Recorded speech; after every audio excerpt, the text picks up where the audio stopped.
by Ms. Dennis. Then the IAP will ask its questions through Ms. Gorski. When you're ready, Mr. Cumming. How do I put my screen on your screen? Just getting assistance over. Thank you.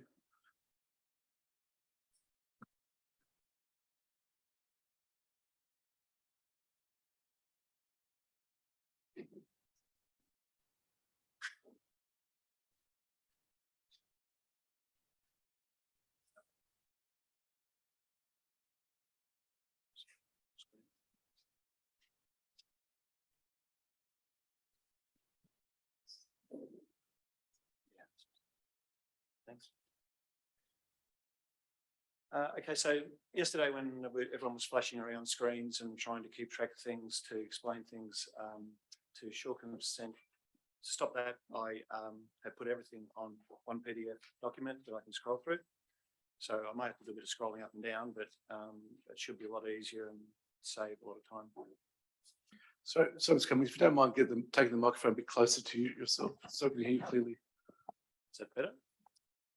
A little bit. Yeah. I'll move forward a bit. Yes, thank you. Okay. Rightio. First question. Doesn't the Veltham 2019 study show Brolga chicks once hatched can walk 2 kilometres between 30 and 60 days? It shows that they, during the course of the latter part of the breeding season, when they're mobile, Yep. they will walk up to 2 kilometres between wetlands. Yes, But in her report, that's in some cases between the period of 30 and 60 days, isn't it? Yeah. When a chick is big enough to place Yep. a satellite transmitter on it, it's at an age where it's usually within between probably 30 and 90 days of fledging. Have you read the Matt Herring 2018 report that I tabled yesterday yet? Yes. Okay. With those two bits of information in mind, why can you discount wetlands that hold water for 120 days when the Brolga could walk or fly to nearby wetlands? The most suitable wetlands to support Brolgas are those that hold water for 120 days or more, at least once every 10 years. And that's a criterion that's been developed with DELP and with the Scientific Advisory Committee on the latest new Brolga standards. Brolgas, as I said yesterday, will breed in wetlands that don't support water for that long, but they usually fail in the breeding attempt because the water dries out. Okay. Sorry for flicking around. Do you recall this map that you and I co-jointly put together and signed for Premier Napthine, Ombudsman and a few other people back in Mortlake Shire office? It's a map from notes taken from discussions with you in October 2009. I can't remember the details. You remember the meeting where we had to verify? Vaguely. Because you had put up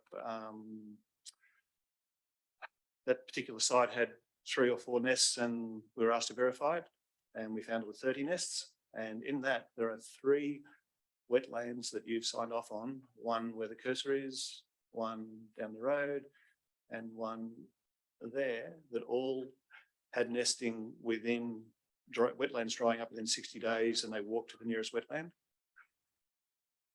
The pairs or the young? The parents with the young. Okay. The wetland dried up and they moved on. I can't recall the detail. I mean, once you have young that are more mobile, Yep. they will move to nearby wetlands. So you don't recall that? That's on the Not BBA the as detail. well. Yeah, not Okay. the detail. I'm not sure where this map comes from either. Comes from a request from several bodies to settle a dispute we had 10 years ago. Well, my recollection of the purpose of the meeting was to gather information from you on your records of local Brolga breeding, which we then evaluated in our usual way and incorporated into the document, into the assessment for the Mortlake East Wind Farm. Mr. Cumming, would you just, for clarity, explain what document we're looking at?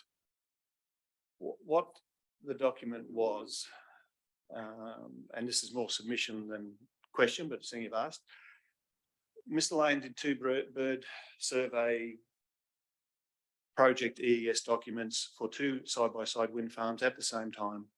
And if you have a look, he had put on one of them, for the same area, mind you, had one of them was 4 nesting sites, for the other was 7 nesting sites. And I disputed it and took it pretty high up as far as the Secretary of DELP and the Minister, and we got the Dennis Napthine, who became the Premier, involved, and the Ombudsman. So they called a meeting at the Mortlake Shire office where Mr. Lane and myself and persons from those other bodies, including Mr. Napthine, all attended. And they said, go away and work this out, boys. So Mr. Lane's staff member, Curtis, and myself, we went and inspected all the sites, and we came up with 30 active nest sites in that area. So they got us to produce this map, sign off on it, agree it, and then go to the panel hearing. So that's its history. It was to settle a dispute. It wasn't 30 simultaneous active breeding sites. It Yeah, was you remember it now. a collation of data on a range of different Brolga breeding records. Some of this data from you fed into our assessment. There were also there's also information from other sources. Curtis and I went out and looked at these sites, and he spent time on my property and other properties. And we So did all 30 have a Brolga breeding on them at that time? So there's 30 pairs of Brolgas in the area or not? There were, in the entire area, there were 30 pairs of breeding Brolga, and that was a dispute we were having at the time. Well, we have to agree to differ there. Happy to. Just have to go back up the top again.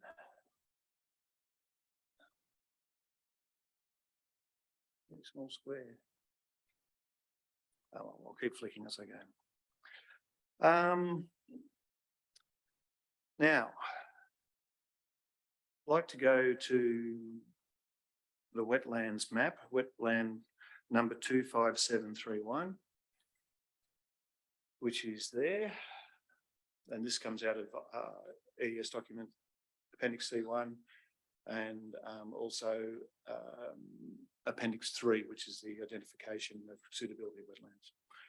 So question for Mr. Lane is, listed as a functional wetland, do you know how long this one was declared would hold water for? It says less than 120 days, but do you know what it was? I will, I'm not familiar with the detail of the hydrological assessment. I do know that the map you've got up is the DELP wetland layer, which has subsequently been superseded by the hydrologically modelled wetland. It's the layer. same wetland. No, it's different. It's the same number. 25950, are you talking about? 25731. 25731. Let me find that on our updated map. My question is, if this wetland is showed to hold 120 days, will you buffer it for this project? 31.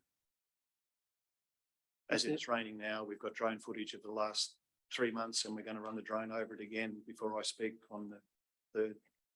I think it's clear from our method how we approached identifying Brolga breeding sites and suitable wetlands and how we went about buffering them.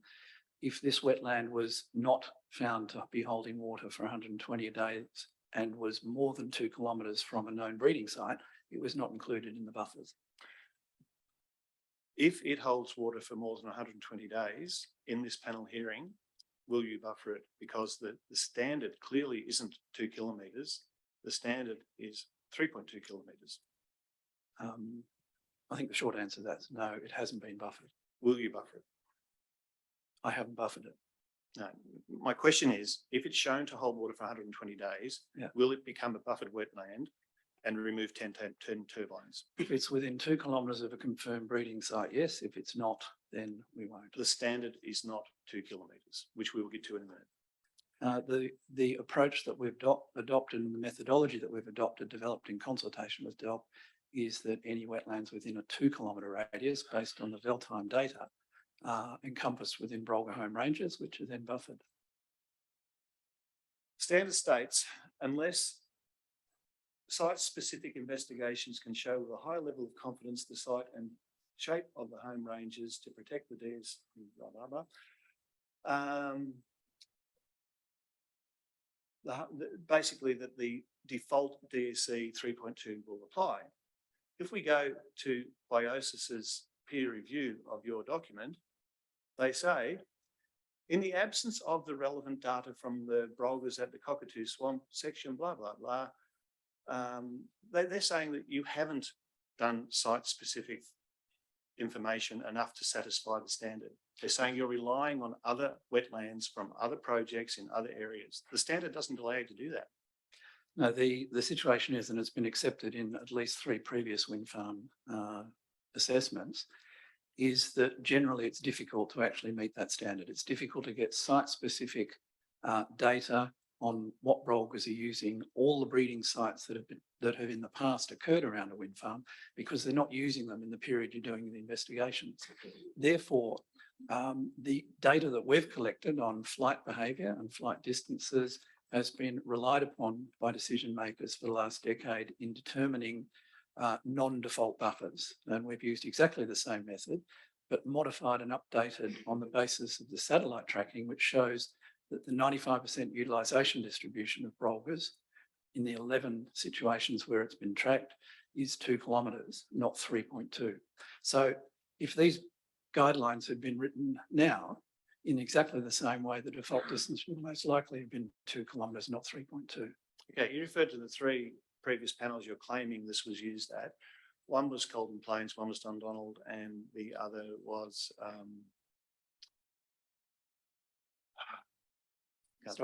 Stockyard Hill, thank you. On the screen at the moment is what the panel said about your work at Golden Plains. You did not meet the threshold required in the guidelines. And what they did was they pulled out 47 turbines because of your work. At Dundonald, 14. Stockyard Hill, 58. So I'd be a bit of a long bow relying on those. The turbines that were pulled out based on a brolga buffer design that is identical to this, with the exception that it used the 3.2 kilometre distance from a breeding site to encompass wetlands in the home range. The only difference between that, which the panel accepted and required the development to provide in the way of buffers, between that and this, is that we're using a more up-to-date 2 kilometre distance between suitable wetlands that the brolga can use. I think we're going to have to disagree on why they pulled the turbines out, and clearly that's what they said about your work. So we'll move on. The next wetland I want to look at is this little chap.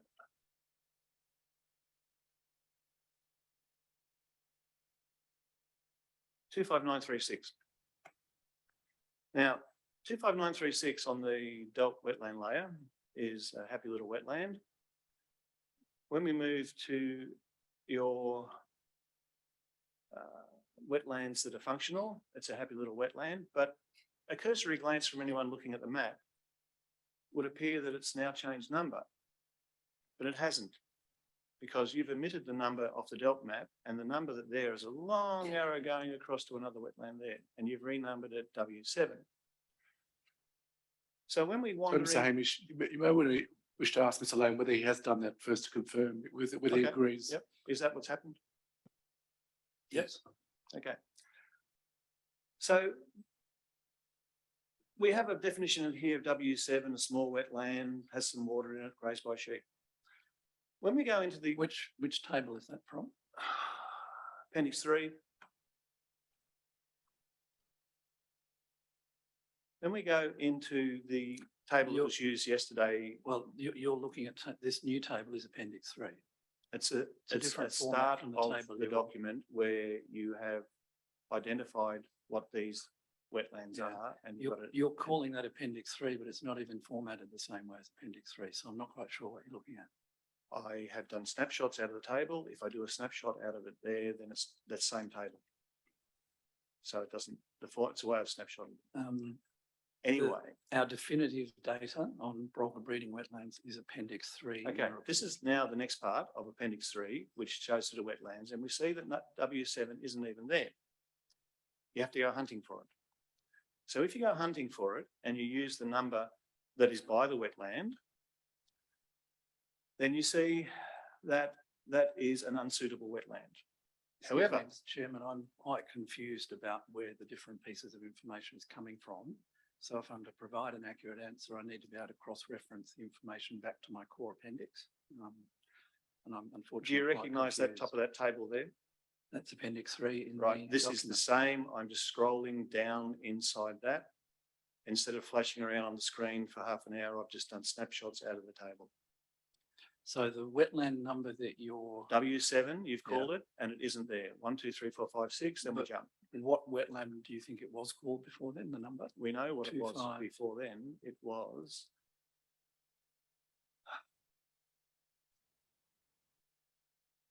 25936. So if we go 25936. down to 25936, we can identify it. But by looking at your map in that part of the thing, it appears to have a different number, isn't found here. What the number appears next to it says it's unsuitable. But if we go down and to be fine. Can I just, I don't wish to interrupt the questioning, but Mr. Cummings is, I'm getting vertigo from looking at the screen. So perhaps if the questions. Okay, can be we'll slow slowed- down. We'll leave this to if I have found the If wetland the in questions can question, be slowed down, so Mr. Lane can orient himself around his document so he Just can to- answer the questions. thank that you, might just to exist. orient myself, I have found in Appendix 3 wetland W7 in brackets 25936. It's on the second line of page 98. which is on my Appendix. screen.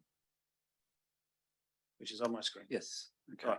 I So confirm that's correct. You have to hunt around to find that. But when you read that, not only is it a functional wetland, it says it's suitable for brolga breeding.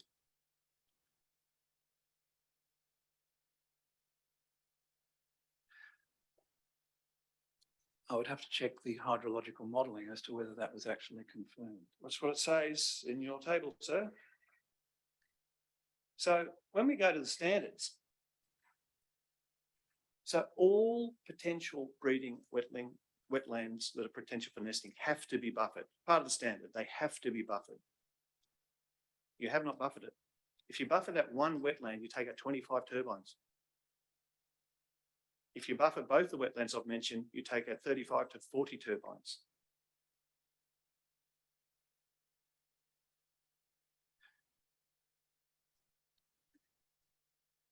The interim standard, doesn't it say that the home range for the breeding season has to be buffered? Not just the distance a chick can walk, which is Veltham's 2019 document you're relying on for the 2 kilometres.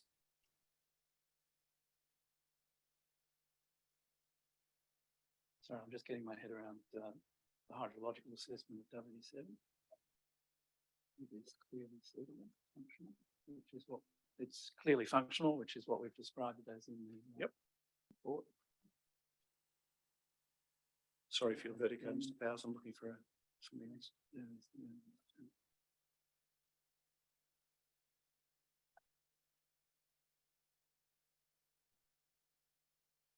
Yeah, so that wetland was considered, although suitable, it was not within 2 kilometres of a confirmed brolga breeding site, and it has not got historical records of brolga breeding on it. The standard says 3.2 kilometres. You're relying on a document, Veltham 2019, which is for walking chicks only. The standard says if you don't have site-specific information, which you do not, you have to use 3.2 kilometres. Well, I think I've explained why it's not in the buffer. We agree to disagree.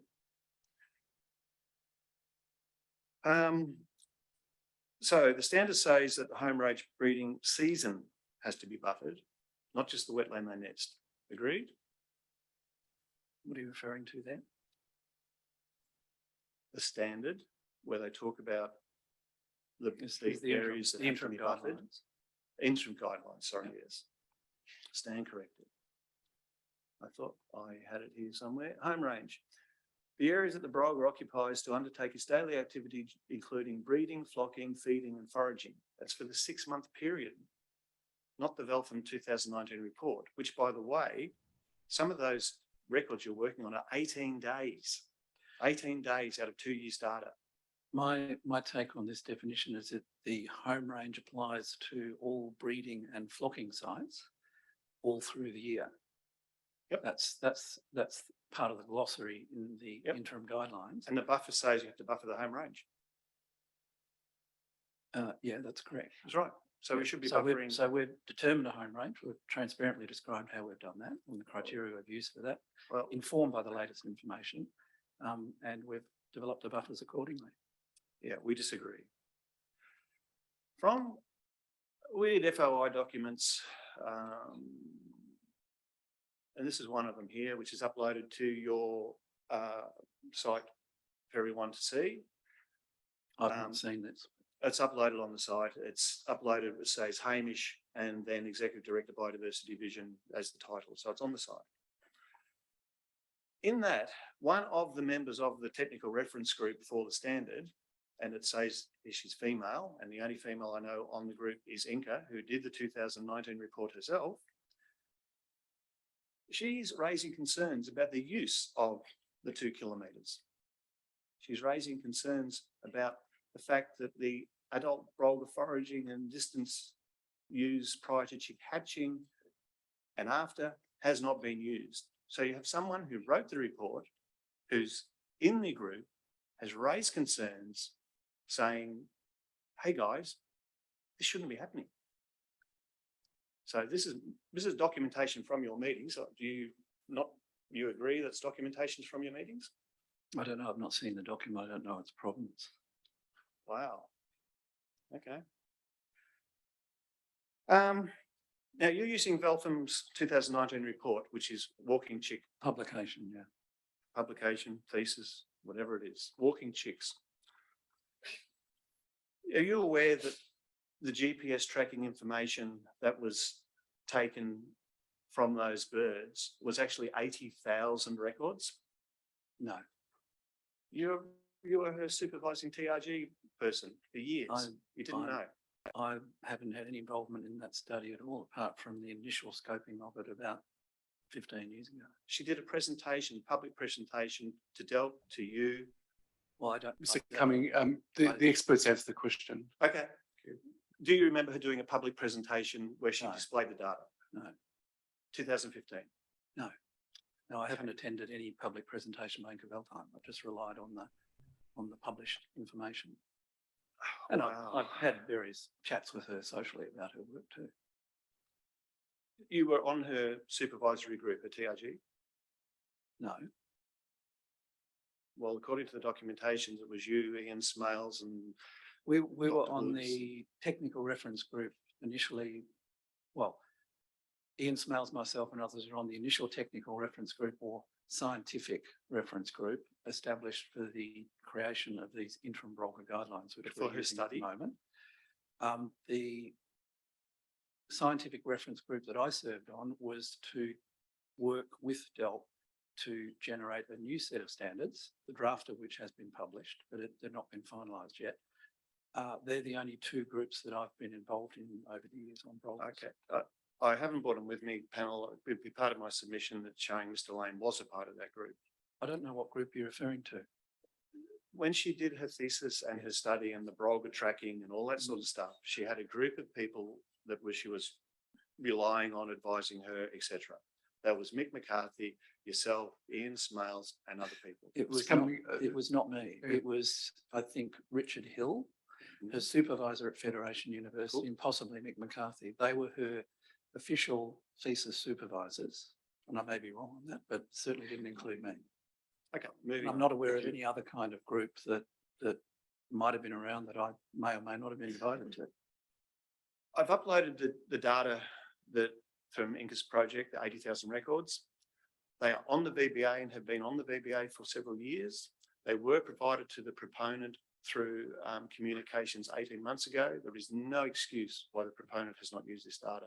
But anyway, that data on the screen now is if you take what's uploaded onto the system for the panel, download it directly into Google Earth, takes 2 minutes, that spits out the series of data like what's on the screen. This is 4 nesting sites, 4 tracking sites that show all those little dots are the records taken by the GPS trackers. 95% of the dots, and this is purely only for the breeding season, the circles drawn around it are the home ranges. 95% of the dots are outside the area you're claiming is sufficient to buffer for the home range. Now, the proponent has had this data for 18 months, and you're saying, Mr. Lane, you've never seen it. No, I haven't. Okay. But I also know that the conclusions from that tracking data in relation to brolga home ranges are in Inka Veltheim's thesis, No. and that's been accepted by the university, and she now has her PhD. The results of that have also been published in the peer-reviewed literature, and it's that information that we've relied on to develop home What ranges. is the title of that documentation thesis? I don't know the title of her thesis off the top of my head. Let me check the references. Now, It's along the lines of how far can a chick walk? just a minute. Beltime, 2018, Movements, Behaviour and Ecology of the Brolga at Multiple Spatial and Temporal Scales, PhD thesis, Federation University. The other document we've relied on is at the bottom of page 86, Beltime, Cook, Palmer, Hill and McCarthy, who includes some of those names you mentioned.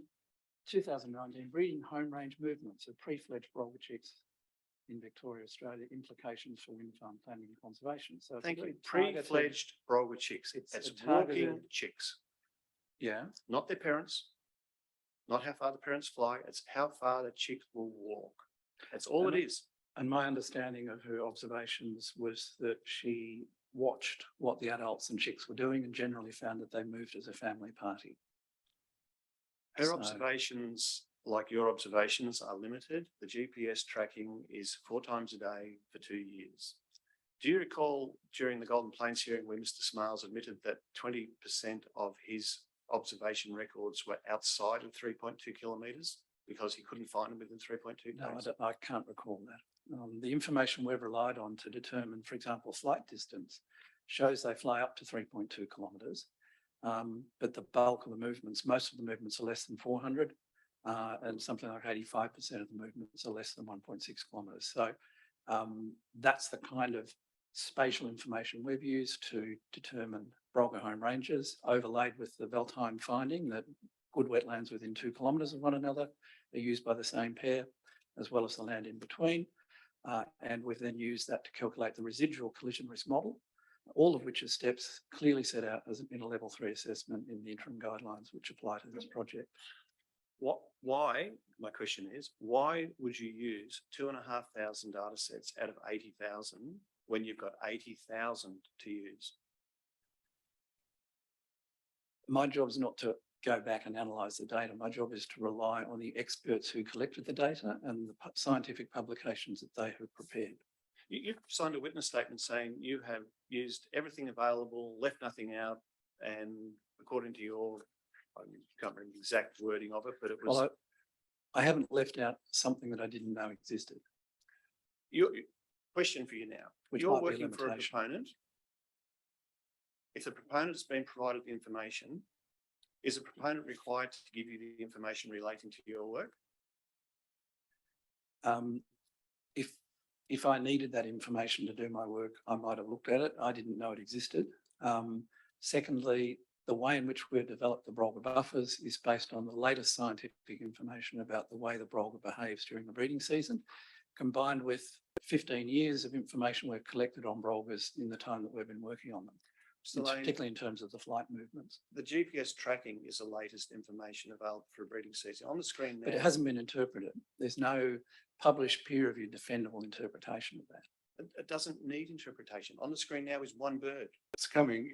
You're very welcome to ask questions, but it's not a great debate. Okay, We'd right. rather not have statements from your direction. Okay, on the screen, Mhm. there is the GPS tracking of one bird. Data's on the VBA, data's provided to the proponent. It is the most latest up-to-date data. Wouldn't it be scientifically sensible to use that to buffer that bird's home range during the breeding season? My understanding of the satellite tracking work that Dr. Veltheim undertook was that 2 kilometres was the 95% utilisation distribution of activity For a walking chick. for a family of Brolgas. And as a consequence of that, the recommendations in their talk about the 2 kilometre utilisation distribution as being relevant to wind farm planning. Selene, you've observed Brolgas on nests. Yes. Haven't you observed that when the Brolga is on the nest, they take turns in feeding? That one partner will fly away, come back, and yet they take turns, And we've documented over 150 of those flights. right? This GPS tracking is documenting that.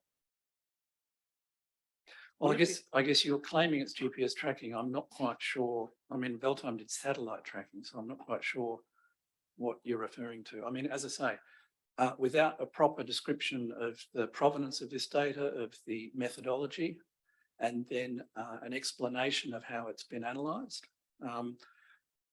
If this GPS data is Veltime's data, then it only refers to chicks, No, it not doesn't. adults. No, it doesn't. Beltham tracked 22 birds, including adults, juveniles. Mr. Cumming, I did warn you about making a statement. Okay. Disagree. Thank you. Mr. Lane, I disagree. don't you recall that Miss She looked at Beltham 11 tracked she looked at 22 11. birds? She looked at chicks, and those chicks belong to 11 No. or to Question 9 is- pairs with 11 breeding events.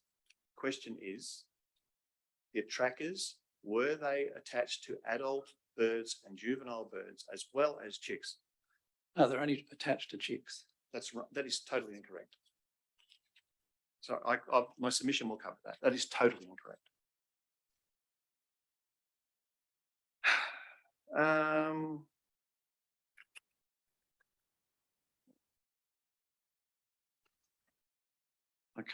I can't respond to that without reviewing the Veltime paper, and I don't have a copy of it in front of me. So I'd like I to would have check what thought you you're would have saying read it. before I respond.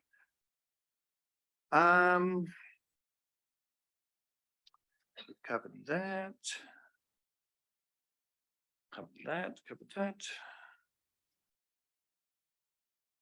Covered that.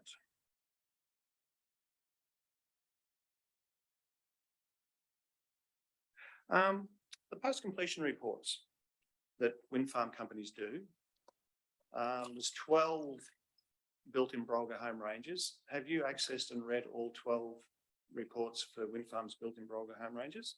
Which of the 12 reports you're referring to? Well, we have Macarthur, Dundonald, Chepstow, Morton's Lane, Yambuck, Warborough, Mount Jellybrad, Dundonald, Salt Creek, and probably a few that escaped me, but there are 12. Well, it'd be good to see a list of all of the reports you're referring to. You've And done. I can tell you whether I've looked at them all. You've done half of them, Mr. Lane. I haven't done half of them. No, if you Anyway, give me a list of those reports, I'll tell you whether I've read them. Right. Are you aware of the Dundonald, Macarthur and Chepstow reports?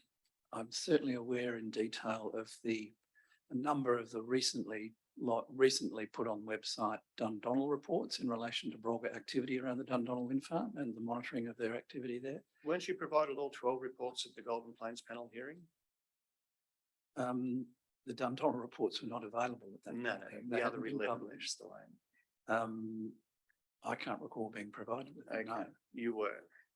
I wasn't. From the reports that you have seen, do you recall in those reports that displacement has been a major issue where amongst those reports, there's been 50 nest sites displaced where the Brolgas have left and not returned? No. You don't recall? Okay.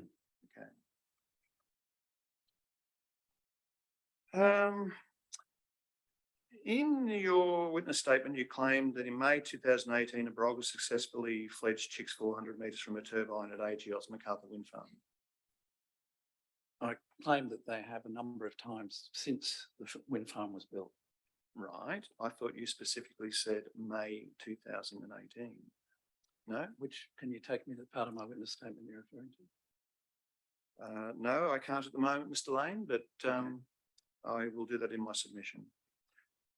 Because AGL and I have a very good working relationship, and AGL is saying there's been none in the last 2.5 years. In fact, AGL told me, and I'll ask you the question,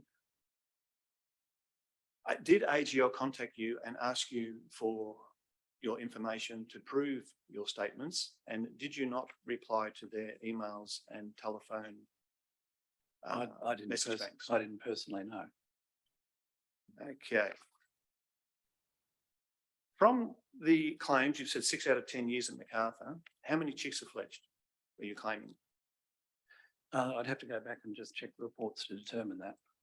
All I know is that there's been some successful breeding outcomes, not every year, but on at least a couple of times, and the birds have bred within about 400 metres of operating turbine. So now from 6 out of 10, we're down to maybe a couple of times. That's your numbers, Mr. Cumming, not mine. No, it's your report, sir. Can you show me where in the report that is?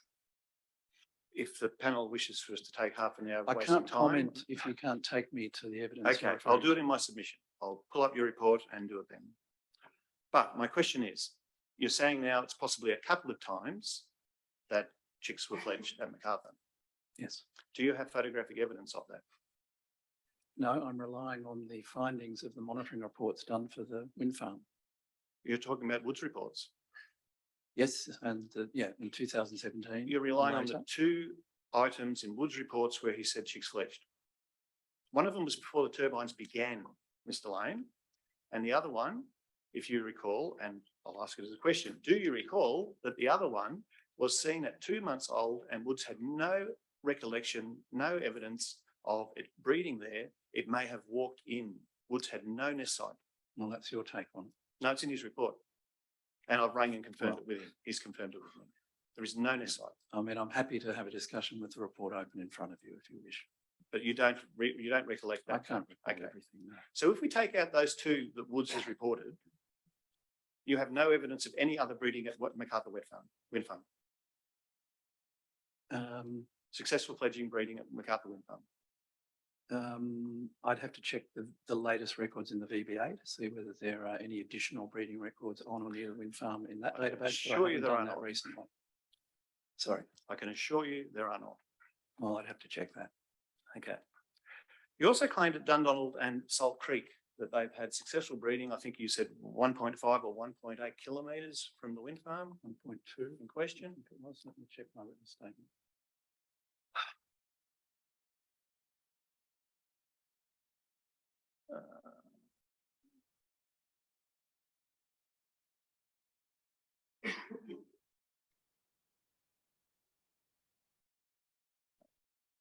Find our little friends. Yeah, between 1.5 and 5 kilometres from the operating turbines. Yeah. Breeding successfully.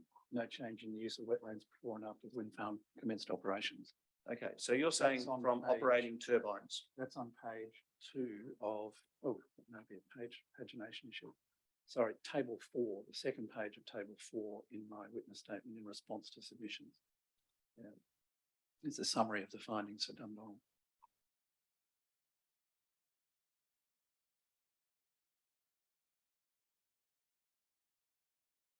Bear with me.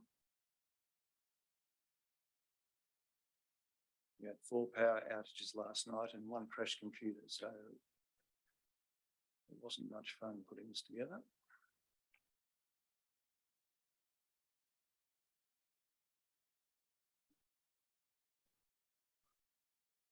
Okay, this is done, page 20 of the biosis report on the Dundonald Wind Farm. Yeah.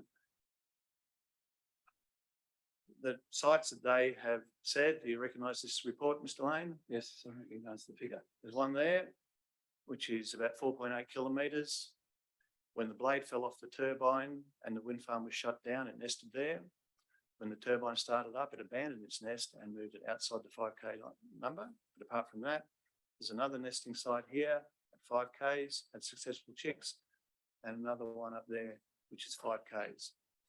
The only one at Macarthur, Salt Creek, or Dundonald, there's any successful fledging. Is this one here? You see that there, Mr. Lane? Are you familiar with the site? Not in detail, no.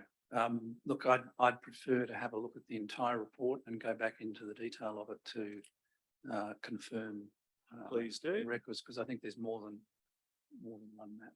I haven't got a copy with me, unfortunately. I had the extract here, I thought, from Salt Creek, which is in their report, which says that they had no. Anyway, I will do that. I mean, I've seen a map in the report that shows successful breeding mapped in a wetland within 1.5 kilometres of turbines. For Salt Creek. No, at Dundonald, which is what I said. I think, response. Mr. Lane, you're confused. The 1.5 kilometre is from the boundary of the wind farm.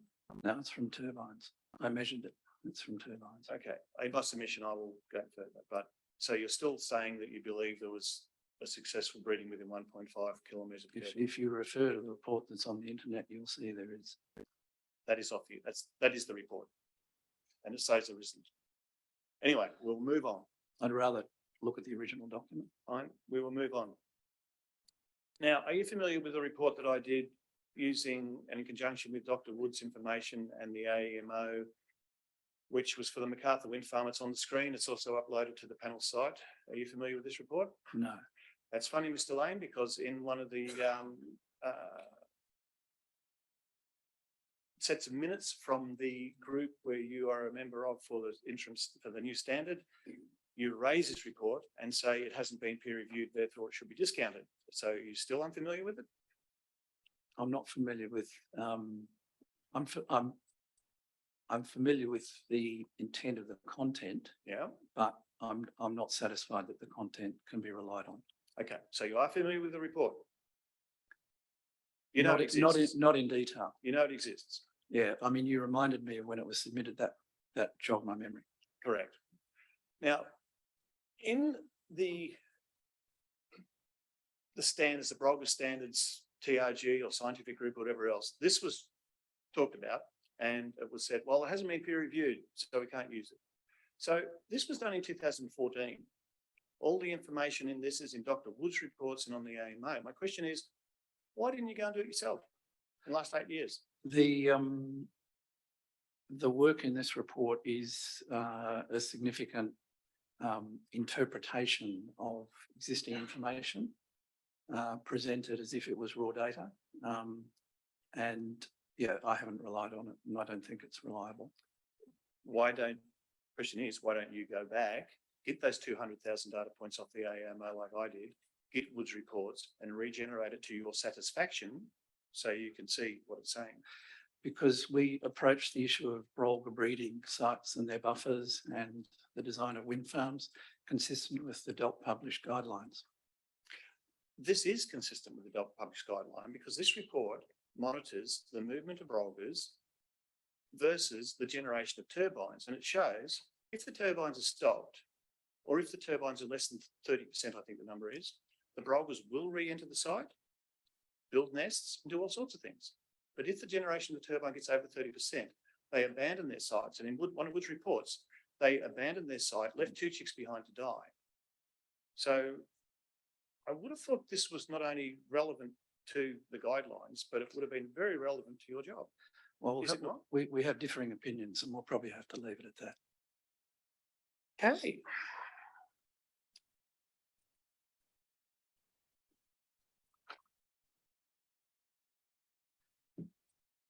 And I can't put it to you exactly, I'm going to rely on your memory. Do you remember where you talked in your ES documentation about doing a period of surveying in September and October at the MacArthur Wind Farm, and you had lots of little dots of where the birds went? And you said, so, sorry, which ES is this? 2018. So this is the current ES? Yes. Yes. So MacArthur Wind Farm, you had a section on it when birds nested, had chicks and utilised the wind farm. Yes. Yes. In that section, you have a bird nesting in May, but you did your observation in September and October for the breeding survey. Can you tell me why you did it months after you've already said? Look, you'll have to take me to the part in my statement or my evidence where I actually said what you're saying I said, so that I can comment on. Can you find that for me? Saying you have it in front of you? You're asking me about it. You take me to it. Okay, I'll do it on my submission then. Because in that September and October period, whether you knew it or not, the MacArthur Wind Farm was down. 30 turbines were off. Well, I'll have to check with the... And here's the AEMO data that's available. This is a sort of format. It's not for that period. This is only an example because... Hamish, can I ask for relevance for the question of a completely separate project? Okay, great. The question of relevance, the reason of relevance is Mr. Lane has relied on a survey saying that here's my survey, Brolgas have not abandoned the MacArthur Wind Farm. They still utilise it, they still use it, they still nest in it. But the AEMO data shows that it's even not running. This is the entire wind farm, mind you. This isn't just the turbines around the nest site. This is the entire wind farm. At that period of time was doing nothing, virtually nothing. And my question and the relevance to it is, why would you do a survey when the turbines aren't running? And then when you do your survey, it's a visual survey. Why in your visual survey don't you say, oh, and by the way, the turbines are off? Because to me, it appears to be misleading where you've done a survey claiming Brolga's utilising an area during it, and I think you say working or operating turbines, when they clearly weren't. And then the previous report that I had done has been available since 2014 that showed, yeah, sure, Brolga's go and use them when they're not on. But when they get up at 30, they leave. So what's your question? my question is, were you aware when you did the survey that the wind farm was basically in operation, inoperable? It was down for maintenance. 30 turbines were down for hydraulic. What time of year was that? September, October. According to your report, it was, I think it was like the 14th of September to the 21st of October. I think you say you did 13 days of observations during that period. And you put a whole series of dots on the map showing where the Brolgas were. Yes, that's right. And That's right. It's page 102 to 103. Okay, so first question is, why did you do it in that month when the Brolgas were nesting 5 months earlier, when it's a breeding survey? And the second question is, why didn't you tell the people who are reading your survey that the wind farm wasn't running at 100%? The date of the survey was from the 5th of September to the 21st of October, as you can see on page 102, Yep. which is smack in the middle of the breeding season of Brolga. There were Brolgas breeding, and we watched their movements around. Sorry, Mr. Lane, we breeding can't hear you. Sorry, there were Brolgas breeding. I'll just pause for a moment. I think you compete with the power tool. There's a Black Books episode like this, very much like this. If you even know, a Black Book show. What time? If you just keep those two questions in mind, while you just pause a moment. Yeah. Gosh. Can we just perhaps take a bit of earlier break? Let's have a break till 11 o'clock, and we'll try to find out whether how long this can go on for. Thank you. We'll come back. Let's make it a bit longer so you can have a coffee break now. Just make it 11:05. Thank you. Thank you. Just slightly before 11:05. So we'll get started. We've been assured that there'll be no further power tools from this point forward. So, Mr. Lane, you were just in the process of responding to a couple of questions from Mr. Cummings. The period over which we undertook the observations of the location of the Brolga pairs that were breeding in the MacArthur wind farm, or one in particular, the location, the details of that investigation, the locations are provided in, I think it was it page 102. Let's try and get back to it. My apologies. Of the Brolga report.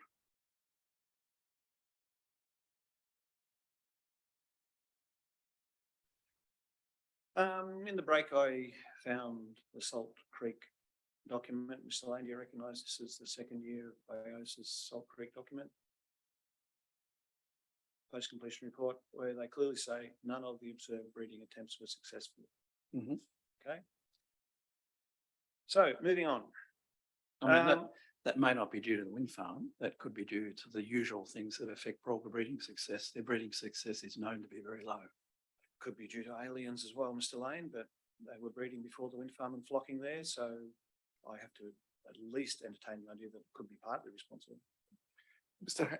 Cumming, if you just exercise a little bit of respect towards Mr. Lane, not talk back to him in that way. Thank you. I will try to contain myself, sir. Thank you. Post-completion monitoring reports that have been done at wind farms tend to select 10 or 15% of the turbines, don't they, Mr. Lane? And then they can't do them all, so they do 10 or 15% of them and then extrapolate the data. It's usually between 25 and 35%. Okay. So if a bird or a southern bentwood bat is found, as they have been at a variety of wind farms already, it's not just one bat that has to be considered. It has to be multiplied by the likelihood that there was some deaths at the other turbines. Is that The three key, if once you've got your raw number from monitoring the number of carcasses under turbines, under the selected, randomly selected 25 to 33% of turbines, depending on the size of the wind farm, you then have to apply three corrections. The first is a correction in relation to the activity of scavengers, and you have to do what are called scavenger trials by placing carcasses out in the landscape, and you look at the rate at which those carcasses are scavenged, and you make an estimate of the average carcass duration from that. You then use that as one of the correction factors, that if a carcass only lasts 4 or 8 days and you go out once a month, how many are you missing?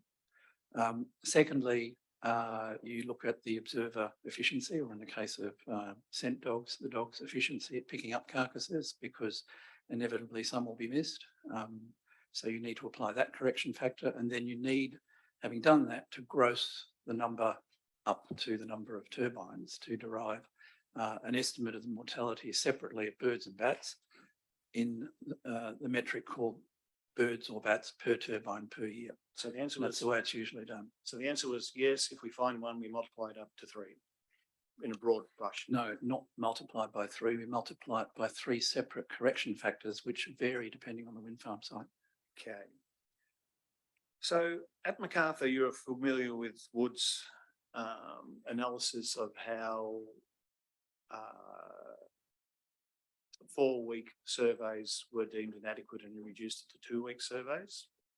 I can't remember that. You'll have to take me to the report and show me. Okay. Well, I can't do that in the time frame available, so you don't recall that.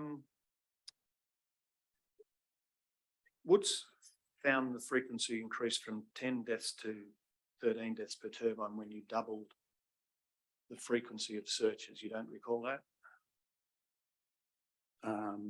You'd have to take me to the document. Okay. My question is, for the BAM plan that you're putting forward for this wind farm, what is the frequency you're proposing to be having the turbine searches, and what percentage of turbines are you proposing to be searched? It's on average about a third of the turbines, and they'll be randomly chosen, but they'll remain the same turbines for the duration of the monitoring. Yeah, but will it be 4-weekly or 2-weekly? My understanding is it's monthly. Right. My question then is, are you going to go back and look at Woods's work and reassess that to possibly increase the frequency to fortnightly? Well, the draft plan is the way it is, and it's been put on the public record. The process ultimately for finalising that plan will be through a condition on any project approval, which will require the plan to be prepared to the satisfaction of DELP and the responsible authority. And through that process, any amendments or adjustments that are needed can be discussed and included. Okay. You're familiar with the SWIFT website? Not in detail. I'm aware of what it is and who it serves. Yes. You're familiar with the fact that it records all the BROG accounts for the different years? Yes. This is an extract from the website. Are you familiar with that? It considers that the Victorian BROG population should be seen as an independent unit because of DNA testing that's been done.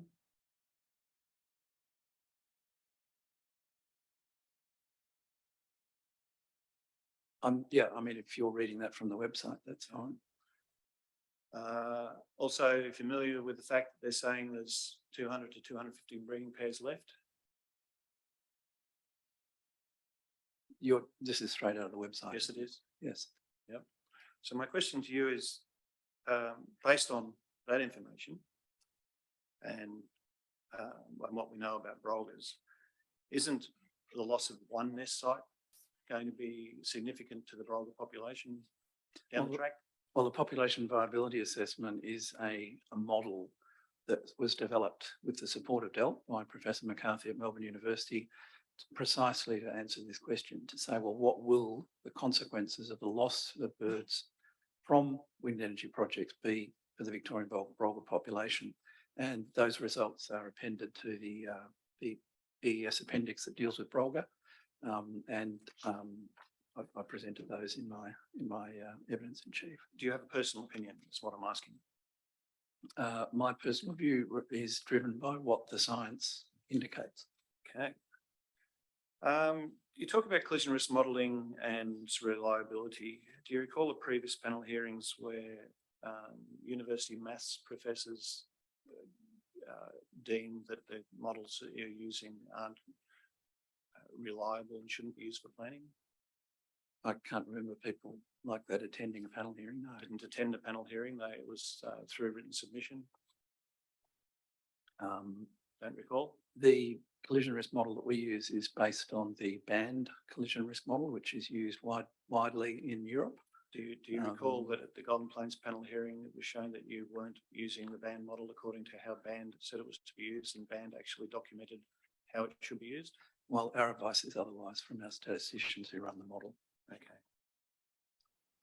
And just a last question, it's a query really. In previous panels, your qualification has been Bachelor of Arts with a major in zoology, and now it appears that you're saying you have a degree in zoology. Have you been back to uni, or is that just it's the same qualification? No, I have an arts degree. I studied zoology for 3 years and physical geography. Okay. No further questions. And I have 40 years experience in wildlife research and management. Thank you, Mr. Cumming.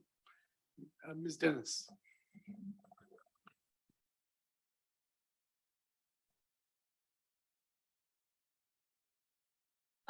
Now, Mr. Lane, you say you've discussed this EES project with DELP. Are these DELP people from Fisheries and Wildlife or Planning and Approvals? They're from what are called DELP Environment, which are the staff who have particular responsibility for advising government on biodiversity matters, among other environmental issues. At the Dundonald Wind Farm, when the Environment Department didn't appear, the panel members at the completion of the panel wrote a letter to DELP Environment and to ask some questions about the Brolgas. And they got a reply back from a guy in Planning and Approvals. And his opening statement was, well, geez, there's heaps of Brolga in the north of Australia, so what the hell? I agree with everything Brett Lane said. Now, also at the Dundonald Planning panel hearing, you said that there's no Brolga expert in the department now. Is that still the case? At the time of the Dundonald panel hearing, the person who used to be involved in advising the department and others and proponents about Brolga issues had stepped back from that role for a while. But I note that he did participate in the preparation of the new Brolga standards, or the draft standards.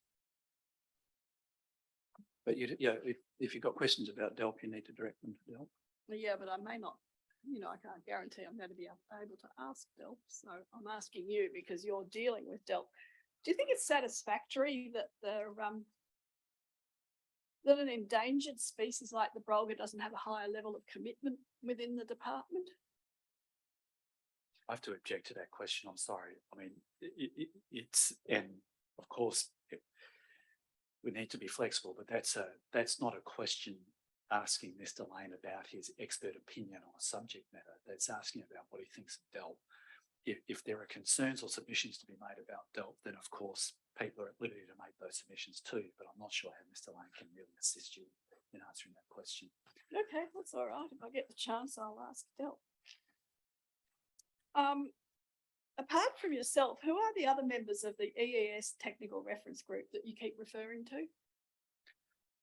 Look, I don't remember all the names, but I do know there are representatives from all relevant government agencies like Vic Roads, Wenshire Council, DELP Environment Assessment, and DELP Environment. I think each department has one representative and they coordinate a whole of department response, particularly for a department like DELP, which has a number of different roles and functions, and the response and input to the TRG happens via by the DELP representative. I can't recall who it was at the moment. I might take advice on that. But they're the not- DELP environment response does come through that person to us through the TRG process. In addition, for this particular project as well, the proponent was very proactive in contacting DELP environment and arranging a series of discussions, but also communications and written correspondence, emails and letters to pin down whether DELP environment was satisfied with the scope of the investigations that we undertook and what its concerns were about, I guess, the uncertainties and how we might overcome those. So this particular set of investigations has been pulled together through a process in consultation with DELP environment through both the TRG process and direct discussions and communications. But you see, at Dundonald, it was when DELP environment were asked, the answer came from planning and approvals, who obviously are facilitating the wind farm. So you can see my concern that We you don't have a Brolga expert that's really advising you now. So how can we be sure that the Brolga is actually realistically being looked after? You'd have to direct that question to DELP. Okay, so you said that you were involved in the technical group that came up with the new guidelines I for the was, pre-fledged I chicks. was on the scientific reference group or scientific advisory group that was convened a number of times in the lead up to the preparation and publication of the new draft standards. And I was also involved in the same group that was convened to prepare what we're now using at the moment, which is the interim Brolga guidelines. Do you consider that the distance that a pre-fledged chick walks for that short period of time is a realistic buffer? I think the maximum distance, or the 95% of movements from breeding wetlands based on the satellite tracking data were 1,369 metres within that distance. There was 5% beyond that. In order to deal with the variability from year to year that can happen and through changes in land use, changes in habitat, a utilisation distribution was developed using spatial statistics, which is where the 2 kilometres comes in. And that is a statistical model that puts an error bar around the empirical data and says, well, if we're seeing this, if we allow for variability, then our 95% confidence limit on where that distance should be actually sits at 2 kilometres. And that's just the chicks. You're saying that you're just taking notice. Okay, of that was the chick satellite data. Yeah, I'm I just wondering- answered the first part of your question. I'll answer the second part of your question in relation to chicks now. Basically, it's known that once chicks hatch, and particularly once they get to the sort of age that Dr. Beltime was capturing them, where they can walk around the landscape quite ably, and at a size where they're unlikely to be predated by foxes. At that point, the Brolga pair can leave its wetland and move to other wetlands. And that was shown in the satellite tracking data in most cases. And that's why you have a group of wetlands is better than a single wetland. So when the bird is incubating, basically they have to sit on the eggs all day and night and they don't move very much.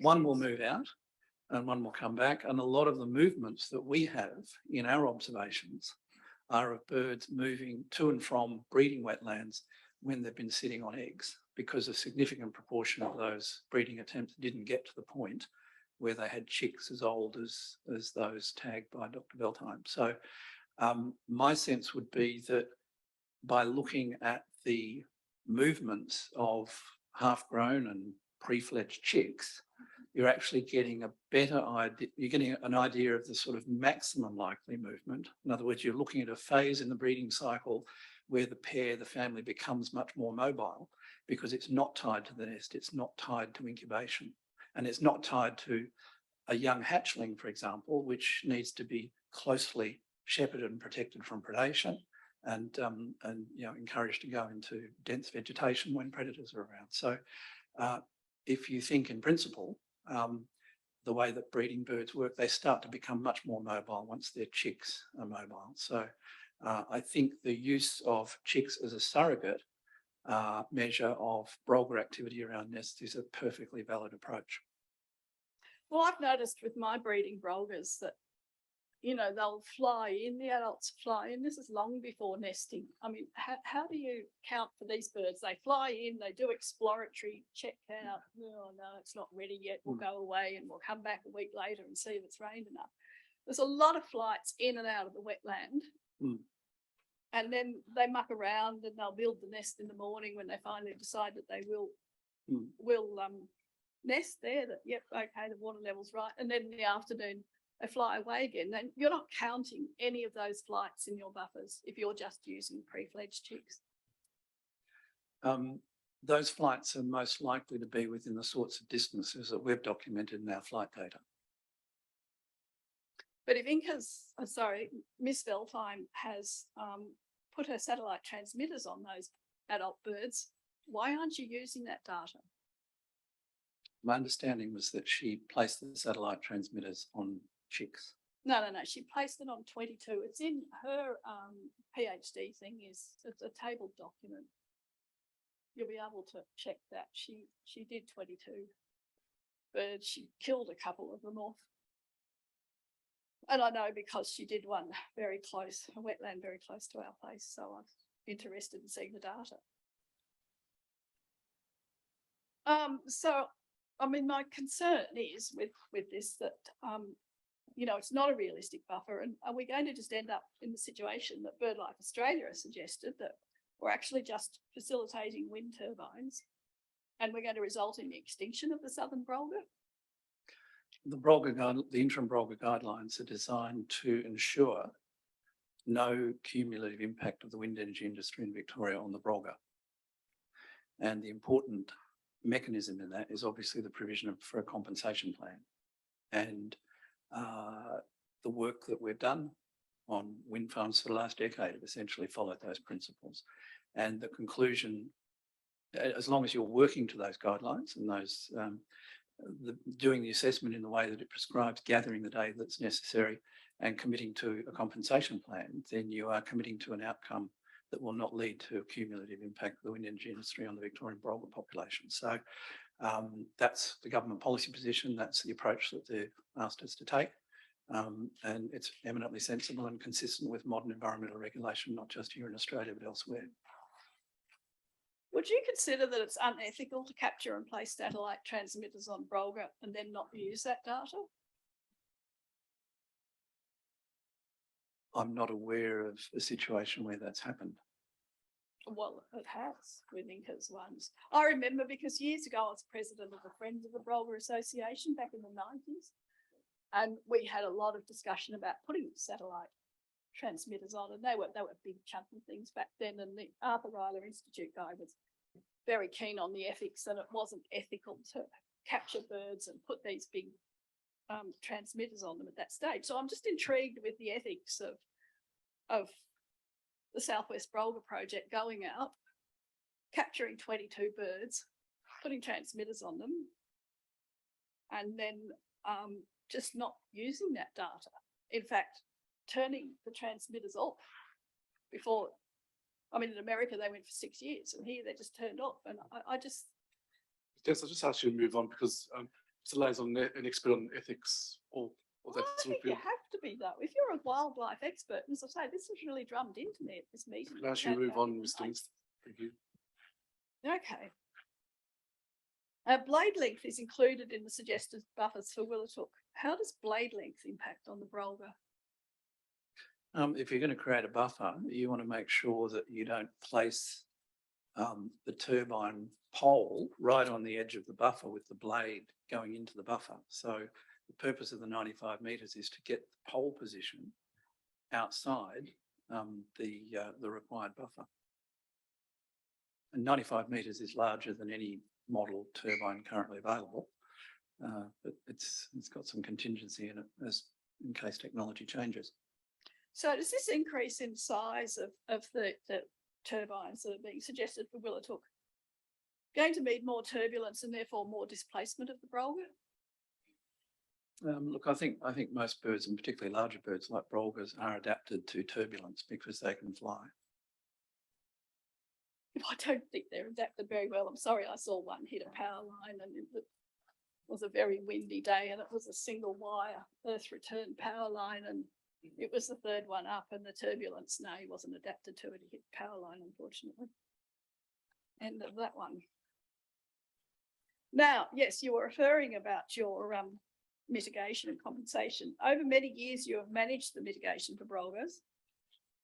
The large number of brolgas predicted to be slaughtered by turbines at numerous wind facilities.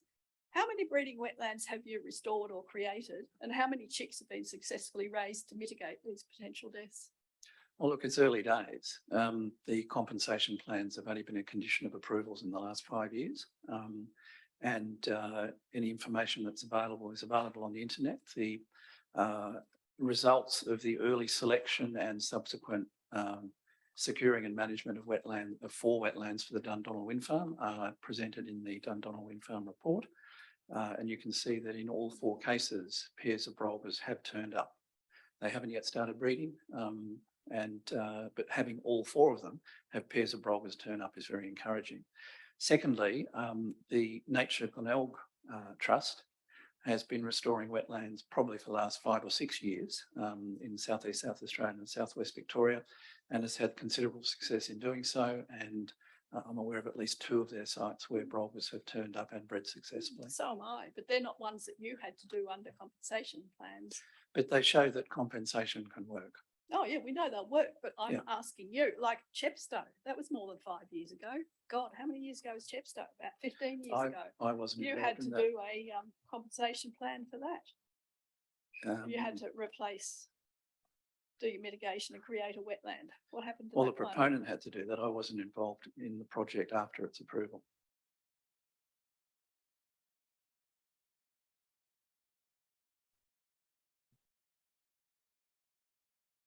So you stood there at Dundonnell and said, sat, that you were going to create enough breeding wetlands for the 13 predicted deaths at Dundonnell. Yes. So, and now you're saying you don't oversee that. No. I was saying that consistent with the guidelines, the proponent is required to do that, and they've commenced those activities. And the results are published on the internet on the project website. So where are these wetlands at Dundonnell? I could go through the report. Let me.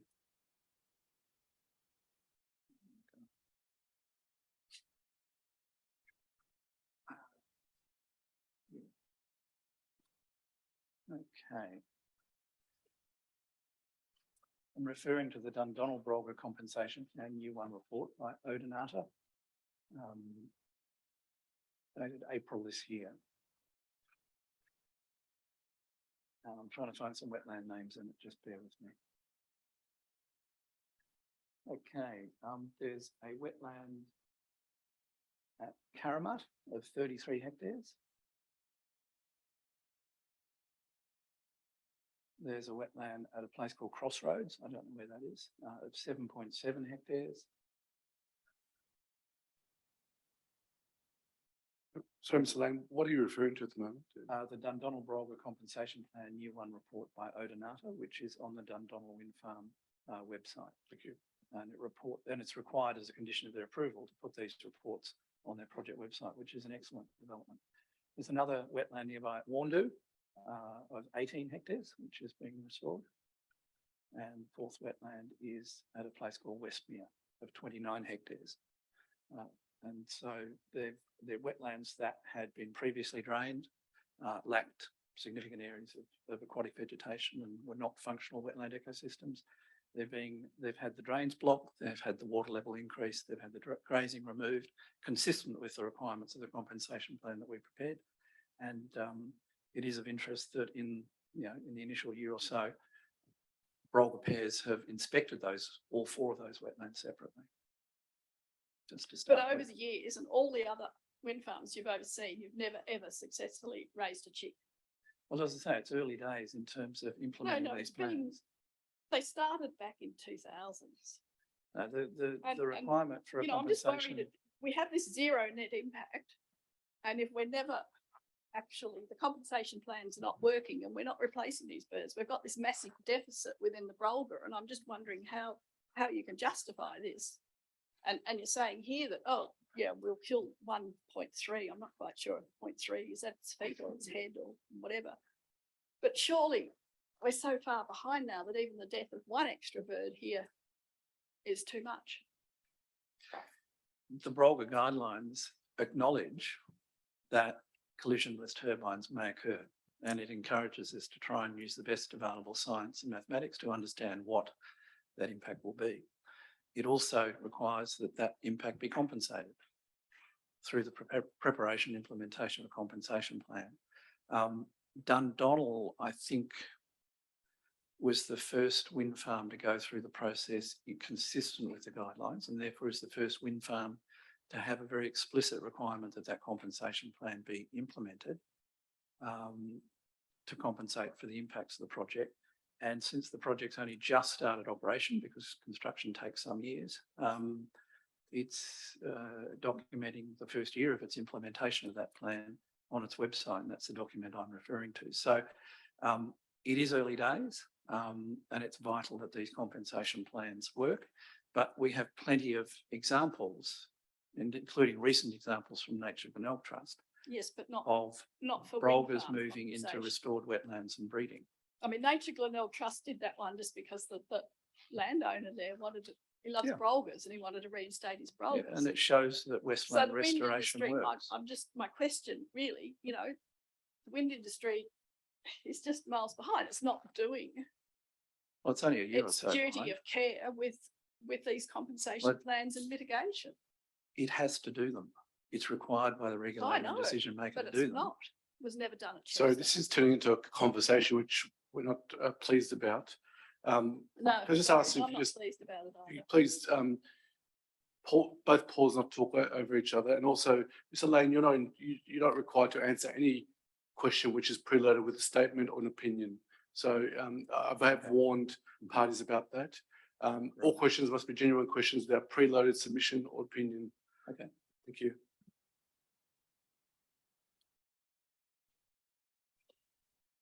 You claim that Brolga do not nest in wetlands smaller than 1 kilometre. Is that a preloaded statement? Am I allowed to say that? Do you recall that there were 2 roadside nest sites much smaller than 1 hectare recorded at the Mortlake Wind Panel EES hearing? There was one on the Tarang-Darlington Road and one on the Hamilton Highway. So would you recall that? I'd have to go back to the report and have a look at exactly where that was. I can't recall immediately.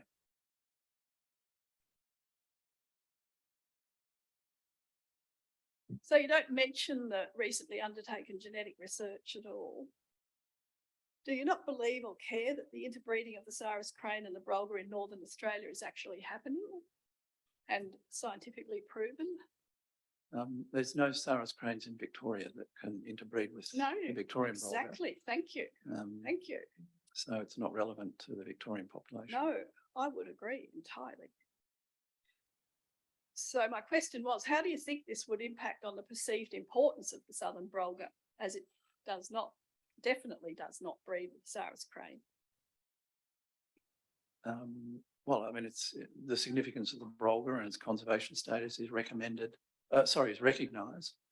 through the preparation of the interim guidelines for wind farm assessment. Brolga, the assessment, or is it the avoidance, minimisation, offsetting of impacts on Brolgas in Victoria? So the guidelines recognise the significance of the bird in Victoria. That's why we use them. So why are wind turbines perceived to be more important than the survival of one of our most iconic birds, do you think? I think the guidelines make it clear that there needs to be zero net impact on the Brolga from the development of the Victorian wind industry.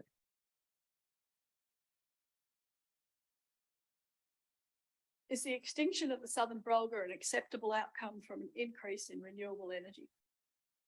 I don't believe that will be the outcome. How will exterminating the Brolga save the planet? Yep, right, I'm done. Thank you, Ms. Dennis. Ms. Gorski. Mr. Chair, before you go, I had a request that my very rough and rude thing that I put up on the screen be uploaded to the site, which I have just done. There's one bit I haven't talked about. There's a document there which is I've done an annotation to a nature advisory map with how the standard, applying the standard of the standard says what the buffer would be. Thank you. We'll look out for that document. Thanks, Kelly. The questions on the IAP will be asked through Ms. Gorski. Thank you. Thank you. Just get myself organised.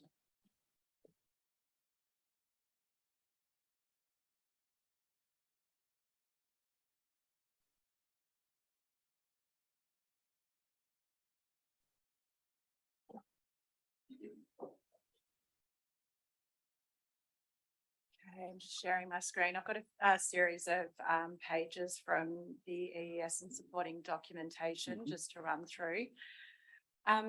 Just with reference to the MNES section, the chapter 25 within the EES, at the bottom of the table it references targeted surveys for seasonal herbaceous wetland in October and also December 2021 as the most recent surveys. I just want to question just the document 61 that's been provided, and just with reference to the potential areas of seasonally herbaceous wetland and also the areas of confirmed. Mr. Lane, just based on the series of surveys that have been completed, why are the number of the wetlands still considered as potential? They're considered potential. Well, we went through a two-step process. The first is we use the ecological vegetation class mapping and the vegetation map layer prepared by Ecology and Heritage Partners. And the threshold for native vegetation mapping in Victoria is set at a lower Indigenous plant cover than is the case for threatened communities under the EPBC Act. So the important thing is to ascertain or firstly is to create a search area for that community based on the EVC mapping, and then go in and target those areas of EVC and determine if indeed they qualify as the threatened community. So areas of potential habitat essentially document the areas that we went out and looked at, whereas where they intersected the development layout, and the actual seasonal herbaceous wetland was determined based on a survey of the development footprint in those EVCs or in that mapped EVC. So for the purpose of the MNES, are you actually assuming that the potential are actual seasonal herbaceous wetlands, or just assuming that they might be without further confirmation? Well, the areas of potential that we've visited in the development footprint and we've found not to be seasonal herbaceous wetland are not seasonal herbaceous wetland. The areas which we visited within the areas of potential seasonal herbaceous wetland that we visited in the development layout footprint and found to be seasonal herbaceous wetland are the basis for our impact assessment. So they're confirmed areas of seasonal herbaceous wetland. Okay, thank you.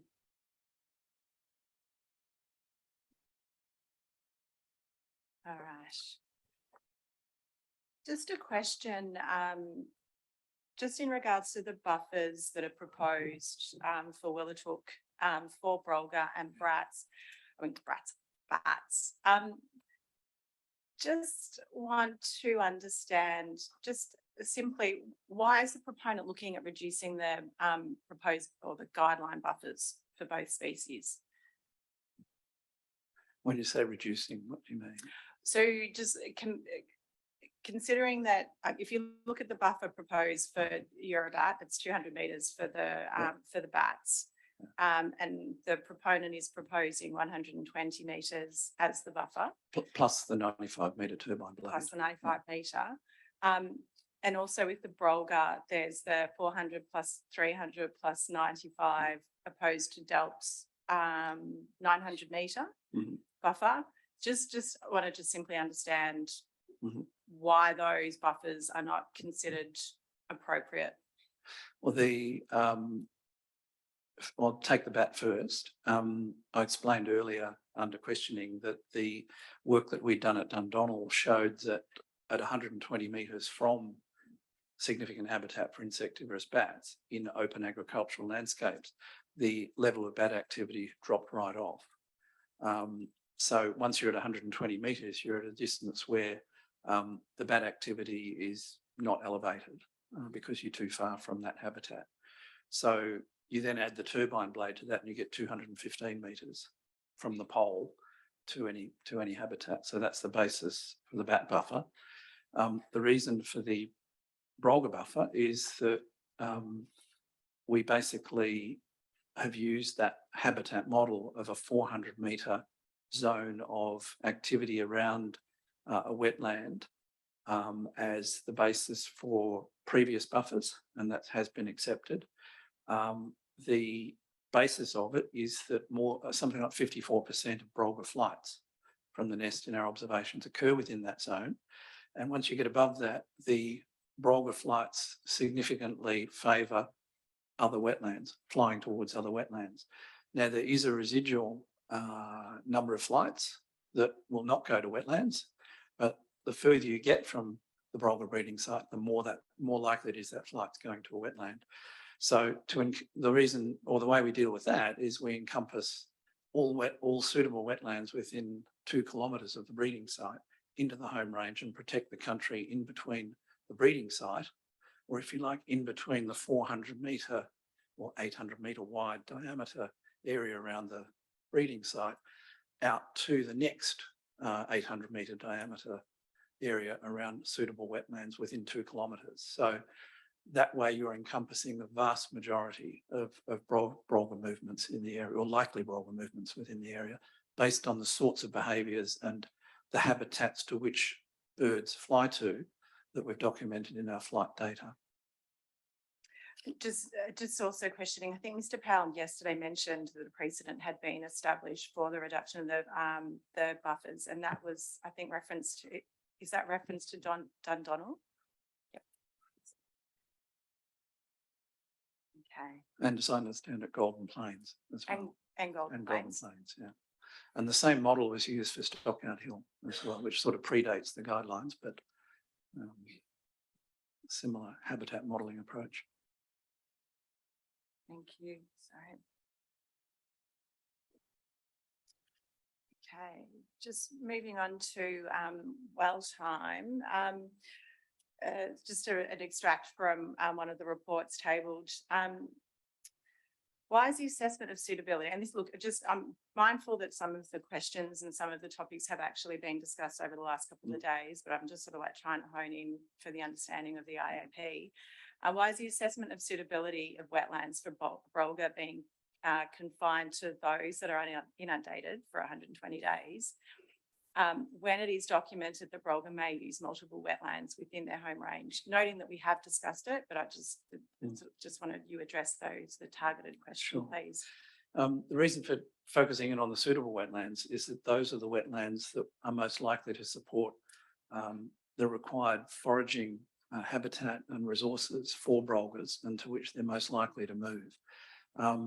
The other wetlands, which may be only filled for a month or two at a time, are less likely to have productive food resources or shelter or cover for chicks so that they can shelter from predators, and will have less food available.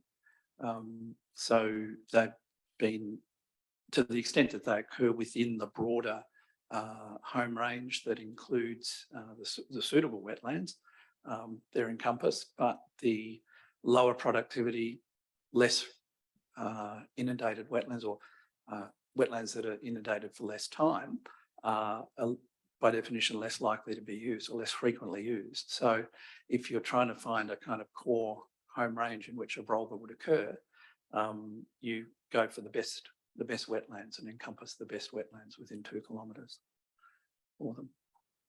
Just an extension on that and just another reference. So this is figure 8 from Appendix C1. And just, should there be additional consideration of the additional wetlands that support the Brolga, the breeding, foraging, and also roosting within the broader complex and within the buffer for the turbines? The buffer that's been provided is a total of 1,700 hectares. And it's that area within which we're predicting most of the Brolga activity will happen. That is an area that that's, gosh, more than 3 times bigger than some of the largest home range estimates for Brolgas. So it provides scope for them to use different wetlands within the buffer at different times and protects sufficient space for them to move around their breeding site.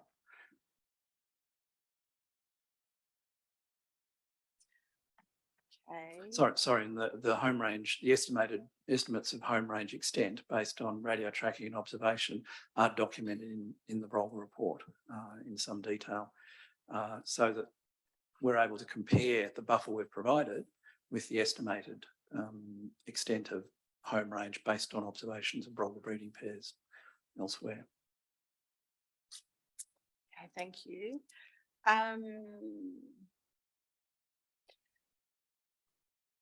Sorry, this is just a reference actually to well time, just in regards to, I think, the consideration of more generally the wetlands within the area. So that sort of, you've covered that off in your response when I showed the previous map. There is reference actually in your evidence you presented, document 30 on page 6, that additional surveys were being undertaken in September 2022. Can you provide any information on those surveys that have just recently been conducted on the Brolga? Yeah, we did them a couple of weeks ago. The results were that there was a Brolga pair down to the southwest in the vicinity of the Pallisers Reserve area. And there was also a Brolga pair in the Cockatoo Swamp area, but no, I don't think we located the pair within the Cockatoo Swamp area because accessibility was a real issue because the landscape's so wet at the moment. So we haven't been able to get into there and right into the usual wetland, W4, to check whether it's breeding. Just in regards to this map, can you actually identify the locations of where you did actually see the breeding pairs and just try and get a little bit more Sure. clarity? Look, this map is actually the DELP wetland layer, so it doesn't completely reflect what's on the ground. The best figure to look at would be, let me try and find which one it is. It's the one that maps the wetlands in accordance with the hydrological modelling. I'm in the wrong report, just a minute.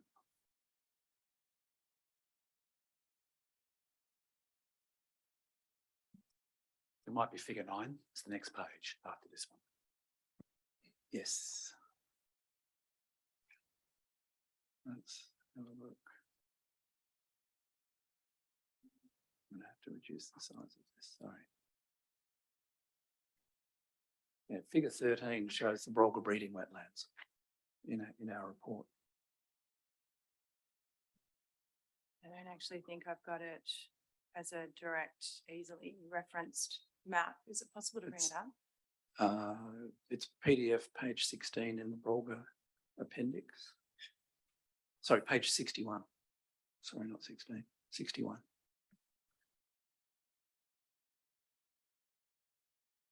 If I stop sharing, could you bring it up?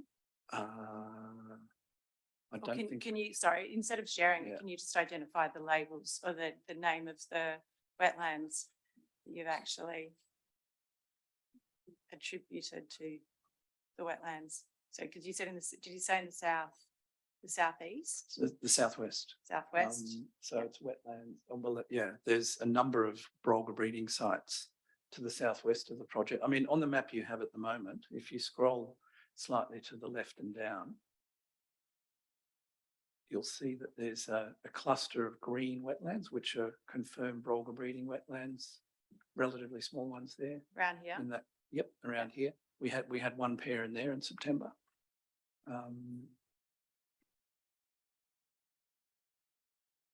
So in the vicinity of like 25845. Yeah, in the vicinity of that. Yeah, I'd have to go back to our records to give you the exact location. we haven't collated or analysed the data yet. We've only just got back from the field. And then we searched, to the extent that we could, we searched in the Cockatoo Swamp area, but because the landscape is extremely wet at the moment, we're unable to get in there. And we propose in October to take the, in the next couple of weeks, to take the drone down and to run the drone over to see if we can't find the brolga. So it's early days in the survey for this breeding season because it's only just started. So you made mention before that there were 2 breeding pairs that were observed just in September. So the one was down in the southwest. Excuse me, where was the other one? I thought it was in the Cockatoo Swamp area, but then I remembered that it's not. We didn't actually find it in the Cockatoo Swamp area, even though we looked thoroughly. So I'm only aware of one at this moment, at the stage that we've found in the southwest. In the southwest. Yeah. Okay. Sorry. Thank you. Just noting, I think you have sort of discussed it over the last couple of days, your involvement in a number of the bat and bird adaptive management plans. Have you been involved in any of the monitoring for those plans? In terms of carcass surveys and Yes. counting, yes, absolutely. And can you just give me just a quick snapshot of what you found? Look, it really is project specific, but as an overview of the impacts of wind farms on bats, the first really important principle is that the higher your rotoswept area is off the ground, the less bats you collect, particularly once you get above about 30 odd metres. But you know, the higher it is, the better, basically. Likewise, some of the analysis we've done shows that in reaction to wind farms, birds, for example, will sometimes reduce the height they fly and fly under the operating turbines. That's just common, abundant birds. What else can I tell you?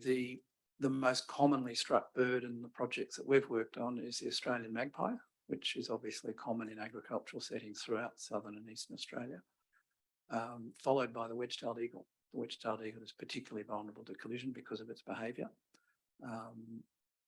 And it's mostly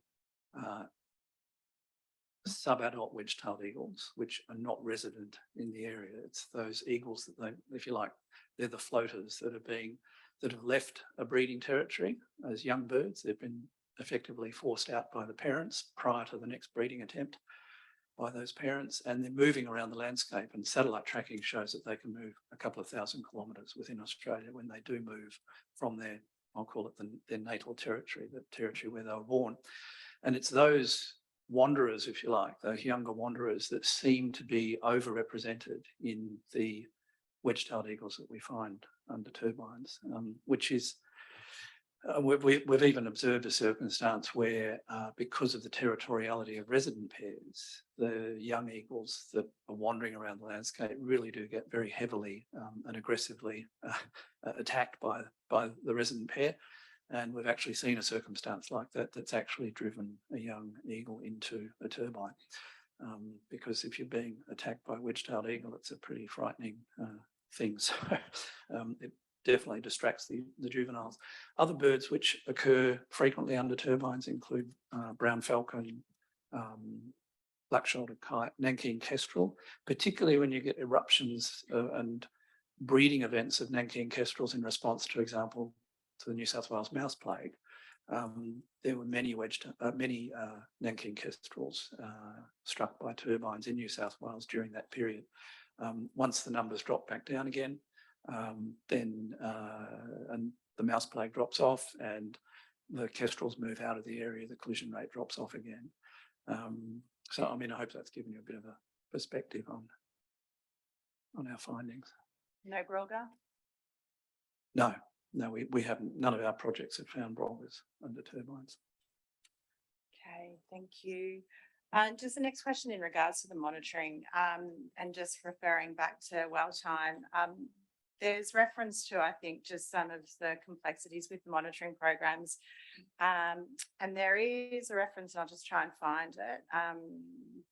So down the bottom here in the green, it says that, I don't know if everyone can see that, I'll try and, oh, maybe not. just in the green at the bottom, it says that a before after control impact study tracking multiple individuals within the same breeding season should be undertaken to understand potential wind farm impacts to movement, behaviour, habitat use and breeding success of brolgers. Has this been considered for Willatook? And I'm just keen on your thoughts on this. Certainly. I mean, the BAM plan recommends obviously a targeted brolga monitoring program, and it's entirely appropriate that it be based on a before after control impact sampling design. In practice, setting up the impact zone a priori is going to be challenging because we're not quite sure how far those impacts go. They may not go far at all. So it would be a matter of collecting the data in a way that that if you noticed a change in the occupancy of breeding sites, for example, you could determine how far from the wind farm that had happened. And then you may find beyond a certain distance, there's no change in the breeding activity. And so you could say, well, beyond that distance, that's an effective reference or control against which we can compare the occupancy of breeding sites closer to the wind farm. But trying to set that distance up front is very difficult. But as long as you comprehensively collect data on breeding pairs out to say 5 kilometres of the wind farm, you should be able to pick up any differences. The challenge, of course, is particularly since before after control impact sampling designs rely on reasonable sample sizes to unscramble statistical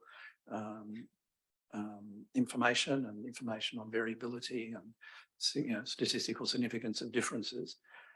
It may be challenging to get sufficient numbers of observations to actually run those sorts of tests.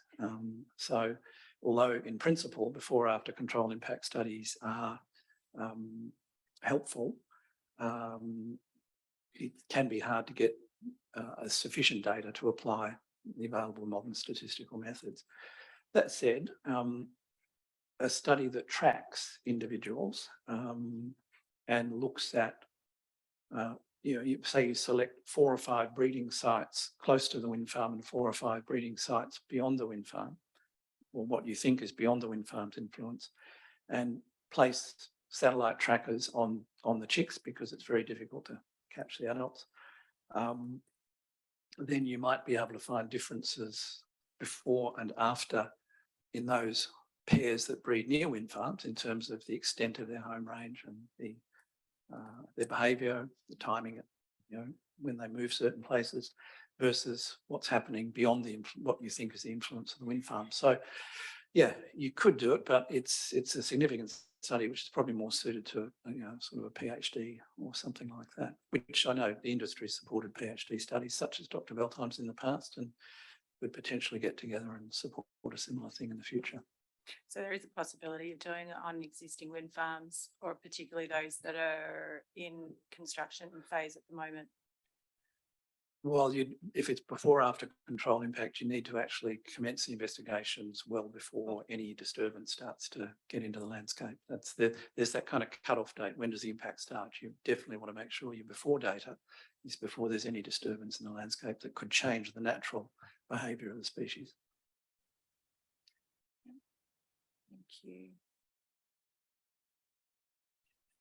Just another question on monitoring, just referenced to Maloney et al. 2019. Just make this a little bit easier. So page 3, I'll just zoom down to.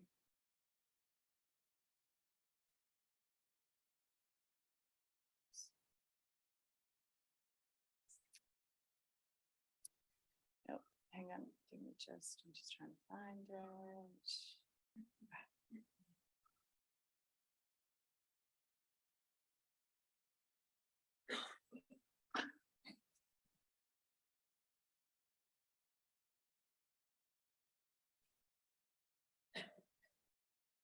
There's just reference in this report to investigation of existing post-construction mortality monitoring at Victorian wind farms. Yes.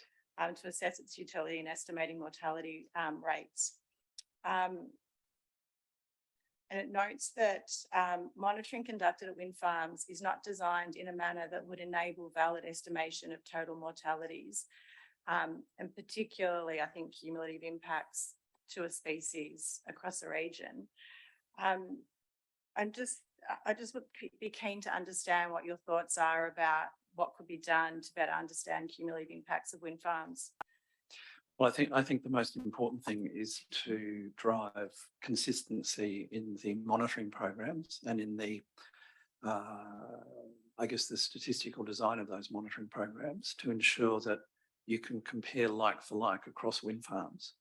And if you can generate estimates for the mortality rates of each wind farm in the same way, then you can add those together.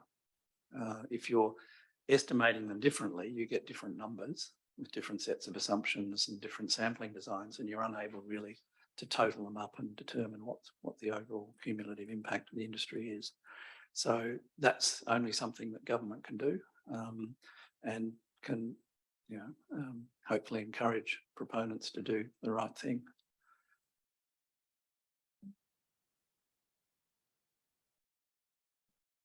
So driven by government initiative. Yeah, the only way you'll get consistency is if the government says this is the way it should be done.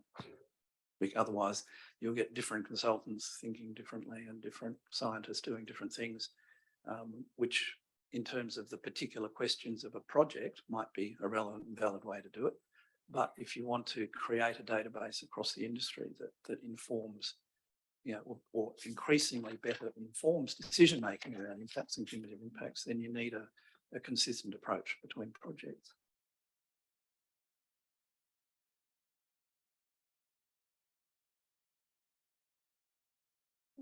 Thank you. Sorry, my writing's not keeping up to speed. It's okay.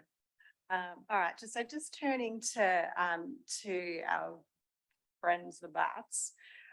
In your evidence document 30, you actually consider that wind speed cut-ins will be investigated as an option to reduce the incidence of bat casualties. What would this investigation look like?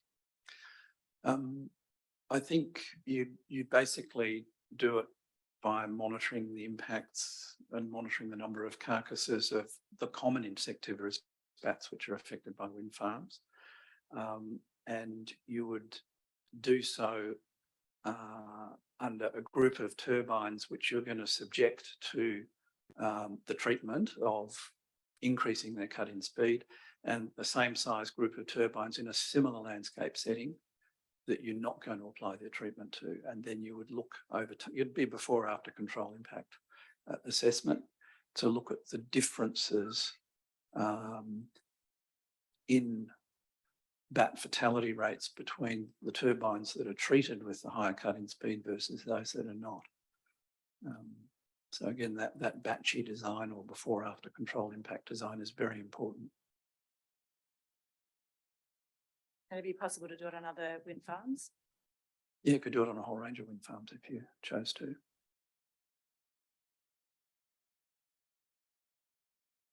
It would also, what you'd also need to bear in mind is you'd need the groups of turbines that you were comparing to see what the effect of higher cut-in speeds was.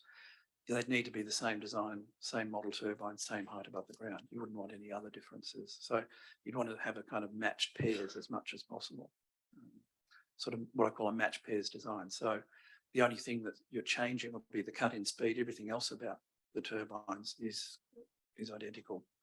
Although obviously because they're in different parts of the landscape, they're not completely identical, but that's where you choose similar landscape settings and similar settings with regard to bat habitat. And therefore, you're assuming on the basis of that the bat activity will be similar, and you can test that with bat recording as well, bat call recording. Mindful that I think Willatook wind farm is considerably larger than other wind farms proposed in the region. Is there another wind farm that would similarly model the scenarios of Willatook? In terms of the cut-in speed? Cut-in speeds, yes. Look, I'm aware that Bennett et al. Have actually done that down at a wind farm near Portland. Which one was that one? That's Emma Bennett and co-authors have published a paper looking at the impacts of that lower cut-in speed. It's just recently been published. And it has been found to reduce mortality by about 50%. And what's the configuration of the turbines compared to Willatook? Are you familiar with that? There'll be older turbines, so they'll almost certainly have a lower rotor swept area height, and there'll be smaller turbines, particularly if they're in the Portland Wind Energy Project. So. And that's a published paper? Yes, just recently.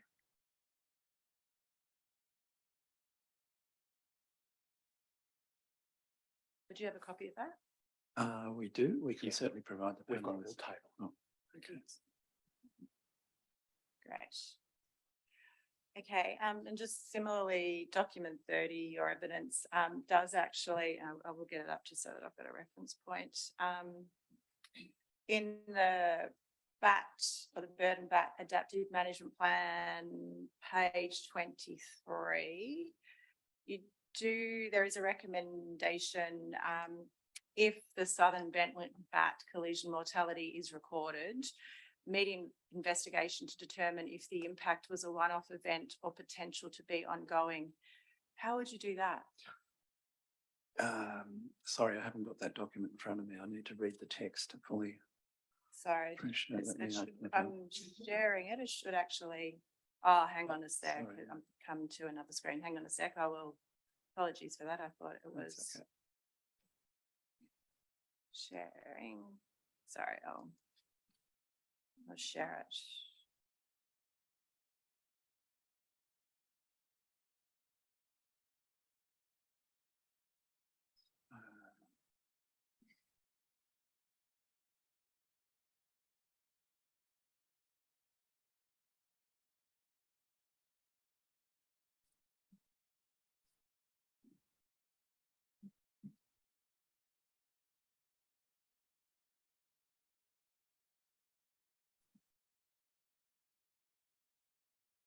Sorry, what was the question? Oh, just the first point here highlighted in red is that for the monitoring of collision mortality, if there is a recording, there would be immediate investigation to determine if the impact was a one-off event or potential to be ongoing.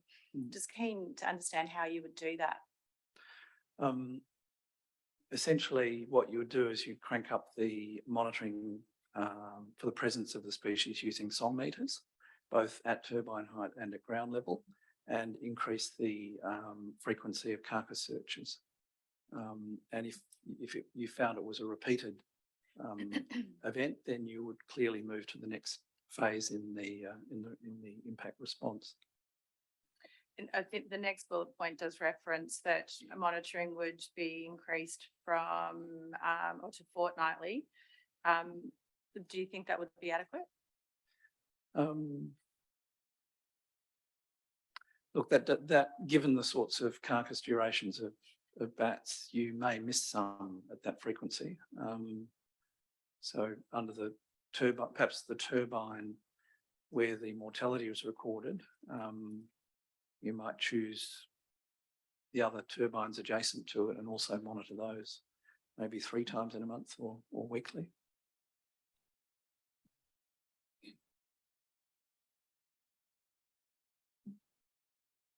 But it's also, I think, important to cover all the other turbines in the wind farm as well, because if you've got one turbine that's affected, southern Bentwood bat, you want to know whether others are, whether the whole wind farm is or not. So that's a major step up in the monitoring and response to, again, determine whether there's an ongoing problem or not. I'm keen to understand whether the southern bent windback has actually got higher times of activity and whether they do hibernate. What are their periods of greater abundance in the area? Well, like all insectivorous bats, they're more active consistently at nights from about late September through to mid to late April. Once you get into May, June, July, August, the temperature drops off, insect activity drops off, and bat activity drops off. recent research in the last few years has, however, shown, for example, that southern bent-winged bats will move between caves in winter. The frequency with which they do that in winter is not known. There are peak periods of movement, particularly I think in April and May. Recent work has shown from tagged individuals, pardon me, at Narracourt Cave in South Australia and nearby caves within 70 or 80 kilometres, that there seems to be a couple of waves of movement, one after the young are weaned and then another later, closer to the colder months in winter. So the more work they do, the more they're finding that there are subtleties and differences through the year in the activity of southern bent-winged bats and their movement between caves. So just for clarification, you said that they're more active, particularly in the area between September and March? September and April. April. And in the periods when they're less active, do they sort of congregate around their caves? Yes. Yeah. And you said 20 kilometres or so around. The latest research shows they'll move up to 70 to 80 kilometres between caves. In their quieter periods? Yes. Yep. Yep. Particularly in the April-May period when they're moving into the colder time of year. So they will move up to 70 to 80 kilometres during their quieter periods. Between caves, yes. Between caves. Do they forage during this time? I don't think that's known. I mean, it could be, if they were to choose a finer, calmer night on which to do that movement, they could forage on the way. There could be insect activity, but at that time of year, the insect activity is starting to drop off. In terms of that period from September to April, what we do know is that the bats will generally forage in a zone around about up to 30, 35 kilometres from a cave. And our work, looking at the percentage of bat calls that are southern bent-winged bat, shows elevated percentages within about 20 kilometres of any roost cave. So there's a lot of activity of southern bent-winged bats within 20 kilometres of a cave on a routine nightly basis. It drops off, but can be as far as 35 kilometres. And then there are these between cave movements which happen at certain times that can be up to 70 to 80 kilometres between caves. Or at least they're the caves that have been sampled. And the way they've done that is they implant a small transponder in the bat, and every time it passes a sensor at a cave entrance, it can identify the individual. And so they've found individuals flying from a maternity cave out to a non-breeding cave and back again in the space of only days or nights. Just in regards to the breeding cycle of the bat, what's involved with that? Like, they've got the maternity caves, and just briefly describe the breeding and the southern bent-winged bat moves into its maternity caves. Well, I mean, it stays in its maternity caves year round in many cases, but the pregnant females will move in mid to late spring. They'll have their young in summer, and then in late summer, once the young are weaned, late summer, early autumn, once the young are weaned, they'll move back out again. But it's more complex than that. There's the radio tracking or the tagged individual work that's been done shows that there are periods, there's a couple of periods of movement of the adults and the young in and out of the caves. The maternity caves in particular are chosen because their at depth, their temperature and humidity is pretty much stays the same day and night and through the course of the breeding season. So it's a very stable, it's thermally a very stable environment in which the bats can live. The roosting caves tend not to be quite as deep or thermally stable. In some cases are, but not all. So the maternity caves are the jewels in the crown, basically, for the species. So the pregnant females move into the cave, the maternity cave, and stay there with their young until and they're once they're given birth to a single young pup, that pup stays in the cave, and the female will fly out every night and forage. Obviously, because she's lactating, she needs more food than normal. So obviously the birth of the young happens at the most insect-rich time of year in the summer. Thank you.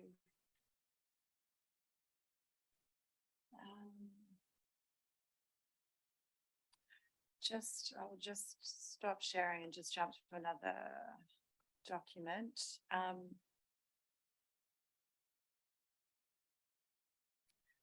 Just.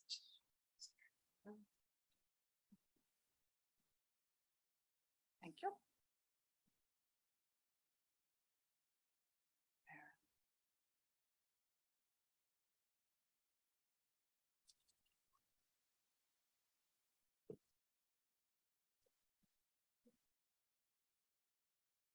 So just referencing symbolics, if I've referred to that correctly. 2020 reports that between 7 and 10.8 mortalities occur per turbine per year in Western Victoria. The rate is not significantly different for different sizes. Just keen for your thoughts on this statement. I presume it means different turbine sizes.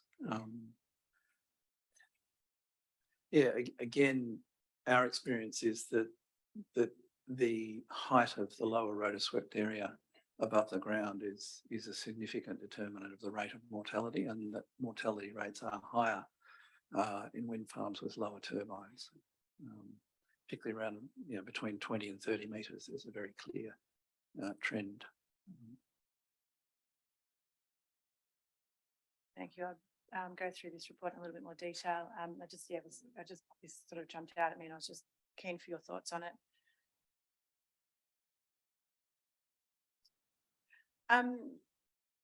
That's the questions for Brolga and Bash. I was hoping you could potentially maybe provide a little bit of, we could have a bit of a discussion or provide some answers in regards to groundwater dependent ecosystems.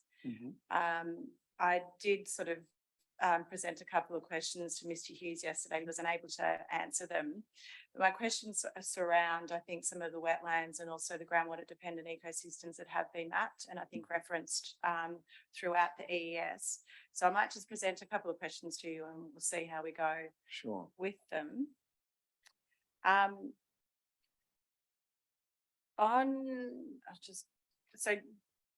Document 30, so your evidence presented, I can bring it up. I might actually bring it up if you don't mind, just for ease of reference.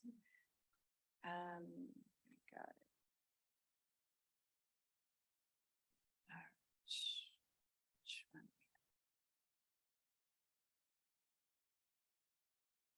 So I'll just find the right one.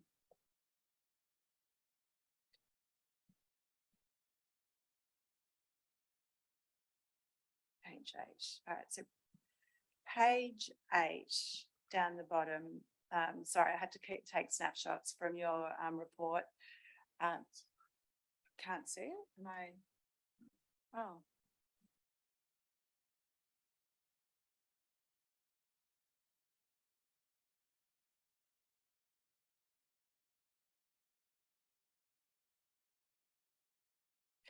So there's reference in your report to the groundwater dependent ecosystems. I'm just keen to understand what your thoughts are about, this is specific to the quarry, and the potential drawdown of groundwater to, in a worst case scenario, of 1,080 metres from the actual point of groundwater intersection. I will actually, sorry, I am jumping, but I will go back to my other screen. I'm keen for your thoughts on potential impact. This is the actual reference to 6.2 in the preliminary quarry work plan, and it indicates, I think, the degrees of drawdown of the groundwater from the quarry itself. And the yellow line indicates, I think, the worst case of 1,080 metres from the quarry. I'm just keen for your thoughts on potential impacts to those wetlands from the drawdown under the worst case scenario. Sure. In terms of the hydrogeological processes and the interaction between groundwater and surface water, we relied on hydrology experts to tell us whether there was a significant change there. I do know in this area, a lot of the wetlands are very much surface water features. They get local drainage. They're filled by local rainfall far more than they are a groundwater feature. So impacts on groundwater in that context are unlikely to lead to significant changes in water regime. And by that, I mean the depth, frequency, duration and timing of inundation, which is very much driven by surface water runoff in that area. So that's my understanding of the conclusions of the hydrological investigation. And off the back of that, we've concluded that there's unlikely to be any significant ecological consequences for wetlands. There's reference in the EES that there is a degree of linkage, or there is the groundwater and surface water are particularly linked within the area. And I'm just keen to understand also, with knowing that the quarry will be 2 years of construction or quarrying activity, and the depth will go down to potentially 10 metres, and it'll actually be a continuous drawdown, or assumed to be a continuous drawdown, particularly, will there be any impact over summer of that continued drawdown of groundwater, and particularly the interface with these wetlands, knowing that they are ephemeral? Will it have a consequence for recharge for these wetlands? Again, that's more of a question for the hydrologist and hydrogeologist. My understanding is that there is some a drawdown as a consequence of the quarry pit dewatering out to about 500 odd metres. And there is a small area of mapped aquatic groundwater dependent ecosystem. But I also understand that because of the volumes of surface water involved, that's unlikely to lead to any significant shift in the ecological trajectory of that system.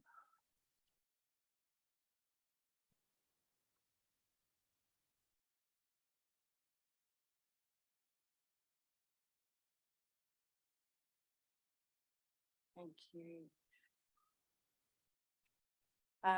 So that's it for the groundwater dependent ecosystems. I think we'll be potentially presenting some questions to Mr. Powell. But just one other question I did have, just in regards to the spreadsheet that was shared with the raw data on the actual assessment done of the wetlands for Brolga. I'll just bring it up.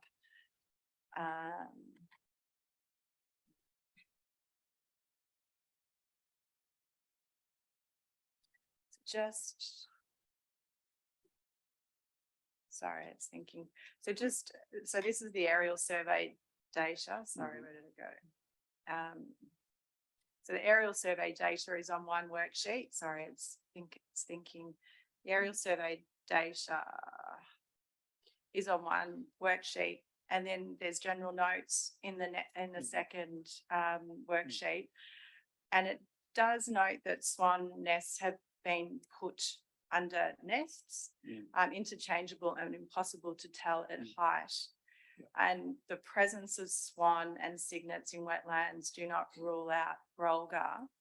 And just noting that I think with the aerial survey data, there's a number of sort of references to swan nests being present in the wetland.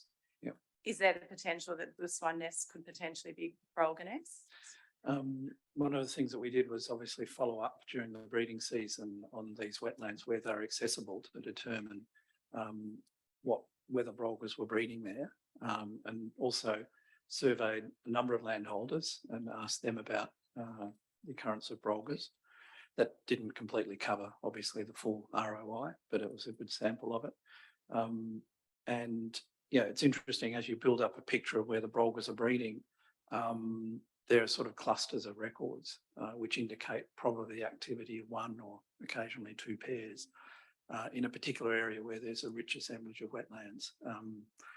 And so we found that elsewhere as well, that you get these sort of clusters of records, and they tend to indicate a number of different wetlands, perhaps used between different years by the same pair. So coming back to your question about whether swan nests indicate brolga breeding, it's a question going in where you can in ground truth in that situation, which where we had access, we did do that and didn't find brolgas in most cases. I think just noting yesterday, I think you described that the brolga behaviour, they spend, I think it was something like 35 or 45 days preparing the area, preparing the nest. And incubating.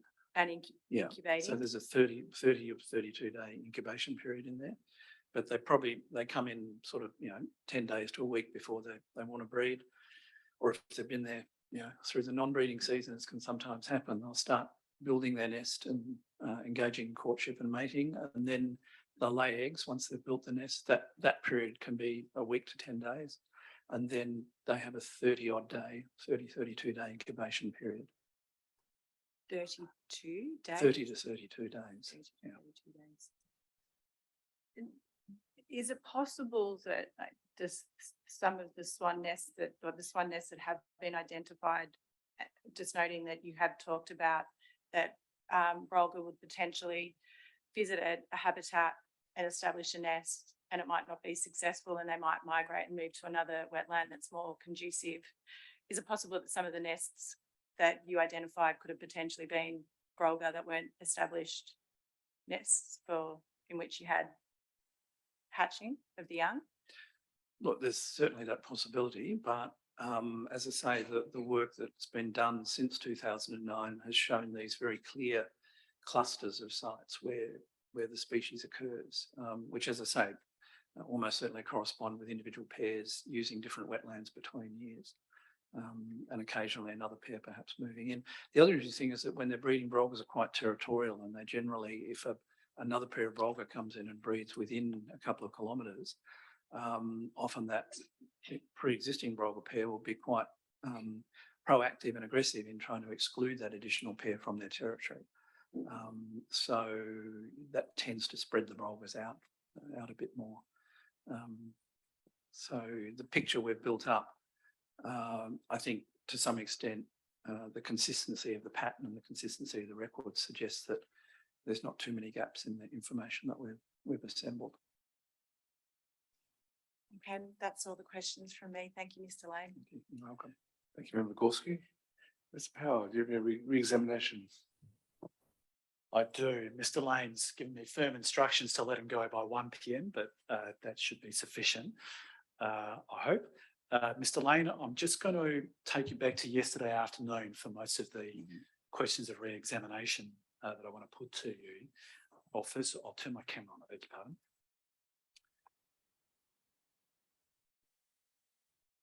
And you were put some questions by Ms. Tennick, and I'll just share my screen.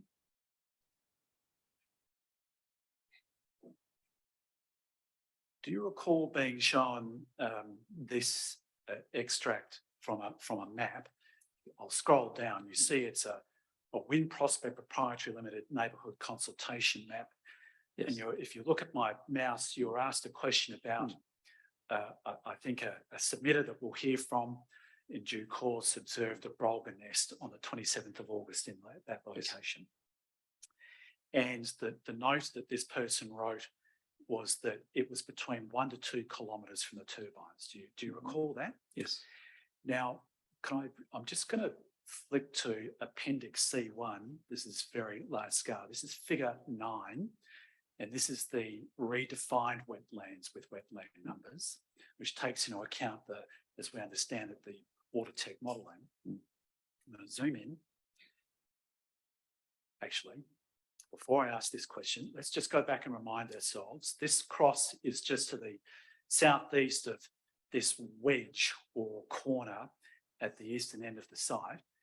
And if I go to the next question, next image from your report, do you see wetland 25816? Yes. And the fact that that wetland is green indicates, according to your legend, I'll scroll out a bit, that that's a functional wetland. That's correct. Are you surprised to see a brolga at a functional wetland as you've mapped it and had regard to it? No, I mean, this particular wetland, the landholder and adjacent landholders had already alerted us through our consultation with landholders that it was a past breeding site. Yeah, And it's not unusual for brolgas to come back to the same site and breed. Understood. So this is consistent with the findings in the report. okay, thank you. And before I leave this image, I'm going to ask you to have regard to this scale down here. Obviously, you're not going to be able to scale it exactly, but that's about 2,500 metres. Yeah. Would there be any wetlands from that image within 2,000 to 2,500 metres of wetland 25816? No, there aren't any map wetlands within that distance. It's very much an isolated wetland. And is the approach to buffering wetlands, the approach to buffering functional wetlands where other wetlands are greater than 2 kilometres away from that wetland, is the buffering approach different to the Brolga home range methodology that you've applied to the western part of the site? Well, it's challenging where you have an isolated wetland. But the reason why we didn't come up with a buffer was because it's challenging, but it's clear from Veltheim's data that 95% of the activity of brolgas around the nest was within 1,369 metres. So the residual risk beyond that distance from that individual site is going to be relatively low. And I've just taken to, I probably should have taken to this first, but this is the discussion in your report where you make that very point, is it not? Yeah, and indeed to allow for the fact that there is the occasional breeding record in these eastern wetlands, the collision risk model has a scenario in it that includes an assumed brolga in these wetlands once every 3 years. Yes, I think you. So that residual movement I was talking about, that if you like, the error bar around the observations is factored into the collision risk model. All right, and just while we're trying to scale this, if I take you to figure 14 from your report, and if you observe there, figure 25816, we've got in the legend a scale of 1,000 metres, and we've got on this image the layout of the turbines, and I think that's probably perhaps the nearest turbine. Yeah. Now the submitter said that this wetland or observation was 1 to 2 kilometres from the project or the nearest turbine. But using that scale, do you have any observation as to whether it's more likely to be closer to 1 or more likely to be closer to 2 kilometres from the turbine? It certainly looks like it's almost 2 kilometres. I think when we looked at it, it was over 1,700 metres. Okay. So well beyond that 1,369 metre 95% zone, and only a small proportion of the utilisation distribution would impinge on the turbines, and the modelling we've done factors that in. Yeah, okay, thank you. I next want to ask you about the wetland surveys, and you were asked quite a lot of questions about Appendix 3, and what I've got up on the screen is at the end of your Appendix 3 table, and you were specifically asked by Ms. Tannick some questions relating to wetland number 26060. Yes. Do you recall those questions where your report describes the habitat assessment, describes that wetland as being unsuitable? It says wetland has been partially drained, water gathers in 2 small pools. It was dry during the aerial survey. And the question that was put to you related to the description from the survey notes describing that as being dry. Do you recall those questions? Yes. Now, if I go back to your report and take you to 4.1.5, I hope this is going to work.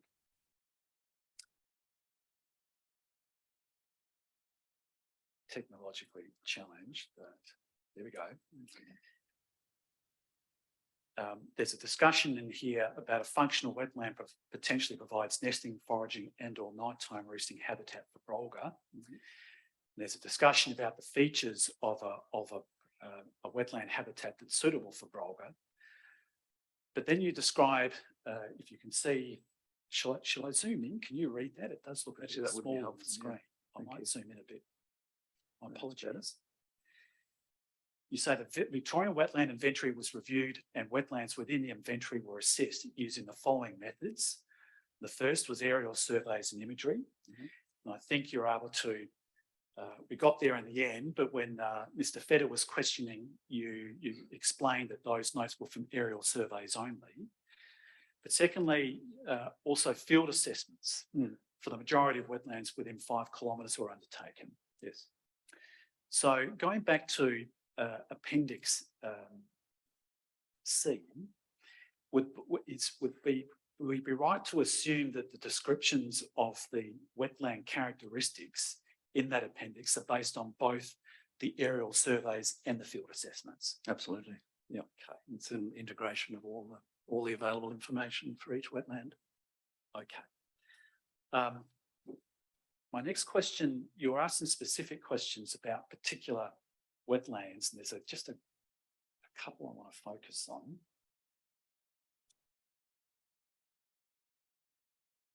Bear with me a moment. I'll stop. Can I stop screening for a moment just while I try and find it?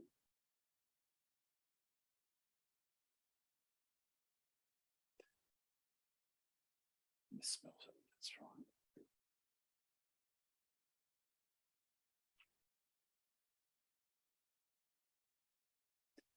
First of all, okay, I'll start sharing my screen again.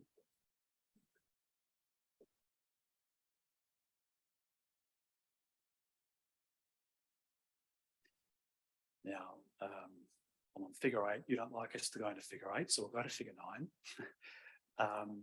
And Mr. Feder asked you some questions about wetland 25932. Yes. And the questions were put to you in the context of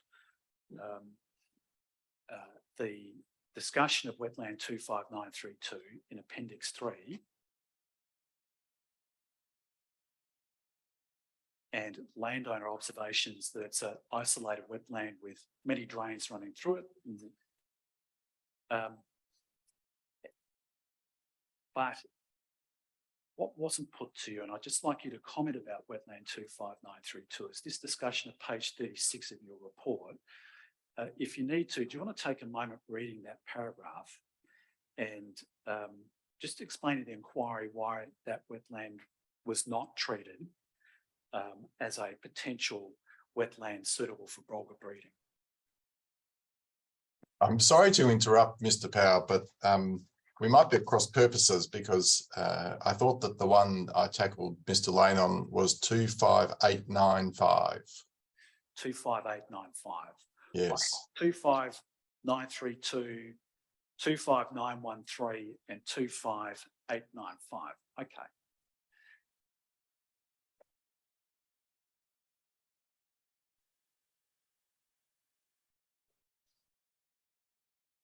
Let me just find that here. Okay. I'm not concerned about that wetland. That's fine. Oh, sorry, I'm just reviewing my note. I think 25895 was the one with the swan on it, which that's correct. Dealt with, yes. That's correct. I'm not proposing to re-examine Mr. Lane on that wetland. I was interested in 25932. Sorry, proceed. Thank you. So if I can go back to 25932, I'm not sure whether you had an opportunity to read that paragraph before I shifted.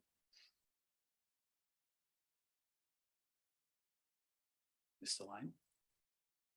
No, I didn't. Can I ask you to just take a moment to read that?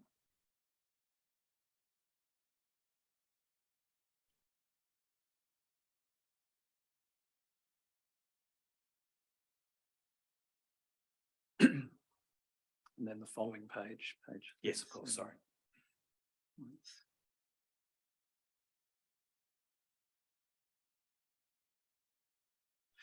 Yeah, essentially for that wetland, although there may have been a historical breeding record as per the statutory declaration, the current condition of the wetland is that it has been drained and no longer functions and is no longer considered a functional wetland.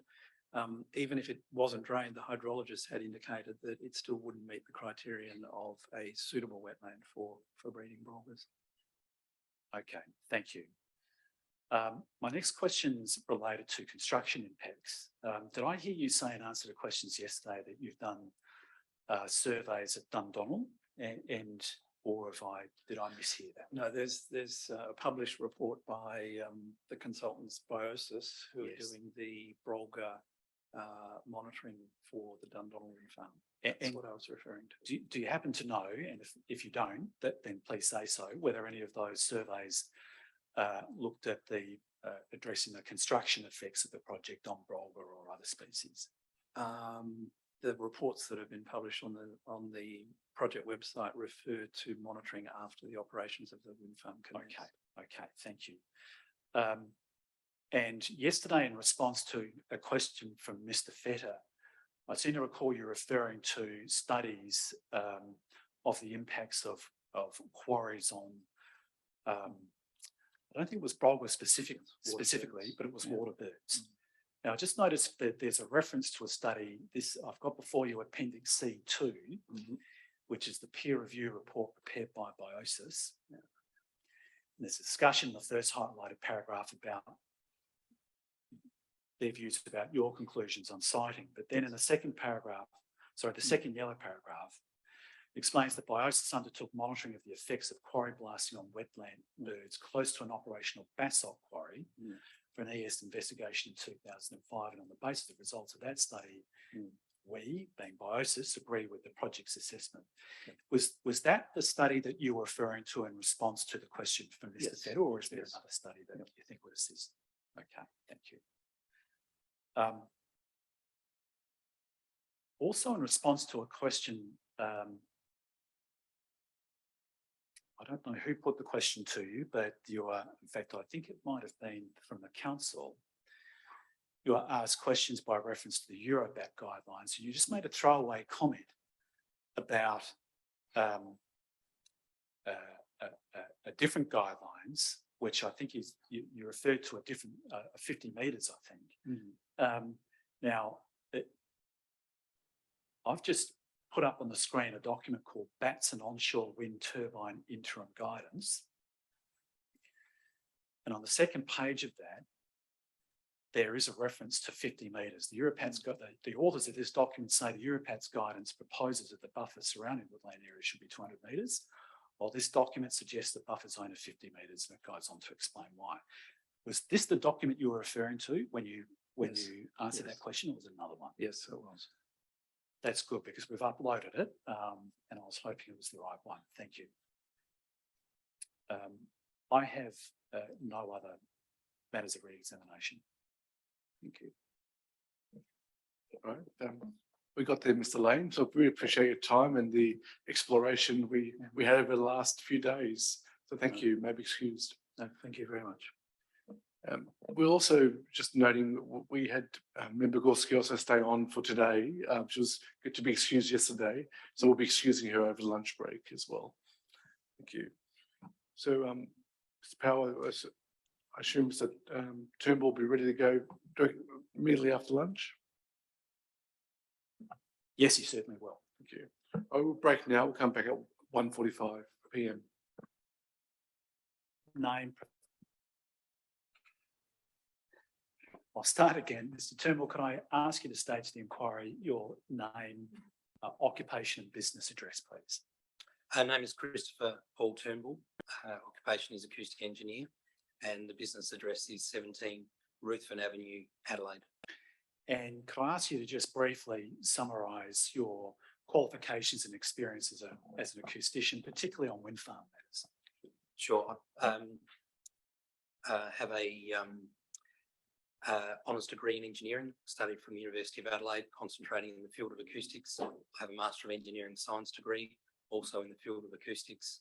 I've been working on wind farms for more than 20 years and have assessed more than 90 wind farms. And could I also ask you to just summarise your experience in undertaking acoustic assessments of other industrial applications, including batteries and substations? I've also assessed many assessments of industrial facilities, whether it be power stations, transformers, substations, battery facilities, as well as construction noise, quarries, mining operations, etc. Thanks, Mr. Turnbull. Now, the EES includes at Appendix E1 an environmental noise assessment dated April 2022 prepared by SONAS. Could you briefly just explain your role in the preparation of that report? I was the author of that report. I was involved in every aspect of the assessment. I did have other engineers assist me with some tasks, but when I did that, I provided them instructions and reviewed their inputs. And for the purpose of this proceeding, you prepared a witness statement that you signed and dated the 29th of September 2022. Yes, I did. And do you adopt that statement as the basis of your evidence at this inquiry? Yes, I do. And then subsequently you prepared a second expert witness statement dated the 6th of October in which you respond to the statement that was prepared by Mr. Hewson. Could I ask you just to explain, was that a comprehensive itemised response to each and every matter, or was it a higher level response? Could you just explain what was your approach to in preparing that statement? Yeah, it was really just an assessment of the main issues as I saw them. Fair enough. And you adopt that statement also as the basis of your evidence at this inquiry hearing? Yes, I do. And did you convene with Mr. Evans and Mr. Hewson in a conclave? Yes, I did. And you signed, I think, a joint witness statement dated October 2022? Yes, we did. All right, thank you. Now, have you prepared well, you appear to have prepared a PowerPoint presentation. Does this PowerPoint presentation include any information or evidence that's not already in the witness statements? No.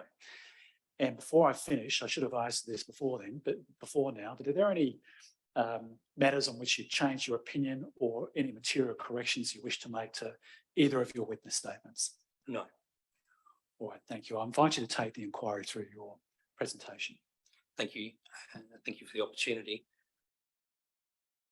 So this presentation essentially is a brief summary of the assessments that I've conducted. It includes the operation of noise from the Willatook wind farm turbines, the cumulative effect of other wind farms in the vicinity, adding together with the additional turbines from the Willatook wind farm, the operational noise from site substations and ancillary activity, including battery facilities, and the noise from construction activities. In assessing the noise, environmental noise from each of those items, I've considered the policy and planning guidelines for development of wind energy facilities in Victoria, issued by DELP, the Environment Protection Act and General Environmental Duty, the Environment Interim Regulations 2021 as they relate to wind farms, the New Zealand Standard NZS 6808/2010, which is called up by the policy and planning guidelines and also by the regulations, and the noise limit and assessment protocol, which is used for determining criteria for ancillary equipment, and the civil construction, building and demolition guide, which is used for assessing construction noise. Mr. Turnbull, sorry to interrupt. I don't think your PowerPoint is feeding through the Zoom.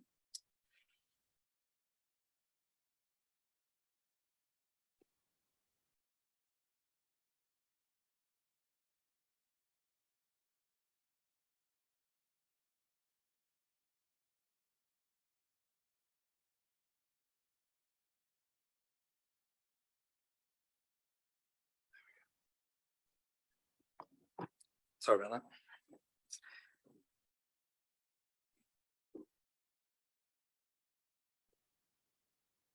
And so in terms of wind farm criteria, the New Zealand Standard, I've adopted a criterion of 40 dBA as an LA 90 10-minute outdoors or background +5, whichever is greater.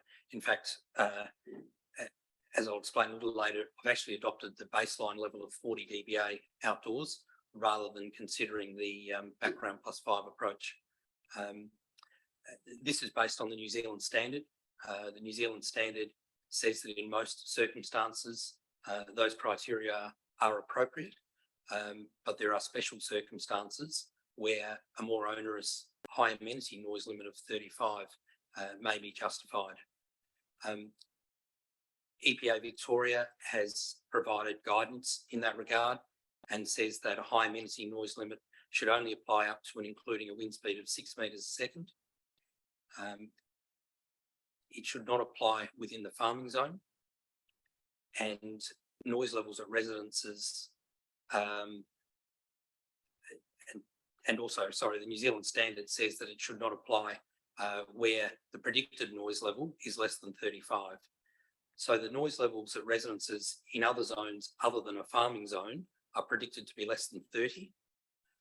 On that basis, the township in the area is not of Orford is not a high amenity area in accordance with the New Zealand standard, simply because it's outside the 35 dBA predicted noise contour. And as stated previously, the EPA Victoria suggests that a farming zone should not be considered a high amenity area, and that is also demonstrated by the Cherry Tree Wind Farm VCAT determination, which is listed in the planning policy and planning guidelines of DELWP. Background noise monitoring was conducted in accordance with the New Zealand standard between the 30th of September and the 10th of November, based on the proposed layout at that stage. And it's proposed the monitoring will be repeated prior to construction. Now the New Zealand standard says that background noise monitoring should be conducted at locations where the predicted noise level is more than 34, or at one location which is representative of others that are within the 35 dBA contour. Depending on the, we'll go through this later, but depending on the noise prediction model used, there's somewhere between 4 and 7 non-associated residences within that 35 contour.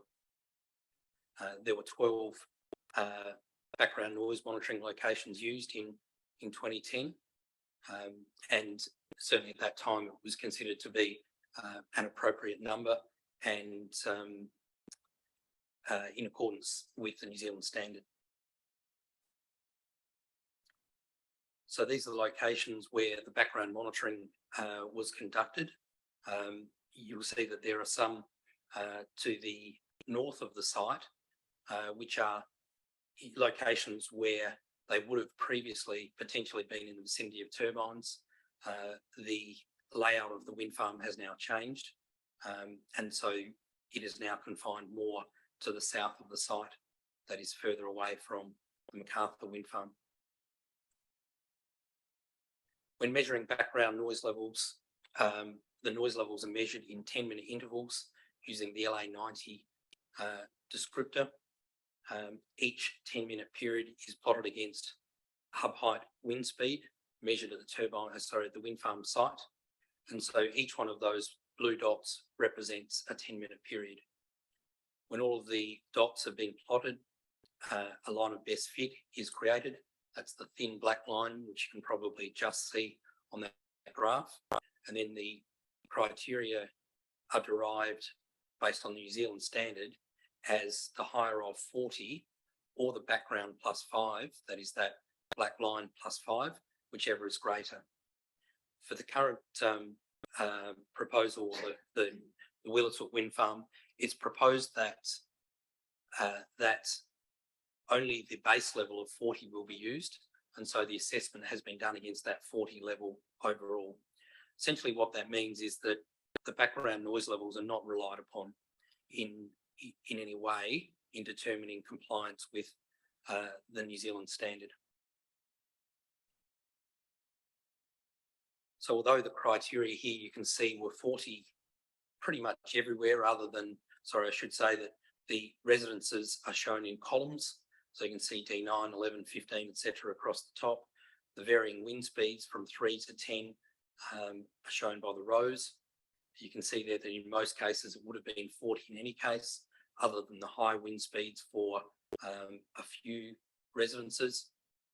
But notwithstanding that, a project criterion of 40 has been considered for all wind speeds and all non-associated residences. And that was essentially based on the age of the data, potential changes, the changes to the layout, and that's the reason why the 40 has been chosen. Although it is proposed that further background noise monitoring will be conducted prior to construction, but the reason for that is simply to assist in determining the contribution of noise from the wind farm rather than to change the criteria. The noise predictions have been based on the layout of 59 Vestas 1V162 wind turbines with hub height of 149 metres. The noise data which have been used are the manufacturer's noise data in accordance with the New Zealand standard.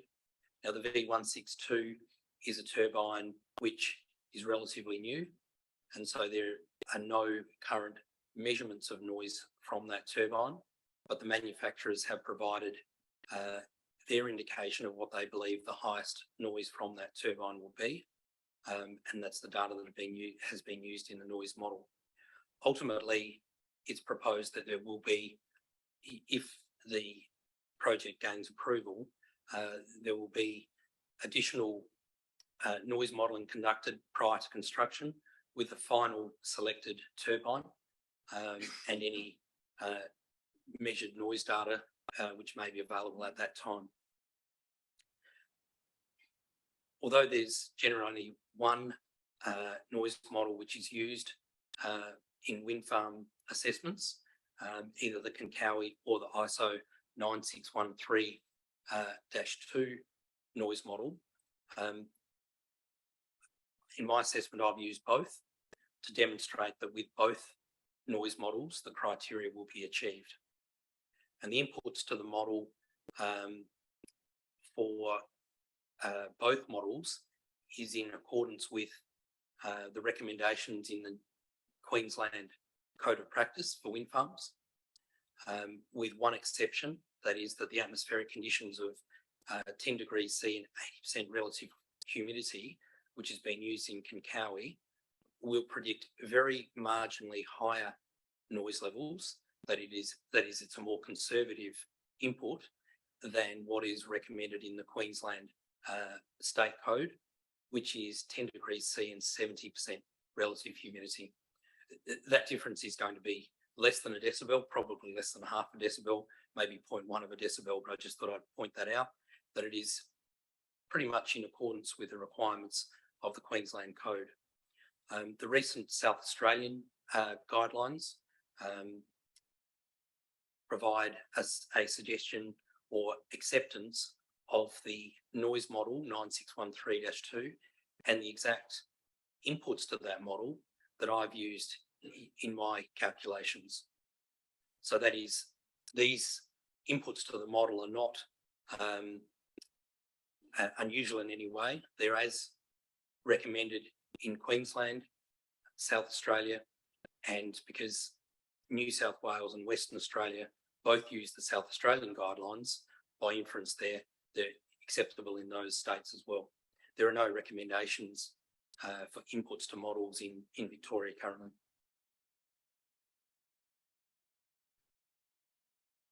Based on those noise models, a noise contour plot is provided.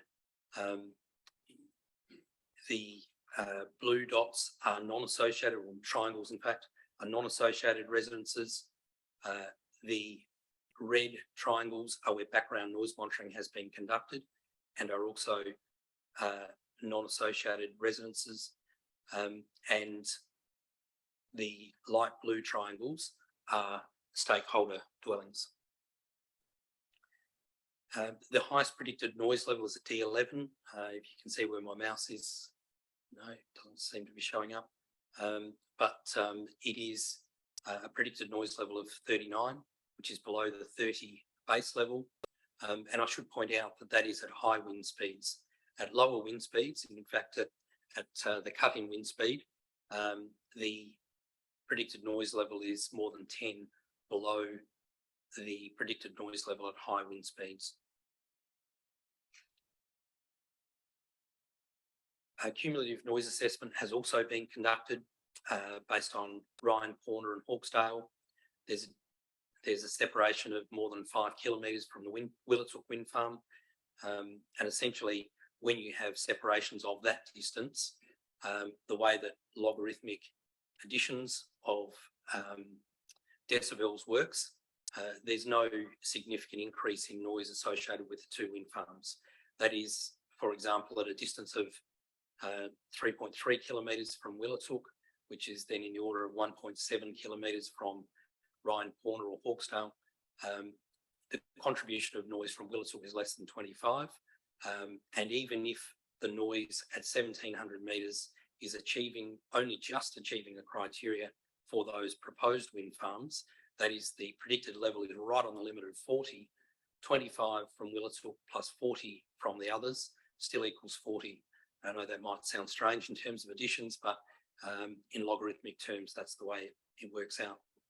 The other thing to note is that that assumes that the wind is in both directions, that it is in the direction from the Willatook wind farm to the residence, as well as the other wind farms to that residence. Now, obviously, that can't occur in practice, and so that's quite a conservative assumption. With Macarthur, predictions have been done with a noise model. The highest cumulative level is 39 at D49, and that is a contribution of less than 25 from Willatook. That is, the noise level is already at 39 from Macarthur, and then when you add the contribution of Willatook of less than 25, it remains at 39. And that, of course, is again only if the wind is blowing from the south for the Willatook turbines and from the north for the Macarthur turbines, which is obviously not going to happen. Having said that, there will be times when there will be more times for residences which are between the two wind farms where the wind farm is audible. It will be within the criteria of the New Zealand standard, but it will be audible on more occasions because it will be potentially audible when there is a southerly wind from the Willatook wind farm and where there is a northerly wind from the Macarthur wind farm. This is a combined contour plot showing the combined noise levels from the two wind farms. And you can probably see from that it's not significantly different to the contour plot for residences in the vicinity of the Willatook wind farm as the noise model, which only included the Willatook turbines. In terms of ancillary infrastructure, this includes the substation and BESS. The protocol criterion at night is 34 dBA, during the evening is 39, and during the day is 45, based on them being utilities. In order to achieve those criteria, a recommendation has been made to have a transformer with a reduced output. That's a standard option in accordance with the Australian standard for transformers, and so can be readily achieved. And that's to account for any potential tonality and cumulative noise from the yet to be constructed Tyrone power station, if that ever were to be constructed. In that case, the combined noise from the Willatook ancillary infrastructure and the Tyrone power station would still achieve the criteria. For the quarry, the protocol criterion at night is 36, during the evening 41, and during the day 45.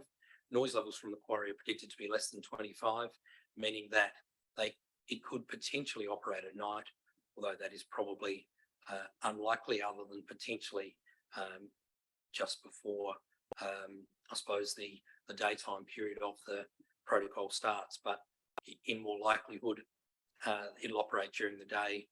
The predicted level of 25 for it is well below the criteria of 45. In terms of construction noise, a construction noise assessment has been prepared based on the Civil Construction Building and Demolition Guide.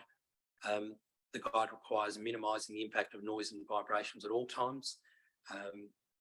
That includes having community consultation, work scheduling, and noise reduction measures.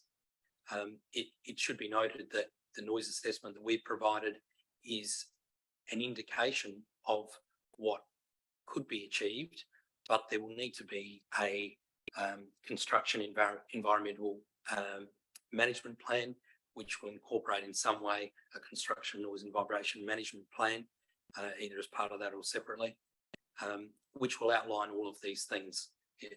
Once the scheduling and other things are determined and the work practices are better known, all of those things can be refined in that construction noise and vibration management plan. Ultimately, the guide, the EPA guide, requires inaudibility at night for any construction noise, and that's a clear requirement of that guide and will be achieved. So irrespective of any of the, I suppose, preliminary assessments that we've done to try to work out the practicality of various things, the demolition guide, the guide does require low noise impact work such as that to be inaudible. There are also managed impacts works where the noise can be reduced, and unavoidable works in some cases can occur where there are no other suitable options, but a very high bar is set for describing what are unavoidable works. And really it's to do with safety and having some movements of trucks, etc., as one example, that might need to occur outside of hours to avoid the congestion on roads during the day, and things like concrete pours potentially fit into that category. Notwithstanding all of that, construction activity or wind farm is seldom an issue, as it typically occurs at significant separation distances from residences for relatively short periods of time at each site. And if you put it in the context of building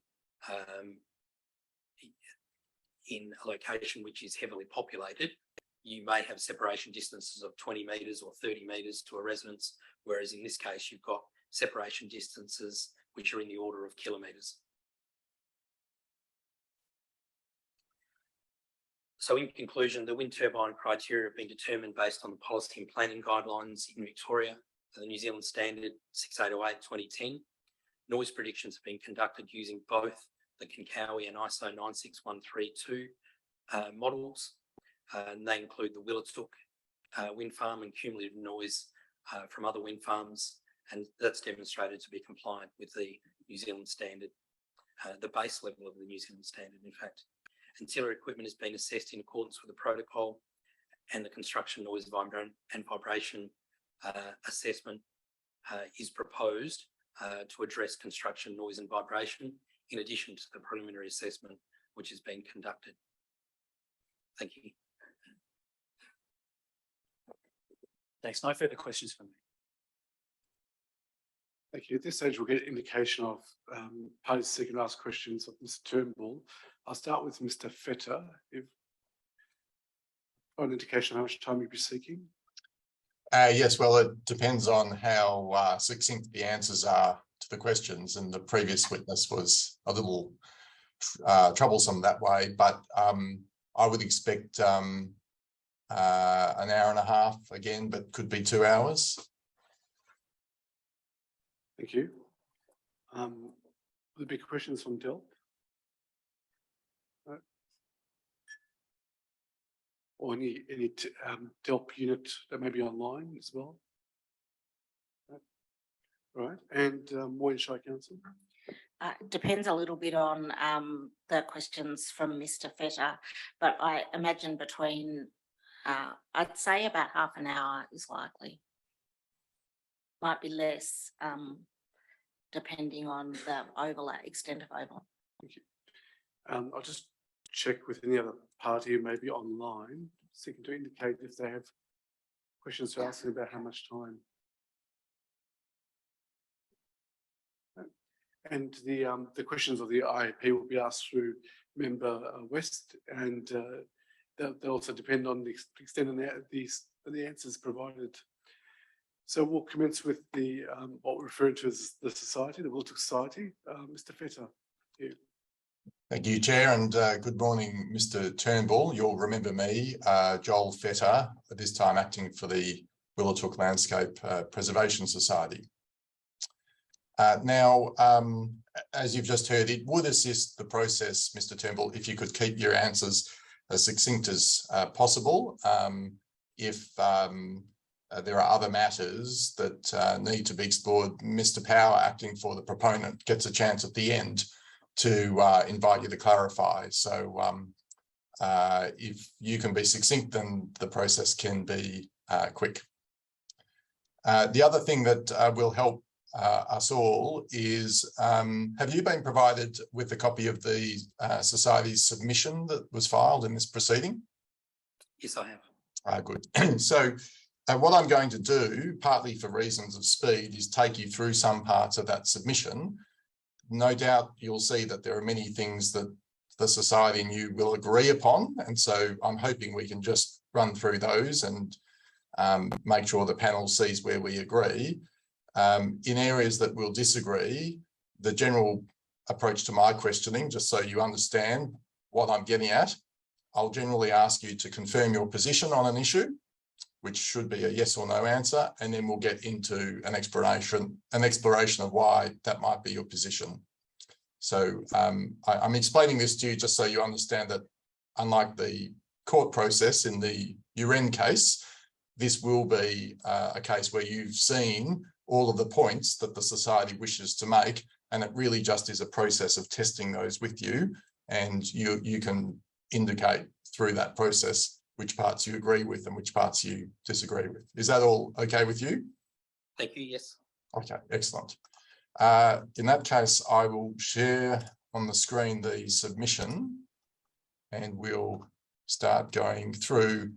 Now, some parts of it, again, matters of submission about law and the appropriate noise limits, so I won't trouble you with those.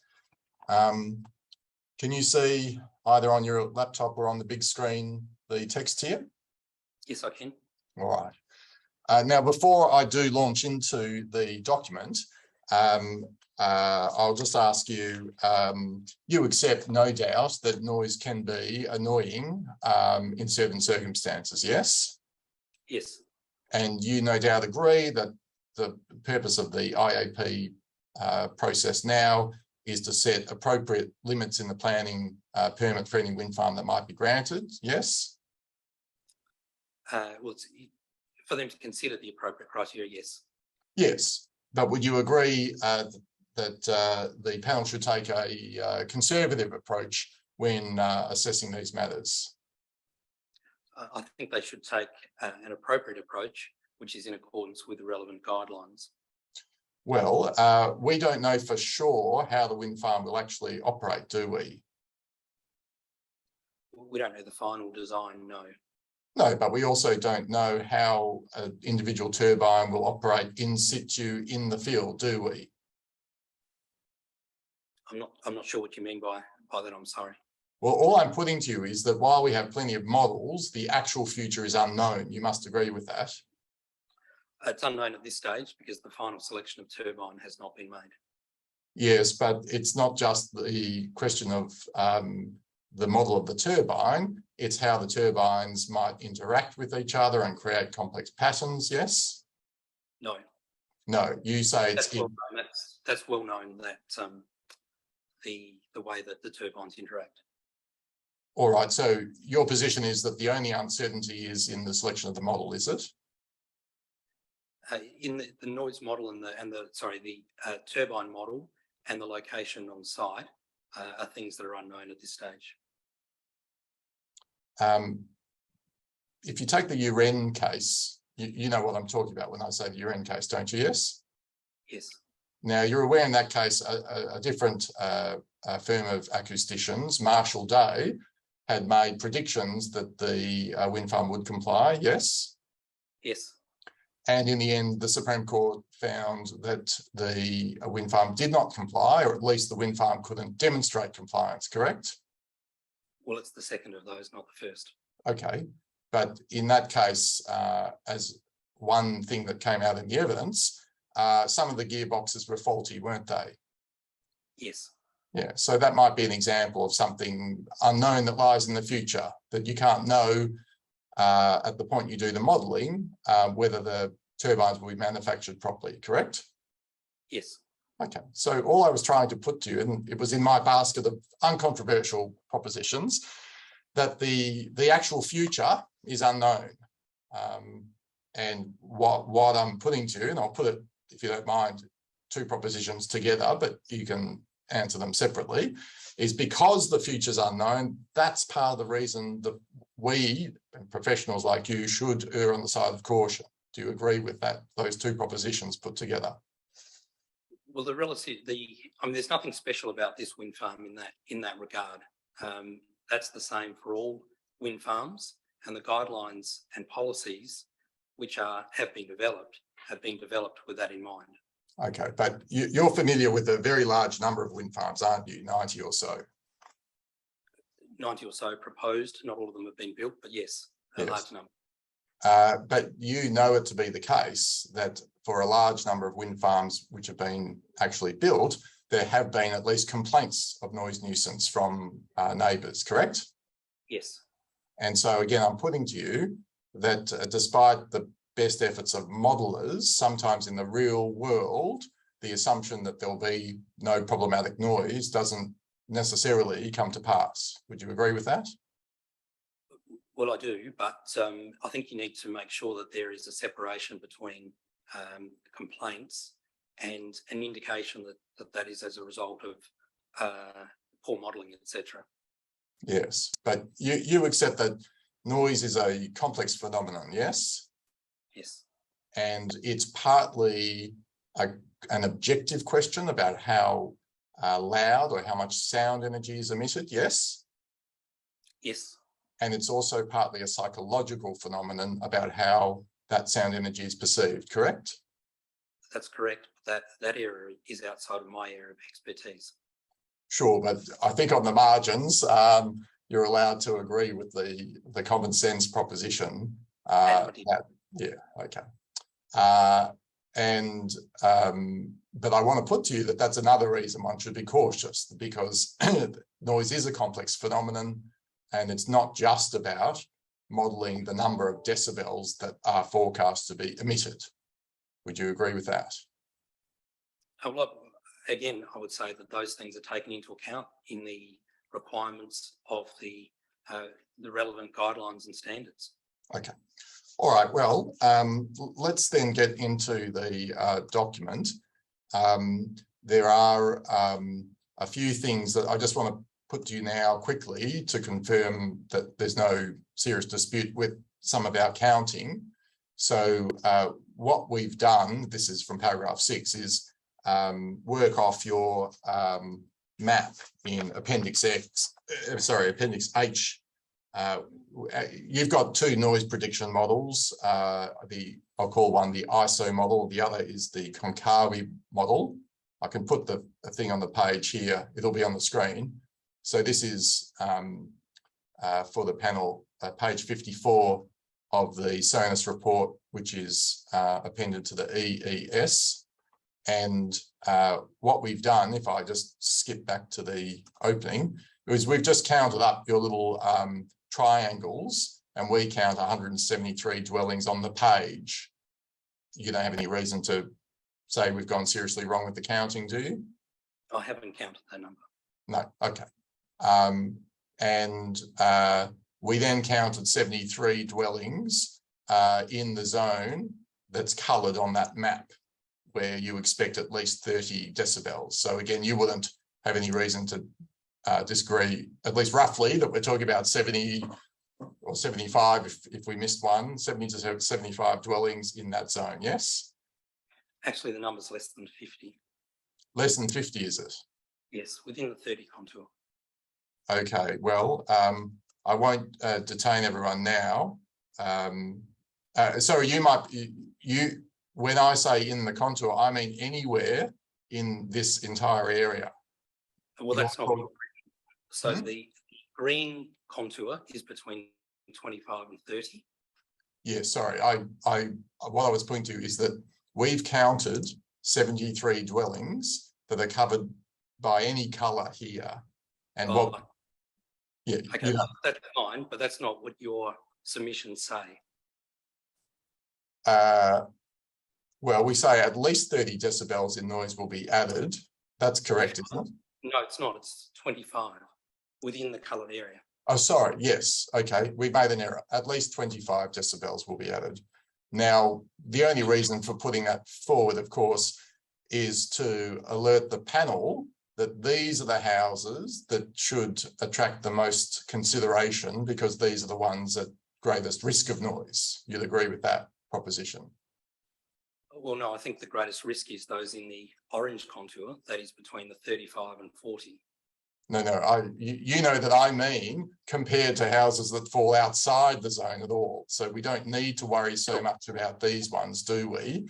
The risk increases as we get closer to the turbines, yes? But the New Zealand standard would say you consider those within the 35 contour. Okay, but just for the moment, put aside the New Zealand standard. Perhaps we can say it this way: the further away, or the greater the as you go out in the contours, the less likelihood there is of noise problems. Okay, I'm just being very fair to you, Mr. Turnbull, in that we put in the submission a number that we counted from your map. We just wanted to give you the chance to tell us that their counting was wrong, but you're not doing that, so I'm going to move on. Well, I am doing that, in fairness. Well, you don't disagree that there are something like 73 houses somewhere in the coloured zone here. You're not disagreeing with that, are you? No, Good. as we've said before, that's not the 30 contour, which is what you've stated. Well, it's pretty clear, at least 30. There might be an error. It should have said 25. I accept that, but yeah. Can I just say to you again, these are the uncontroversial matters. I would have thought I'm going to, if you've read the document, you know where the challenges are coming. So I just ask you to try to not fight with me about the small stuff. It's a matter for you, but in fairness, 5 decibels isn't small stuff. It's significant. And if you make an error, I think it's fair that I point it out. And I accept the error, and you're right about that, and thank you. But the other point really should just be accepted, which is that the commission, the panel, sorry, should have a particular focus on those closest in the coloured areas. Yes? Look, I've answered that question. I've said the orange is the most important. Okay, all right, let's move on. Now, just again, some matters I don't expect to be controversial, some basic acoustic science. You would agree that decibels are a logarithmic scale, yes? Yes. And because of that, a doubling of sound energy corresponds to a 3 decibel increase, that's right? Yes. Okay, and then on the maths, so that means, and you adverted to this in your presentation, that because of logarithmic addition, 30 plus 20 does not equal 50. It in fact equals something like 30.4, yes? Correct. Okay. And you would agree that noise perception operates differently, and that a 10 decibel increase in objective sound energy is perceived roughly as a doubling of the volume, yes? Yes. Okay, good. There's another a related matter which we take up in the submission, which I might as well deal with now, which is just about the difference between decibels. So I'll scroll down. Now, this proposition is also right, that as you go up from 1 decibel, you move up by 1 decibel alone, there is in fact a 26% difference in sound energy. And we've given you the formula in the footnote if you wanted to check, but that's right, isn't it? It sounds about right. I haven't checked that, but it sounds right. Yeah. And because... Sorry, that's in energy, but not in perception, certainly. Correct. Sound energy. And again, because we're dealing with exponentials, it's always 26%, whether you're going from 0 to 1 or 30 to 31 or 100 to 101. It's a constant ratio. A 1 decibel change is always a 26% increase in sound energy. Yes? Yes, but imperceivable. Sure. Well, speaking of perception, you would agree that there's variation amongst humans about perception of sound, yes? There is minor variation in the thresholds of perception, but I don't think there is in the perceived differences of 1 decibel. No, but for instance, if I turn my speaker knob up incrementally, listening to music, some people will notice the change, those with good hearing, and those with worse hearing will not hear the increase in volume, will they? I'm not sure that follows, to be quite honest. You don't accept that there's variation in hearing ability between people? No, that's the threshold of perception, but the difference from one level to another is a different matter. Sure, but that's what we're talking about, because the context of this application is that the background sound level is 1 level, and there's going to be more sound if these turbines are constructed. So there'll be an increase, and the question is, to what degree will it be heard? And I'm putting to you that different people will potentially hear increases in sound differently. Do you agree? Yes. Okay, good. That again was in my basket of uncontroversial propositions, and we can now move on. All right, I will go back to where we were and just run through now again some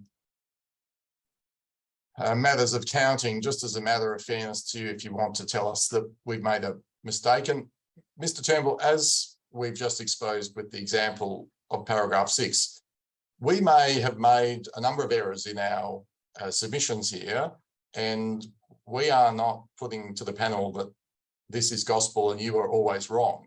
These are the submissions. We are open to being told where we've got it wrong, and that's the process here. So, but in many cases, it would appear that the points that we're making are right. And again, in fairness to you, we want to give you the chance to disagree and tell us that we've got the wrong end of the stick. So going just back to some trivial matters and counting, on our count, you can see here we say there are 13 non-stakeholder dwellings where the nearest turbine is closer than 2 kilometres away. That's again from your map. Without necessarily identifying them all on the map, would you agree that that's the right number? I haven't checked it, but I don't know that it's wrong, if I can say it that way. Okay. And we've also counted 30 people that live, 30 dwellings, I should say, that live within the nominated distance of Macarthur, but are also on your map. And so you wouldn't disagree with that counting, would you? Yeah, 6 kilometres is a long way, obviously, but yeah. I don't suggest that's wrong. Okay. Well, at the moment, as I said, this is just marking out what the society asserts should be the dwellings of particular concern. We've heard your point that the closer in you go, the greater the concern, and I think the society agrees with that. But at least we're trying to draw the boundaries of minimum concern. All right.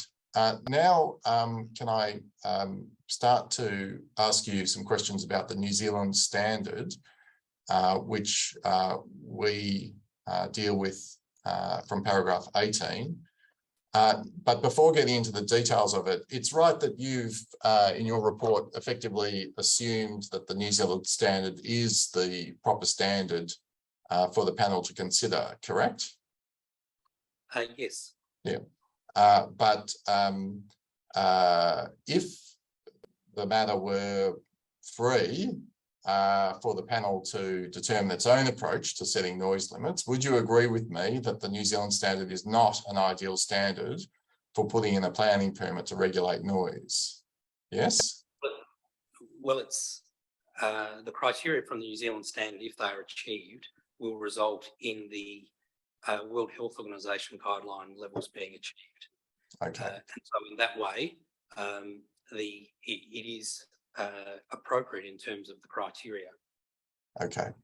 I think probably that my proposition was too high level. We'll have to get into the detail now. So I think it's important that we now just do explore how the New Zealand standard works or doesn't work. Can I start with the setting of the background? So what we've tried to explain, and I'll take the panel to the paragraph at the moment, is that leaving aside the prospect of on-off testing, to which I'll return, you basically have a three-step approach in determining compliance with a noise limit. You agree with me breaking this down into 3 steps, yes? Yes, generally 3 steps. Okay. I haven't been through each of those steps, but Yeah. I think the general proposition of the 3 steps is correct. Yeah. And so again, this is in my basket of uncontroversial material. So I just want to spend a little time going through these steps with you so that we can make sure we agree about it and that the panel understands how, in particular, if it does select the New Zealand standard, then at least when it comes to compliance, these steps may be taken and these steps may or may not be problematic. But the first step here is before construction, you basically create a background regression curve, being a curve showing how the sound changes with wind speed, yes? Yes.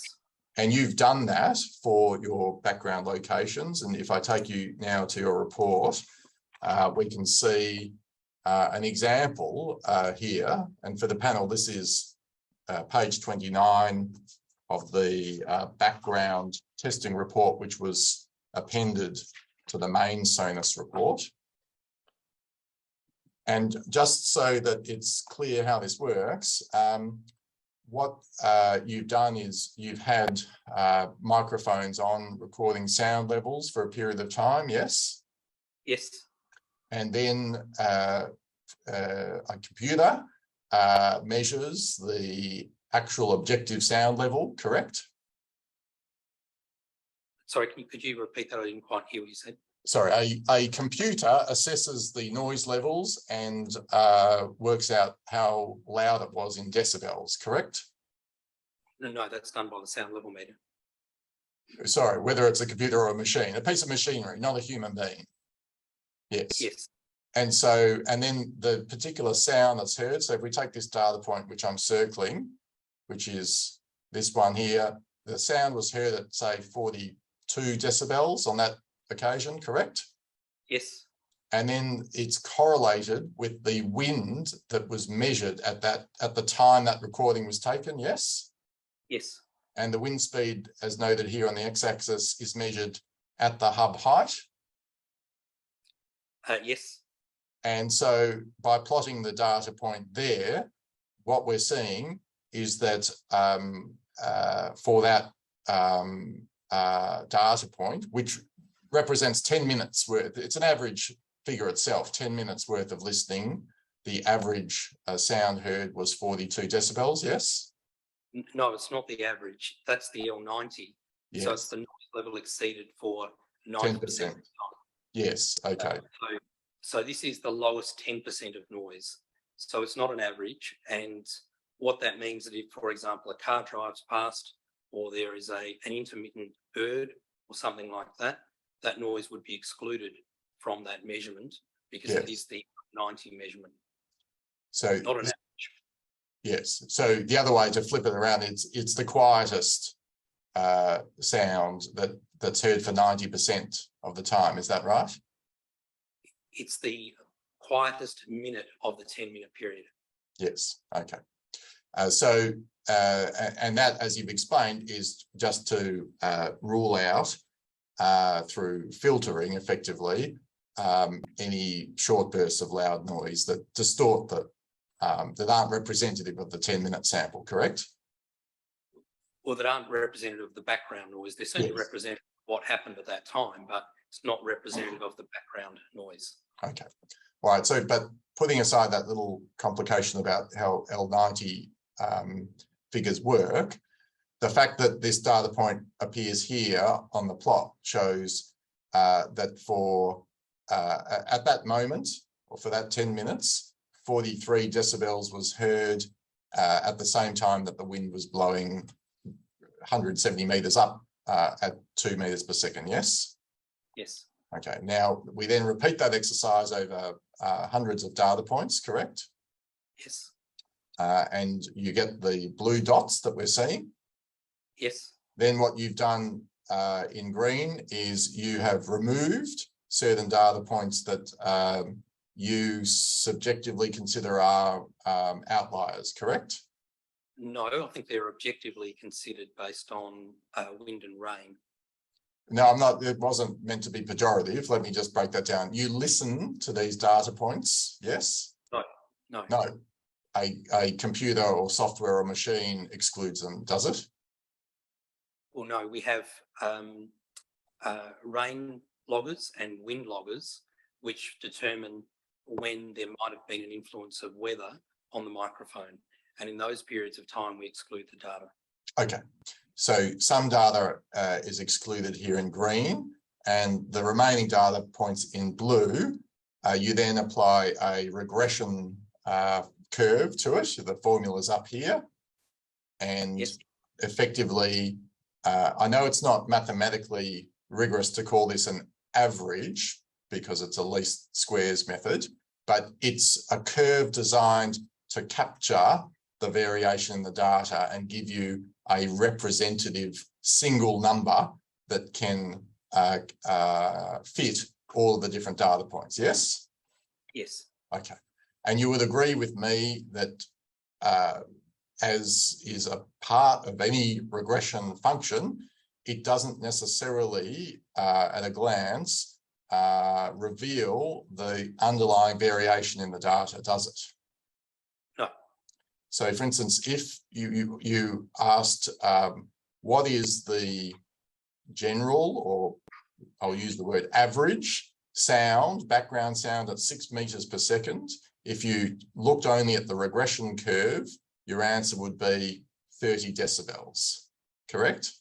Yes. But in fact, at 6 meters per second, a whole range of different data was captured from about 18 decibels through to almost 50, yes? Yes. Okay. So I think, again, this is the uncontroversial basket, perhaps, that the regression function compresses variable data into a single point, yes? Yes. Okay. Now, again, just perhaps to help the panel, the only reason you've explained this, and this is accepted by the society, the only reason that under the New Zealand standard that one does the background curve like this is then to derive the red line, which is the noise limit, correct? Well, it's two reasons. One, so you can use it post-construction to work out the contribution of noise from the wind farm, Yes. but also predominantly to come up with that red line. Okay. And that's because under the standard, the default noise limit is a choice between 40 decibels or background plus 5, whichever is higher, meaning that almost always you get a noise limit that is a flat horizontal line up to the point where the underlying regression curve hits 35, or sorry, that must be over here. And then if I zoom in, it starts to lift up because it's 5 decibels above a lifting regression curve, yes? Yes. And I think what you were putting in your opening is that in this case, the proponent is happy not to worry about the lifting and to just accept the red line extending infinitely to 40. Is that, have I understood the proponent's position? That's my understanding, yes. Okay, all right. Okay, so that's step 1, but I will come back to some of the details of that. Step 2, we won't have to now go through in detail, but or maybe before I come to step 2, I'll just take you back to this issue of on-off testing. If you have derived your background curve and obtained a noise limit, and we'll go back to the background curve, the limit is on the addition of sound to the prevailing background at the residence, isn't it? It's the contribution of noise from the wind farm. Yes. So just to be very clear, so if, for instance, at 6 meters per second, we had said that the background was 30, then the relevance of the red line is that the wind farm is allowed to add a further 40 decibels of noise, correct? Yeah, the contribution can be 40, that's correct. Yes. And so again, if I show you, this is an internet page, but you'll tell me if you object to it, Noise Meters Australia. If you took a background level of 30 decibels, added 40 from a wind farm, because of the magic of logarithmic addition, you end up with 40.4 as the cumulative sound heard at the residence, yes? Yes, that's correct.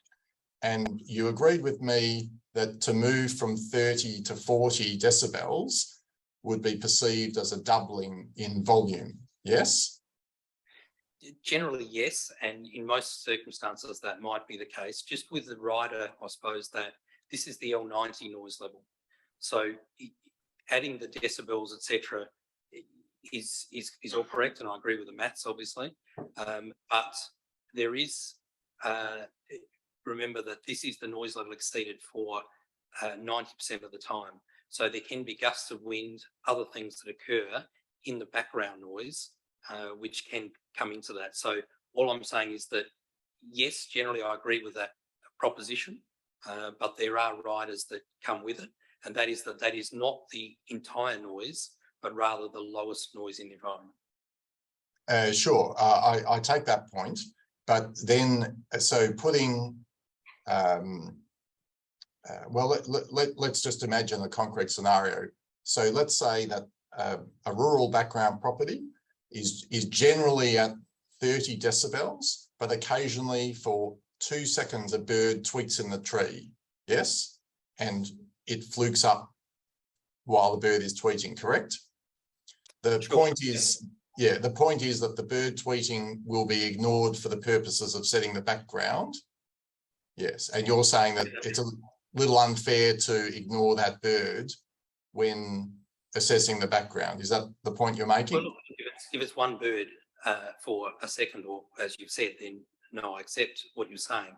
But if it is other noise which occurs for 80% of the time, where that 30 is 36, 37, 38, then in those circumstances, it wouldn't be perceived as a doubling in the noise level.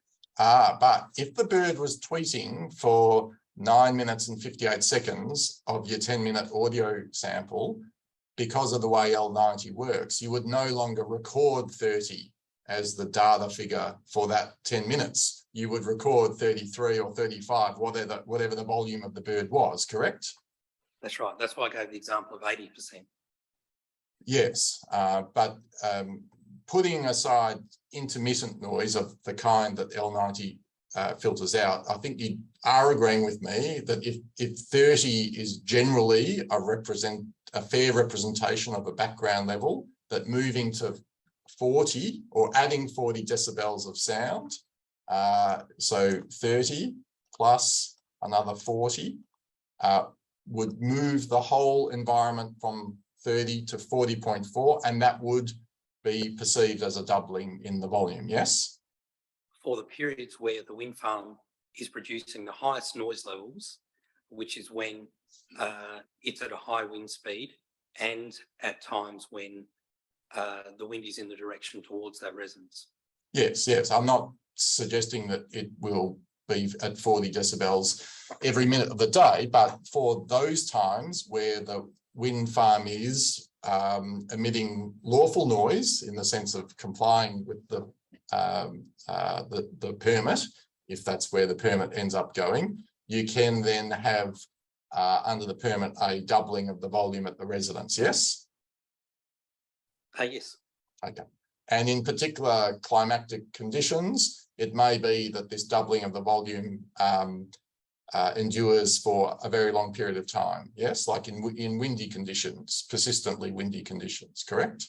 Well, in windy conditions, you're less likely to have the 30, and in those conditions, the L90 won't be a fair representation because you will have many periods where the noise level is higher than that, and so that the L90 is not a fair representation when you're talking about doubling the perceived level. Okay. Now let me come back to the document and talk about post-construction compliance testing. Now, it's right, isn't it, that the New Zealand standard itself allows for on-off testing, correct? Yes. And what, just for the panel, what on-off testing is what the name suggests, that you turn the turbines off, you test the noise level without them, then you turn them on and you immediately check the sound level, and you can directly see the change in sound caused by the turbines, correct? Strictly, it's the other way around, but yes, that is the right concept. Okay. And but under the New Zealand standard, on-off testing is only allowed where permitted by the operator, correct? I'm not sure that that's an allowance of the New Zealand standard. I mean, it certainly provides that opportunity within the standard, but obviously if you don't have the operator's permission, the turbines are not going to switch off. Yes, I'm just now trying to show you the provision. It says, and again, none of this, so the society will submit, is binding on the panel to adopt, but the New Zealand standard suggests that it is something which may be chosen by the wind farm operators. So you, I think, must agree that that's how the New Zealand standard puts it, yes? Yes. And I would suggest that for profit reasons, operators generally do not want to turn turbines off for testing, correct? Generally not, although it has been done in some circumstances. Yes. And on-off testing, in your professional opinion, I'm asking, it's preferable, isn't it, to the inferential method that we're about to go to? Would you agree with that? It's better to measure it directly. Well, it's still not measuring it directly, because you can have circumstances where if the existing noise level is over 40, then it doesn't matter whether you turn it off or on. It simply doesn't change. You can't work out the contribution of noise from the wind farm. So there are pluses and minuses for both methods. And certainly the on-off testing is a reasonable way of doing things in some circumstances. Well, it's better, isn't it? Because you then get a immediate and direct result. So if you have, we'll do it your way round, where it's first on then off. So if you have them spinning, so it's a windy day and you have your sound meter in the hand and you're measuring 42, you can then have them switched off, and the moment the blade stops spinning, then you look at the meter, and I accept that all other things have to stay equal. So for instance, if the wind has dropped off in the time it takes to stop the blade, that's not a fair apples with apples. But if all other things are equal, you stop the blade, you'll be able to see directly the contribution of sound from the turbine. Do you agree with that? I do agree with that, but okay. The simple suggestion that you just have to make sure that the wind stays at the same level, it just doesn't often happen in practice, and that can be the problem, that you yes. have this situation where you have a variation in the wind speed, but there are ways around that yes. to overcome that, and so it's I'm not suggesting it's a bad way of doing things, but there are problems as well. Yeah. So, for instance, you could do this many, many times and statistically try to work out what the true position is, correct? You could do it many, many times. I suspect that's not going to work particularly well. If you're turning on and off turbines, it's not just the profitability of the wind farm, it's also the impact that it has on the electricity grid. Turning off a single turbine surely doesn't affect the grid. I don't know if you're qualified or me to say, but here's you can't just turn off one turbine. You need to turn off one. If you had to turn off one turbine, it would be no problem. This would be the way to do it, but it's not a matter of turning off one. I see that we're looking for the contribution of sound from the whole field, and so you have to turn off the field. Yes. I mean, you don't necessarily need to turn off the whole wind farm.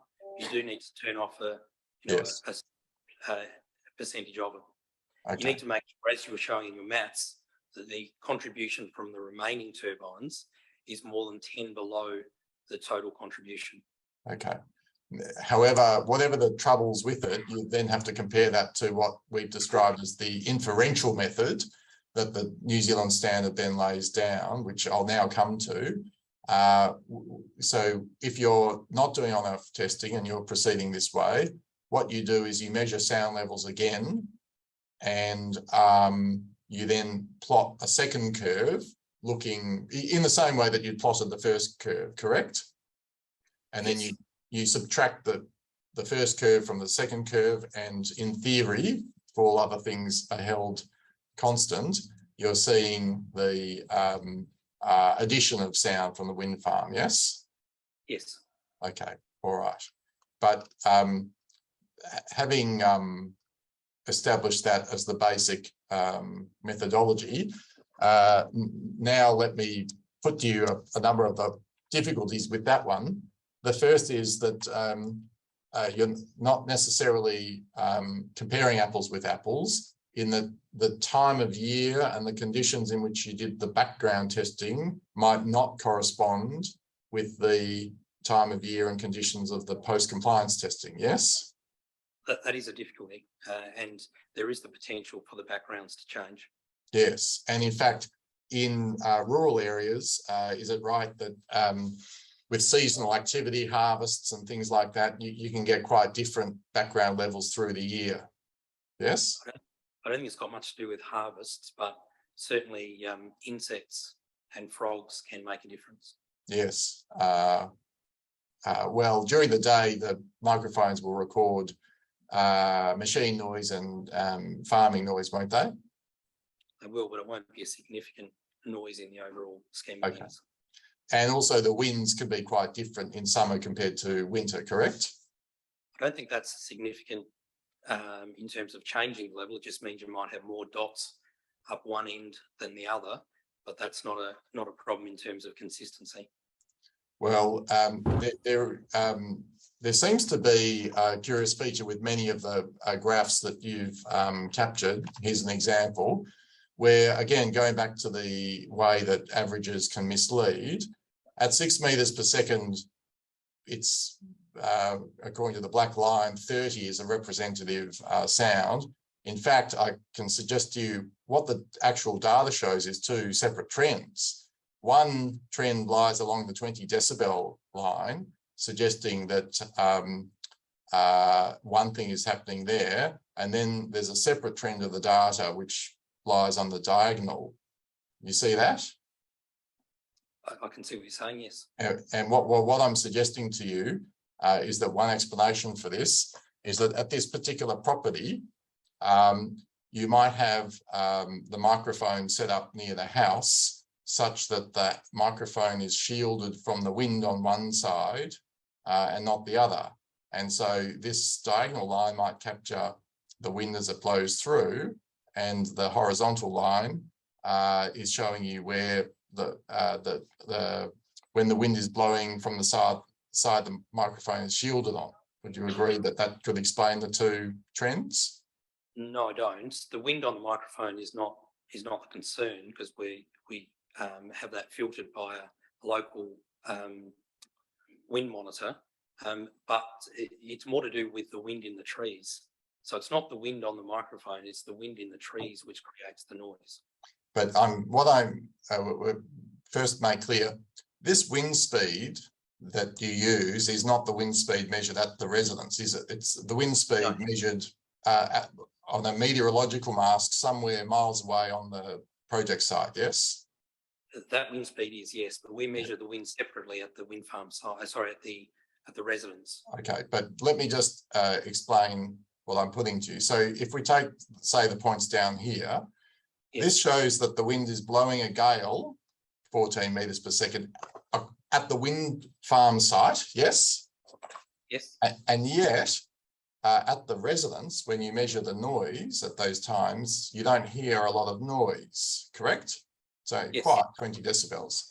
And so I'm putting to you that one explanation might be that while it's blowing a gale, it just so happens, this isn't a criticism of, by the way, of your experimental setup, it just so happens that if the microphone's been put on one side of the house, that's shielding the microphone from the noise of trees and other things that do rustle in the wind, that accounts for why you can have high wind and high wind at the project site and yet low noise at the residence. Do you agree with that? No, I don't, because unless it's the trees that would be needed to be shielded by the house rather than the microphone. The microphone is not wind on the microphone. I may have not explained that very well.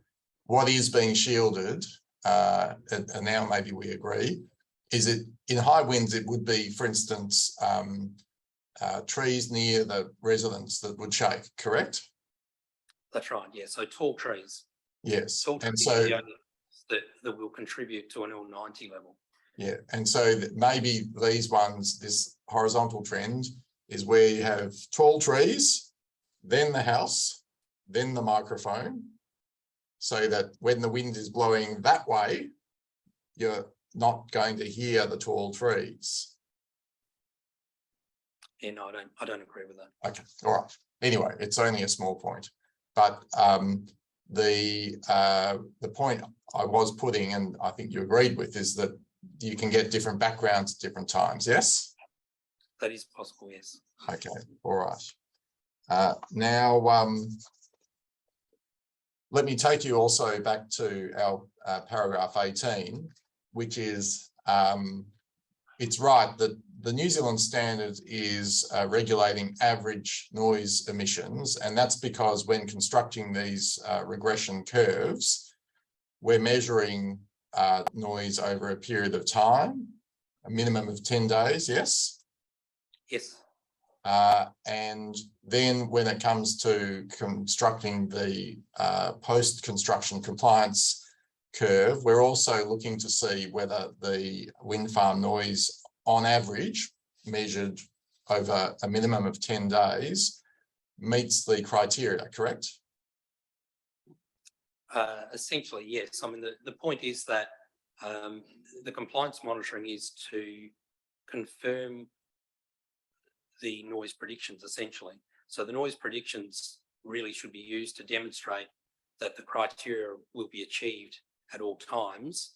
The compliance monitoring is really just to see whether, you know, there's been a problem with that.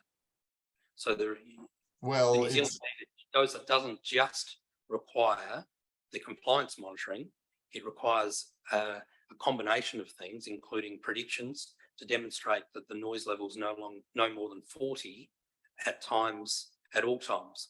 Okay, but what we are then putting, which I'm asking you to confirm, is that because we're dealing with averages, there can be problems. So the example we give is if a wind farm is as loud as a jet engine for a week and then quiet for a month, say because it's switched off, and you recorded that entire period and then plotted all of the data points, you would find that on average, the New Zealand, the addition of noise from the wind farm was below the criteria. You agree that that's how averages would work, yes?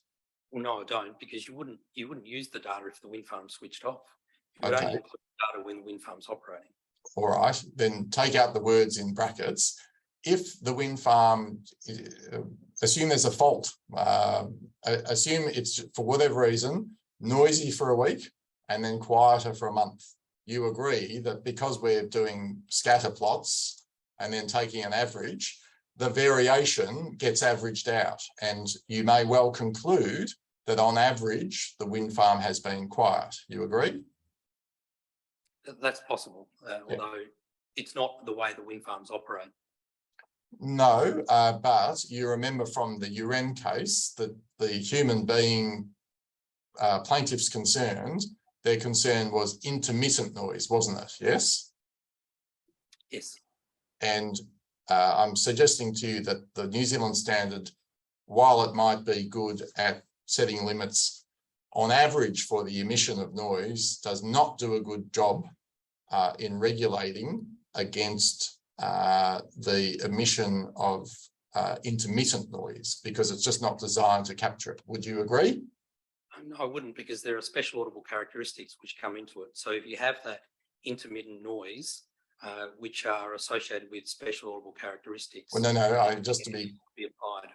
We're talking about different types of intermittent noise. I think for special audible characteristics, you've moved on to noise that might be present.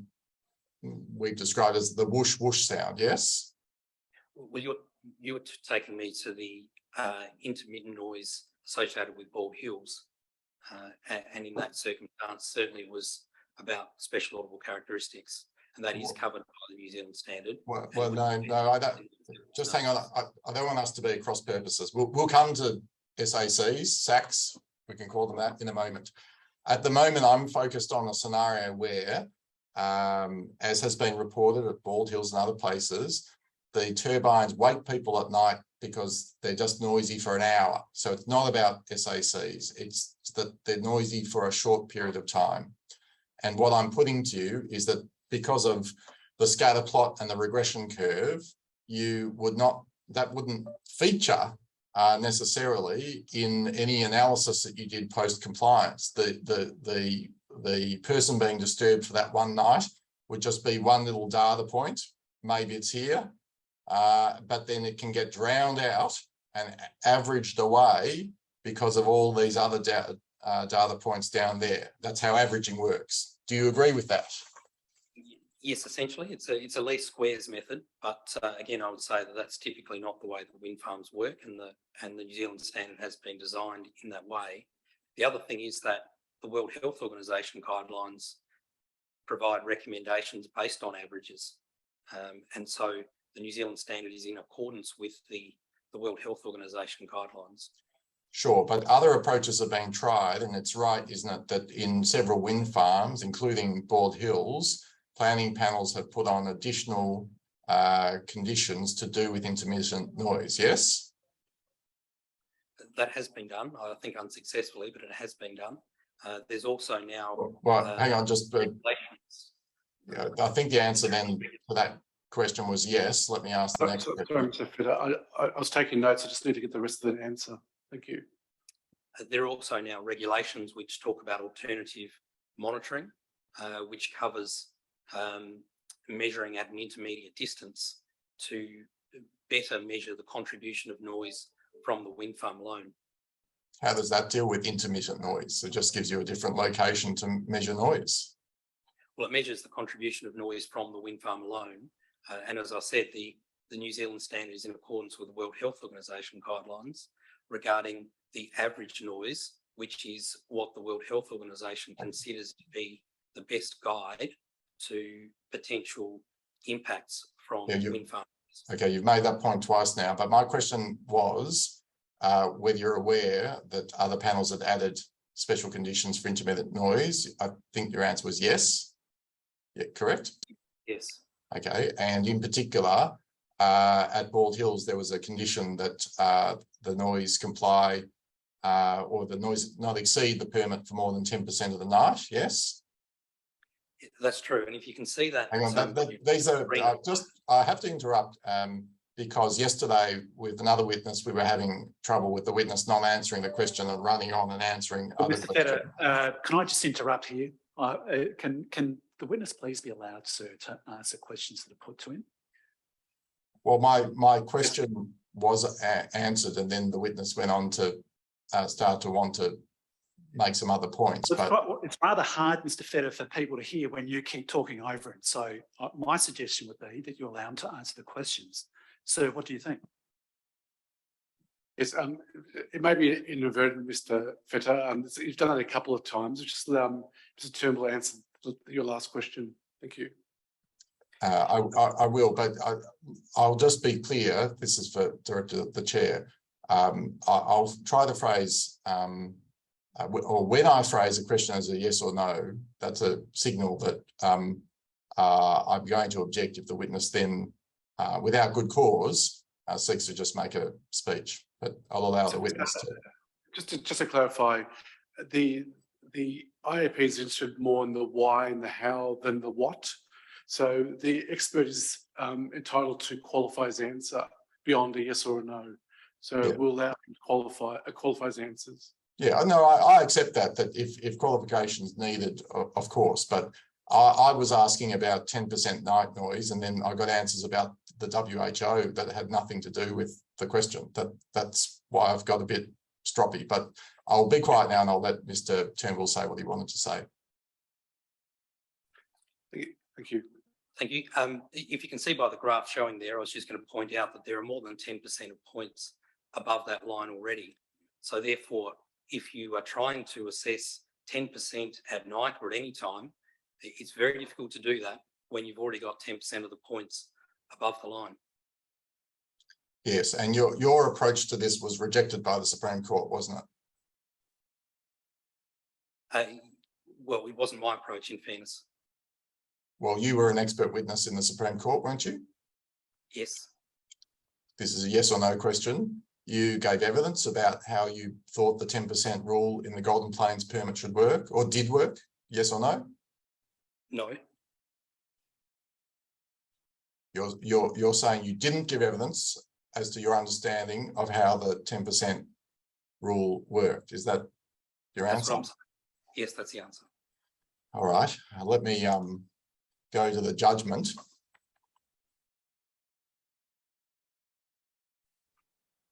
I just have to, search down. You see here on the screen, this is the judgment. Starting at 194, the panel recommended the definition of a night compliance period. You see that? Yes. And then the judge, Her Honour Justice Richard, sets out the approach of Marshall Day Acoustics, a different firm, yes? Yes. Then she sets out your evidence from 199. Yes. And then you've just there are missed a bit relevant part just below that. Below? Where do you want me to go? Just below the heading. Well, which you let me highlighted, just, Mr. Turnbull. sorry, give me, these are paragraph numbers. Tell me where you want me to go. Higher. Higher. Higher. Is my name above or below that? It's here. You start at 199. Yeah, so the line below that, 199. Yeah. What do you want?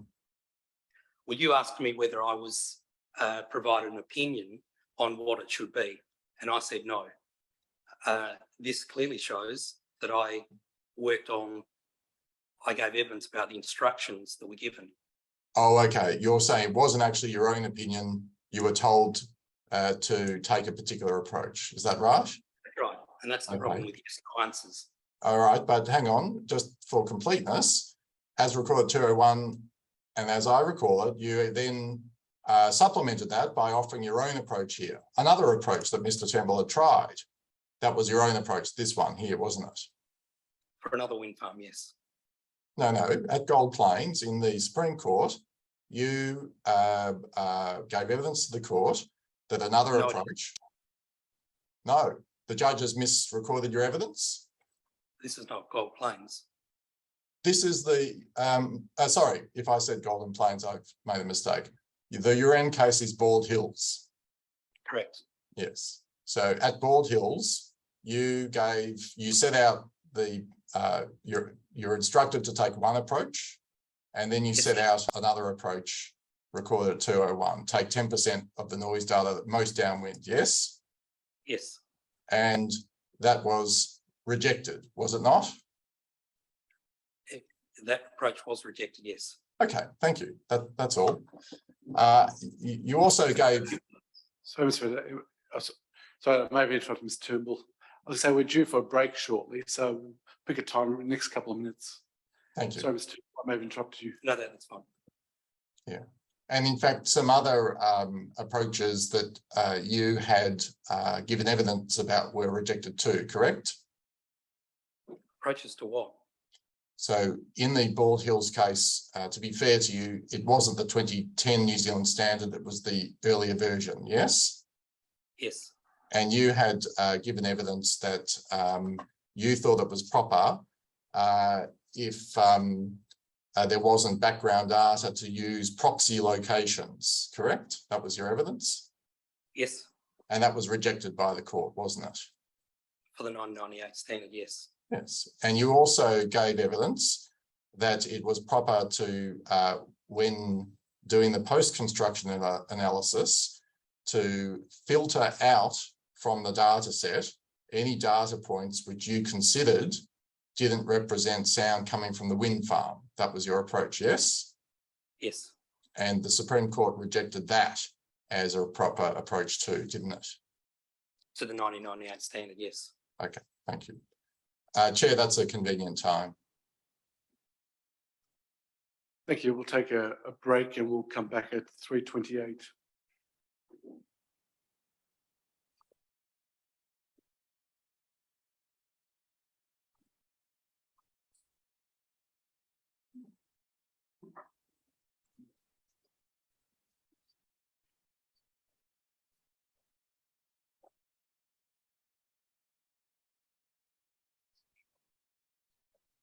Yeah.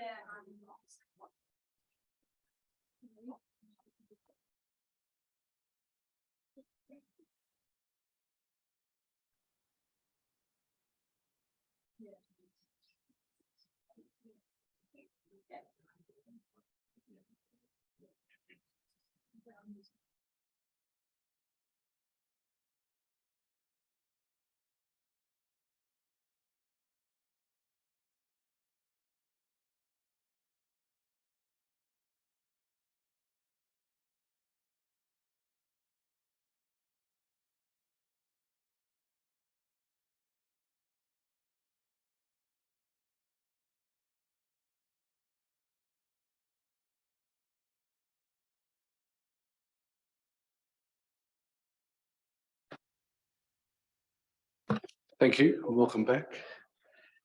We're continuing questions of Mr. Turnbull from Mr. Fetter.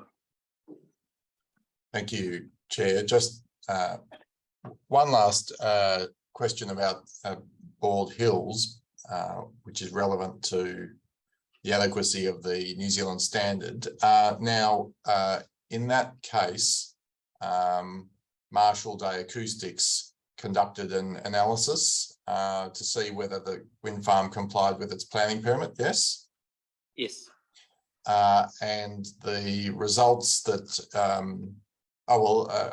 you then also were commissioned to review their work, correct?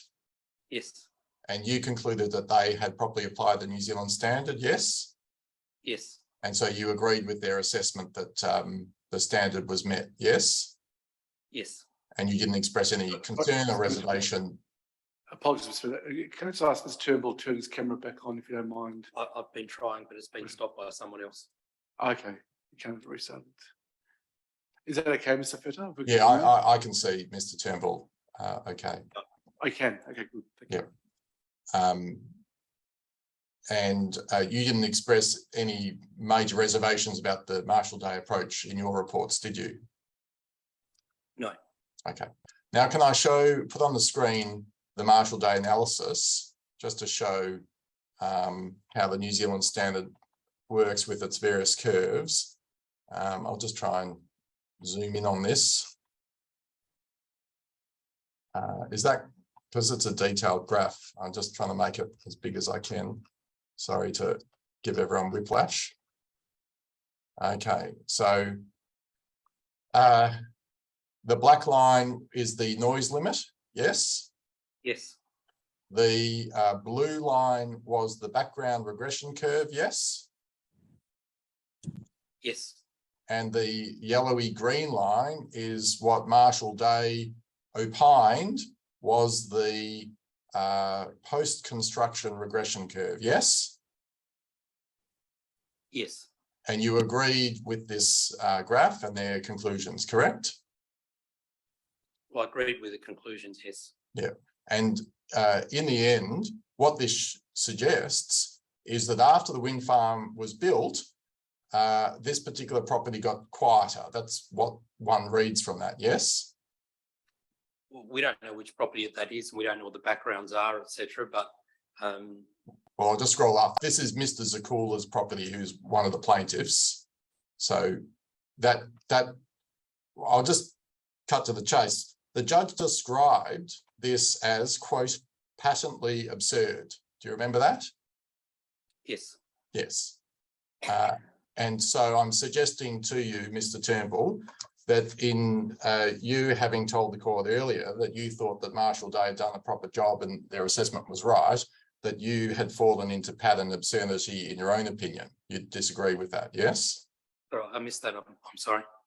I'm putting to you that your own opinion, therefore, that Marshall Day were right, was itself patently absurd.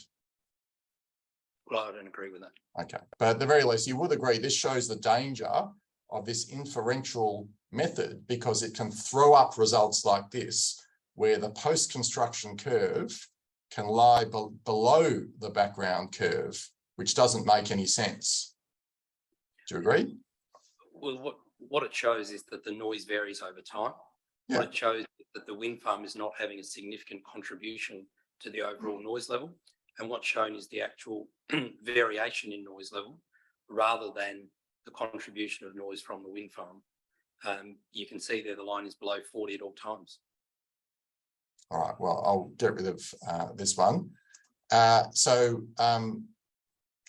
We're dealing with the problems of the New Zealand standard.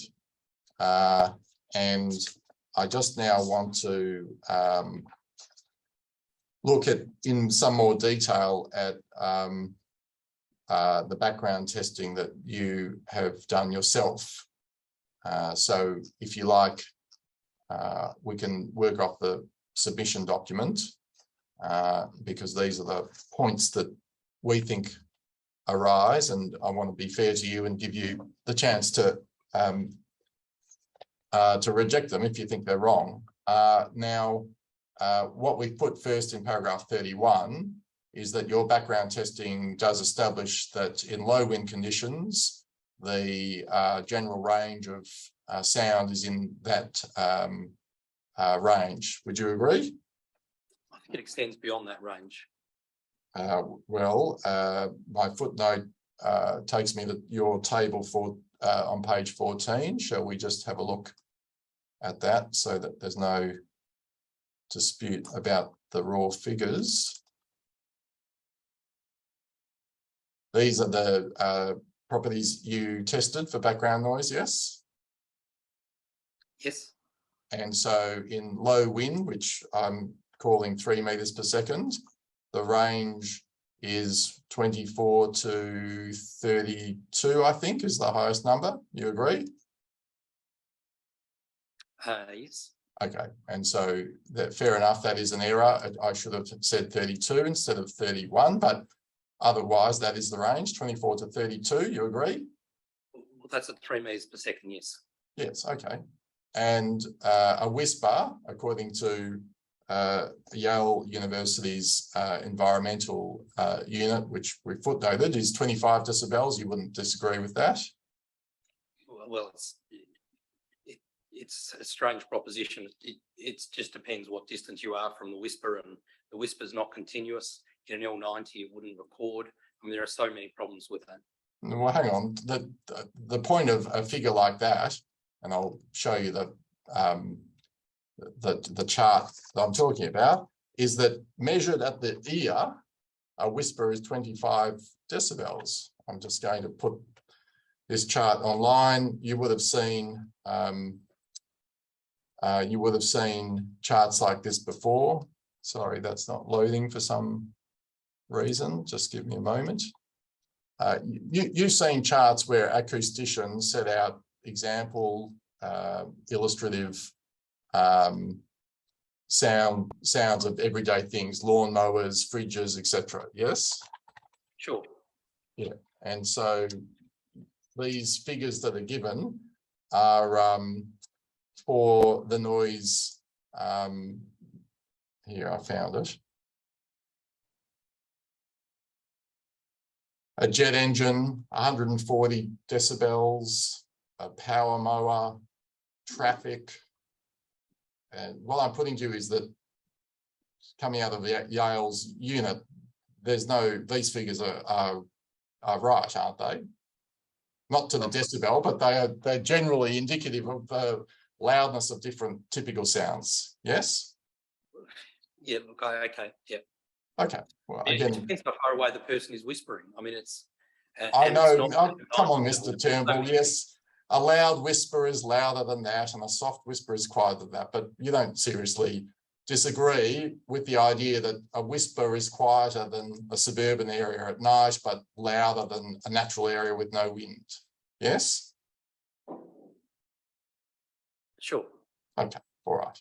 The point that we're making, and since you're an acoustician, I can put to you, is that the range that we were looking at before, 27 to 32, can be described as quiet compared to those sorts of ordinary sounds, yes? Yes, I mean, they're quite level, no question about that. Okay, good. Well, that was the only point we're making in the submission, and I'm happy you agree. Now, the point we go on to make, though, and here you may want to disagree, is that there's reason to suspect that the background levels are lower than what your figures would suggest. And so now let me go into the reasons that we set out here, which obviously you've had a chance to consider before giving your evidence today. We look at the map of the sites where you have tested, and we noticed that only a small number were tested, with no explanation of why so few were tested. Can you say why only 12 were tested when this is such a significant wind farm? Is it money? Was that the issue? Well, the New Zealand standard suggests that you measure at locations where the predicted level is above 35. Depending on which model you use, there are between 4 and 7 of those. We measured at 12, it's well in excess of that. It also suggests that you measure at locations where, at one location, which can be indicative of others. And so it can be representative of more. So measuring at locations which are the closest residents in each direction from the wind farm is a reasonable thing to do. All right. Well, if we look at this, this is your Appendix H in your report. The background locations are the red triangles, aren't they? Yes. Okay. And so we notice that many of them seem to lie on the main road, and yet there's been less testing done in the paddocks, which you'd expect to be quieter, like D18 down here. You agree with that? No, I don't agree with that. Well, on the numbers, I'm showing you, there's the road, there's the road, there's the road. Doesn't contribute to the L90 level. Well, I understand that point. You're putting a single car going past will get filtered out. Is that what you're putting? More than a single car, unless the cars are there for 90% of the time, then the noise, it wouldn't change the L90 level. Well, but yet there is, even on your figures, significant variation in background sound levels in the area. So you measured that range between 24 and 32, recalling that a doubling of sound energy is a 3 decibel increase, yes?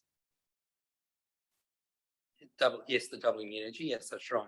Yeah, so at the very least, it would have been better to do more testing to get a better picture, yes? No, I don't agree. Okay.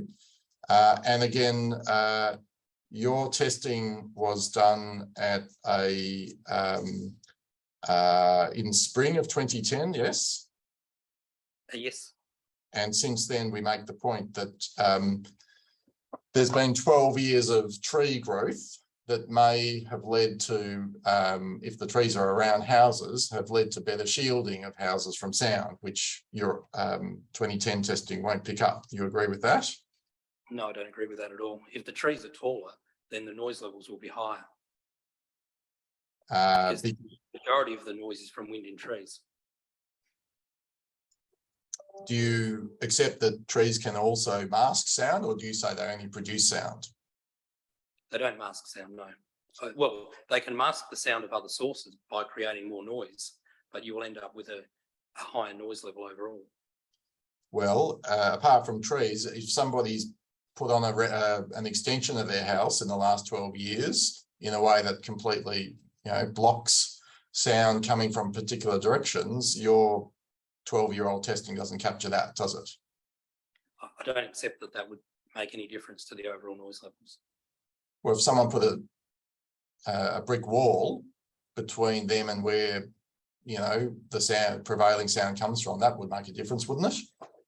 Well, in this sort of environment, the noise is coming from all directions. The background noise is coming from all directions. So whilst you might have sound blocked in one direction, you would have it reflecting it in another direction. And so the overall impact would be nothing. Isn't it ideal that you do the background testing contemporaneously with, or as soon as close as construction of the wind farm as possible? Or are you saying that you can take 30-year-old background data, no problem? No, it's exactly what I've said, that it should be done at the time of the testing. Testing should be conducted immediately prior to construction, and that is what's proposed. But I'm having trouble squaring that answer with what you said before about the acceptability of 12-year-old data. It's either a good idea or it isn't. It's a good idea. What you put to me is the noise levels would generally have decreased, and I don't accept that proposition.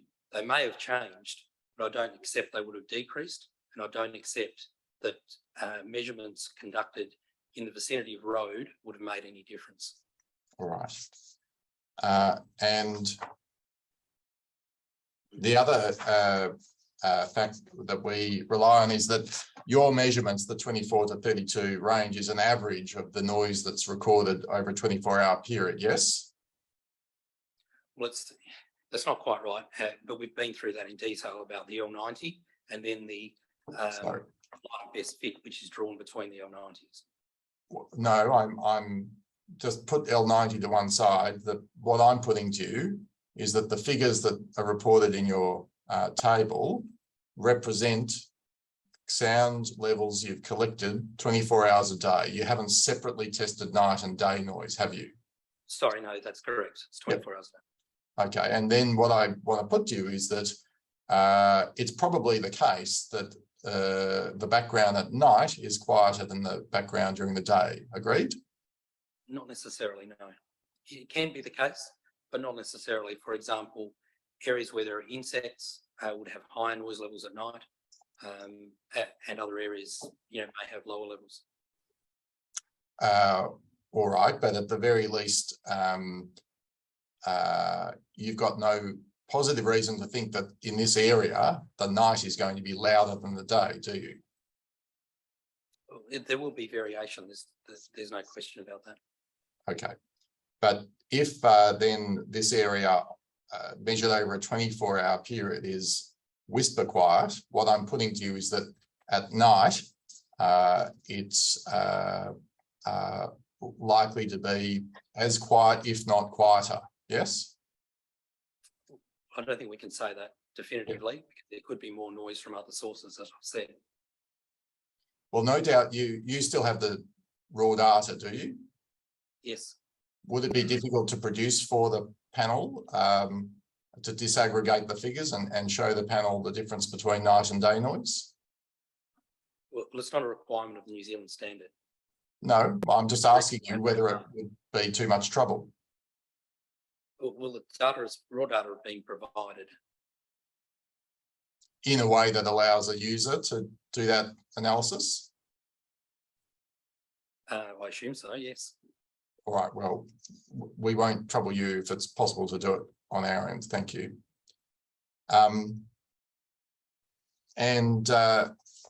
Now I understand that you do recommend that the background testing be redone before construction. So for properties like D18 here, you would, in light of the UN case, no doubt recommend that background testing be done at as many properties as possible, so that when you're applying the inferential approach, if that's where we end up, you have background data from the same location as you are testing at. Yes? Certainly preferable to have it at the same location, yes. Okay, good. All right, well, since your own work doesn't, as you've explained, rely on the background data itself, can I turn to the noise predictions? And so that's in paragraph 23 of our submission, but I'll end up coming back to that Konkawi map a few times. And so what we've said is that both maps show that the noise you predict will attenuate to less than 35, although I think you've corrected me, less than 30 decibels over 1 kilometre, with the result that there'll be no dwellings other than the stakeholder ones that have 35 decibels, yes? No, that's not correct. Okay, well, we better just go back to the map and make sure that we understand it properly. So the first thing is just looking at the shape of the colours. This is consistent with noise falling off in a non-linear way, isn't it? Yes. Yeah. And so in general, but subject to little variations that can be seen, the closer you are to the field of turbines, the louder the added sound from the turbines, correct? Yes. All right. If I just take you down to the key down here, 35 to 40 is this orange colour, correct? Yes. Okay, and so that corresponds with this area where my cursor is, yes? Yeah. Yes. And yes, and that was the basis of my 1 kilometre measurement, which we just used a ruler, and just as a rough guide, we're saying that distance appears to be about 1 kilometre. Is that what you're disagreeing with? Well, you said there were no non-associated residences within that contour, and that's clearly wrong. And that distance to, for example, and I can't see exactly what the residence is, but there's one around about 1,500 metres from the turbines, and the predicted level there is around 36. Okay, so these sort of properties here, Yes. they're in that 35 to 40 zone, aren't they? Yes. Yes. I think the mistake in the submission is that we said 35, but we meant 40, because 40 is the limit that you're propounding, isn't it? That's right, yes. Okay, so that's the point, that if the 40 decibel limit is imposed by the panel and then the minister, then none of the blue triangles will be affected. Whereas if a 35 decibel limit is embraced, then potentially there are a number of properties here at the top, here at the side, here in the middle, over here, and then on the western fringe that will have potentially compliance problems. Yes? Yes, that's right. It's been designed to achieve a level of 40. Yes, but you'd agree that the panel should pay particular attention then to these properties that we've identified that lie between the 35 and 40 contours, correct? I think that was my comment with Yeah. to your first question. Yeah, okay. All right, now at paragraph 24 of our submission, we start to query some of the assumptions that have gone into the model. The first assumption that you've made is that the Vestas 162 model will be used. That's right, isn't it? Yes. But what the peer reviewer, Mr. Evans, says is that that model is quiet for its class. He's correct, isn't he? Well, there's a range, obviously, of noise from turbines. The levels are getting lower as time goes on, and with improved technology. Probably the range is 103 to 106. This sits towards the bottom end of that range. I think that's fair to say. Well, he says that the range is up to 108 decibels, and we footnoted where he says that. So he's right, isn't he? Look, there's a range of turbines, and depending on which one you select, you get a different level. Okay, but what he's really putting his criticism to you is that you, or maybe more fairly the proponent for the modelling exercise, has selected an unrepresentative turbine. That seems to be right, isn't it, Mr. Turnbull? It's not unrepresentative. It is an actual a model of a turbine which can work, and the noise will be one of the factors that needs to be considered. If a louder turbine is selected, then there will be turbines that will need to be removed from the layer. All right. Now, just in terms of the turbine itself, you in your report have passed on that the manufacturer has told you that the maximum power is 104.3 decibels, and in the footnote, yeah. Now, you would have seen from our footnote that we found a brochure that the manufacturer has put on the internet, which I can put here, which has a different number. I'll just show you and see if you have any explanation yourself for, so we're dealing with the same turbine. It's the, no, we're looking for the 162. Hang on, just let me find the right page. Here it is, the 162. And the sound power there is said to be 104.8, which is different to your 104.3. You see that? I'm not sure is that the same turbine? Well, I'm giving you the chance to tell me that I've got it wrong, but it seems to correspond to the turbine that you've described in your report. I can. Vestas 162 with a hub height of 1. It's a 6 megawatt turbine, not a 6.2. 6.2. Okay. Let me just find that brochure again. And I thought there was. Yes, there is a 6 megawatt model, but it's got a different V number, so probably not safe to compare. And these other ones are different powers. All right, well, that seems to be a different model entirely, so we don't have to worry about that. The other issues that are of greater concern, if I go to paragraph 25, is, where are we? Now, you've assumed that the wind farm is surrounded by acoustically soft ground, haven't you? Well, I've done two models. The Konkawi model assumes ground with a finite acoustic impedance.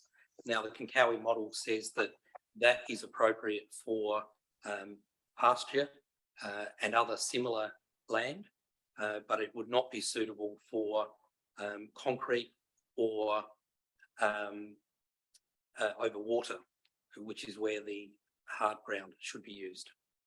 And then in the ISO model, I've used 50% hard and soft ground based on experience with wind farms, providing the best result for that model input.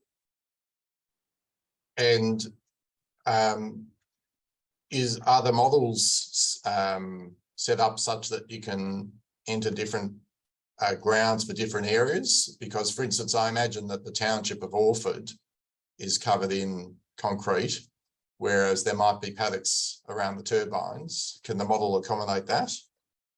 It can, if necessary. Isn't that an adjustment that you should put in the model? Well, at Orford, the predicted levels are well below 30. And so over small distances, some hard ground is unlikely to make any difference. But Mr. Turnbull, that seems the wrong way round, isn't it? Shouldn't you first enter the inputs in the model and then see what the model spits out, rather than first assuming that you'll comply in Orford and working backwards from that assumption? Well, what I'm saying is I don't think it'd make any difference over the small area of things like hard ground within Orford. Right, but you agree a lot of people live in Orford, yes? Yes. And it'd be a pretty significant impact if you were wrong about your assumptions, such that noise nuisance was created there, correct? Well, I'm not suggesting that there is any doubt about the assumptions. Well, I thought you did agree there was some doubt, in that you were agreeing with me that the assumption that there's soft paddock all around the turbine isn't right when you come to the area of the township. What I'm saying is that it wouldn't make any difference to the predicted levels if you have that small area potentially showing harder ground. So how do you know it won't make a difference until you've run the model? Well, because the noise level is not going to increase and it's already below the 30 contour. But that's making the assumption that I'm putting to you isn't right. No, it's not. It's suggesting that a small area of hard ground will not make a difference to the overall level, particularly in the circumstances where it's already outside of the 30 contour. All right, well, you've seen Mr. Hewson's statement, haven't you? Yes? Yes. And he says that you're just wrong about this, and you're not using the right ground absorption factor. Now, he's right, isn't he? No, he's not. The ground absorption factor and pretty much all of the inputs that I've used are in accordance with the recommendations in Queensland in the code. The inputs for the ISO model are what is recommended in South Australia. And by inference, given the South Australian guidelines are used in Western Australia and New South Wales, it is also what's recommended in those areas. All right, but he says it's not in accordance with the rules for the use of the ISO model. He's right about that. No, I don't believe he is. All right, well, the panel will have to hear from him and decide. Sorry. The next criticism made in our document at 25B is that you've assumed that in the ISO model that the receiver, meaning the receiver of the sound, is 4 meters off the ground. That's what you've done, isn't it? Yes, that's right. And Mr. Hewson says that according to the ISO approach, you must assume 1.5 meters. And again, I'm suggesting that he's right about that. Would you agree? No, I don't agree. The inputs to the ISO model are based on the Institute of Acoustics recommendations, which provide accurate results specifically for wind farms. The ISO model is not designed for wind farms, and so you need to change the inputs to make sure it correctly and accurately models for wind farms. For example, the 4 metre tall receiver height is to reduce the effect of absorption from the ground. That is, if you use a 1.5 metre high receiver, you will under predict the noise levels.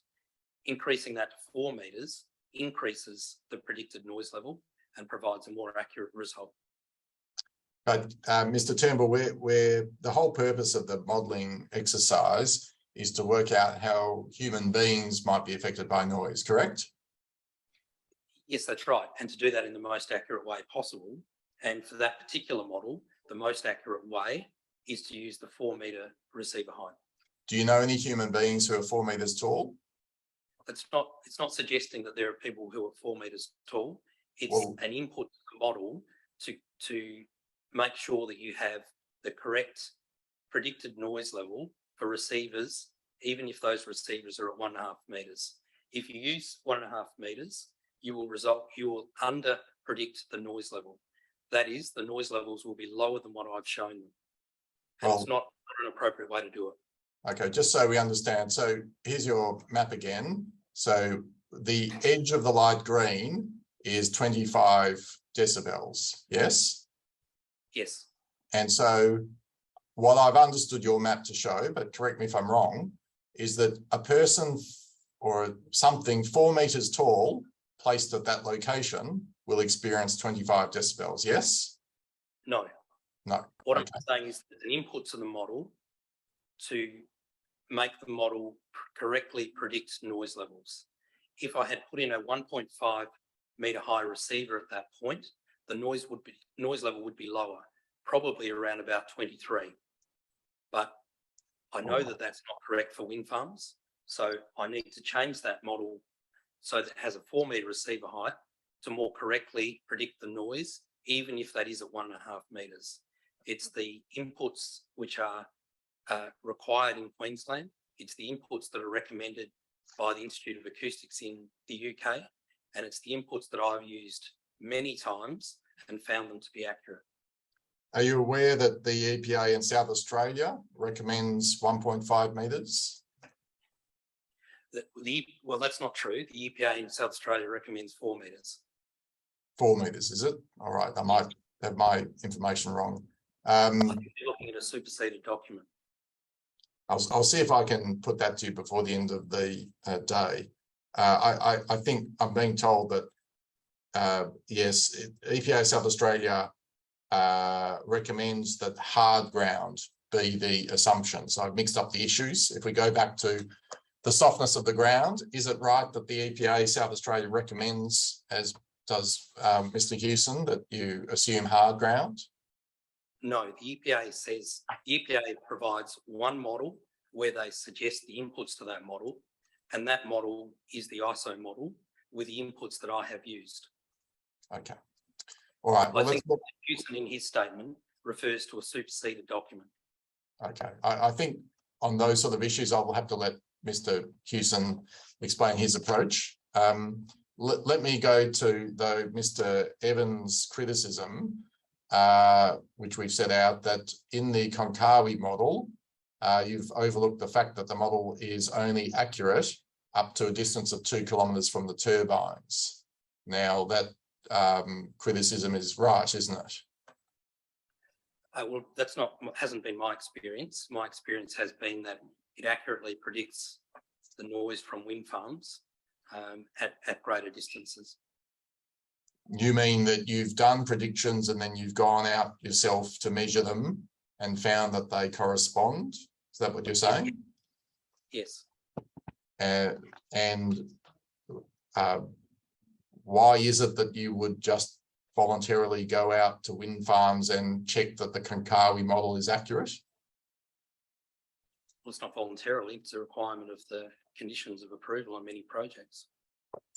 Well, isn't it the case that you take commissions from wind farm developers to do the noise predictions, yes? Yes. And then you sometimes take commissions to do the post-compliance checking, correct? Yes. And it's no part of that exercise to go and check if the Konkawi model is accurate at 3 and 4 kilometres, is it? No. But well, it effectively is. That's what you're doing with your compliance monitoring. You're demonstrating that the model that has been used to determine the layout is accurate. Well, I thought we went through at length before that when you're doing post-compliance testing, post-construction testing, you're comparing the post-construction regression curve, not with the noise prediction, but with the pre-construction background curve. That's what you're comparing, correct? Well, yes, you are, but by inference, you are also assessing it against the criteria.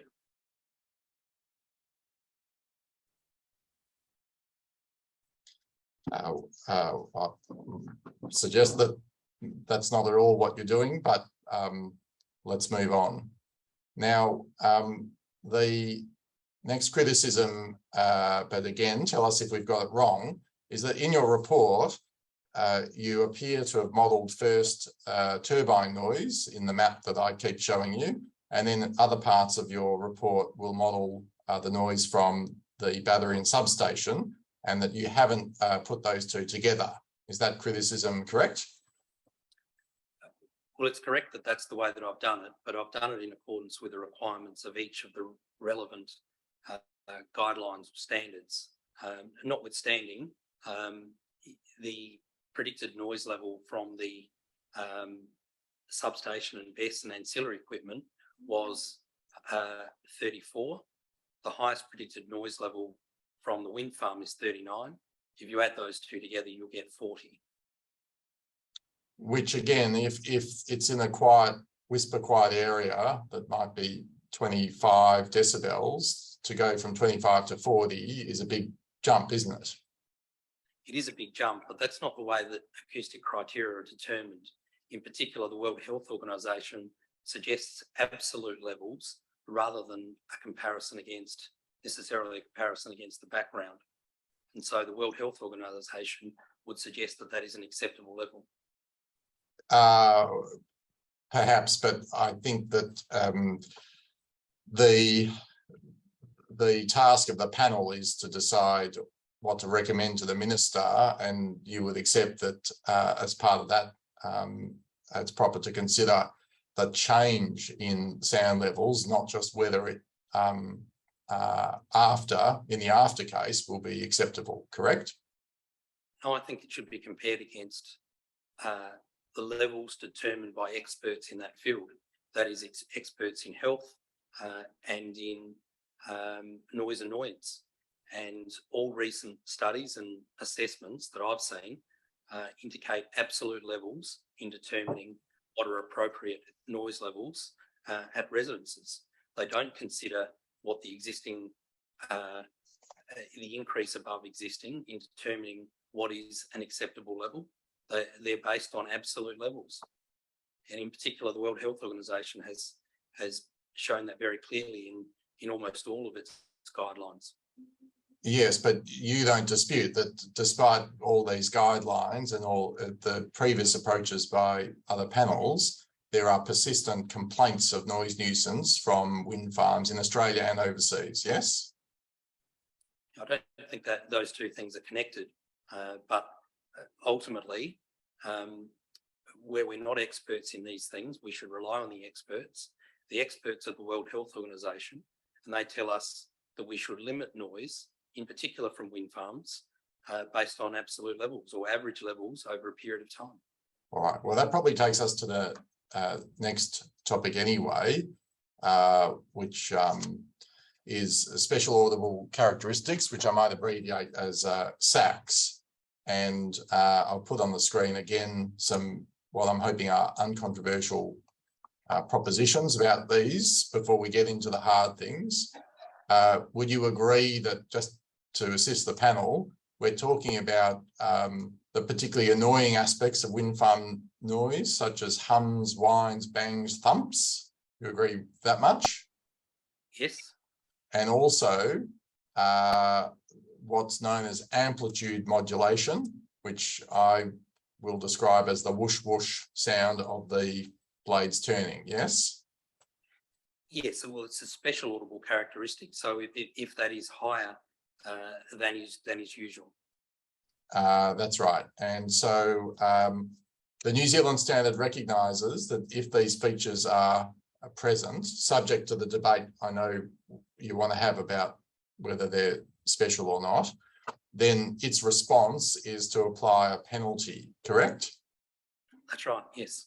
And so, as we pointed out, that effectively says if you find post-construction a data point that's 30 decibels, you should increase it up to 6 decibels up the graph so that it's treated as if it's louder than it objectively is, correct?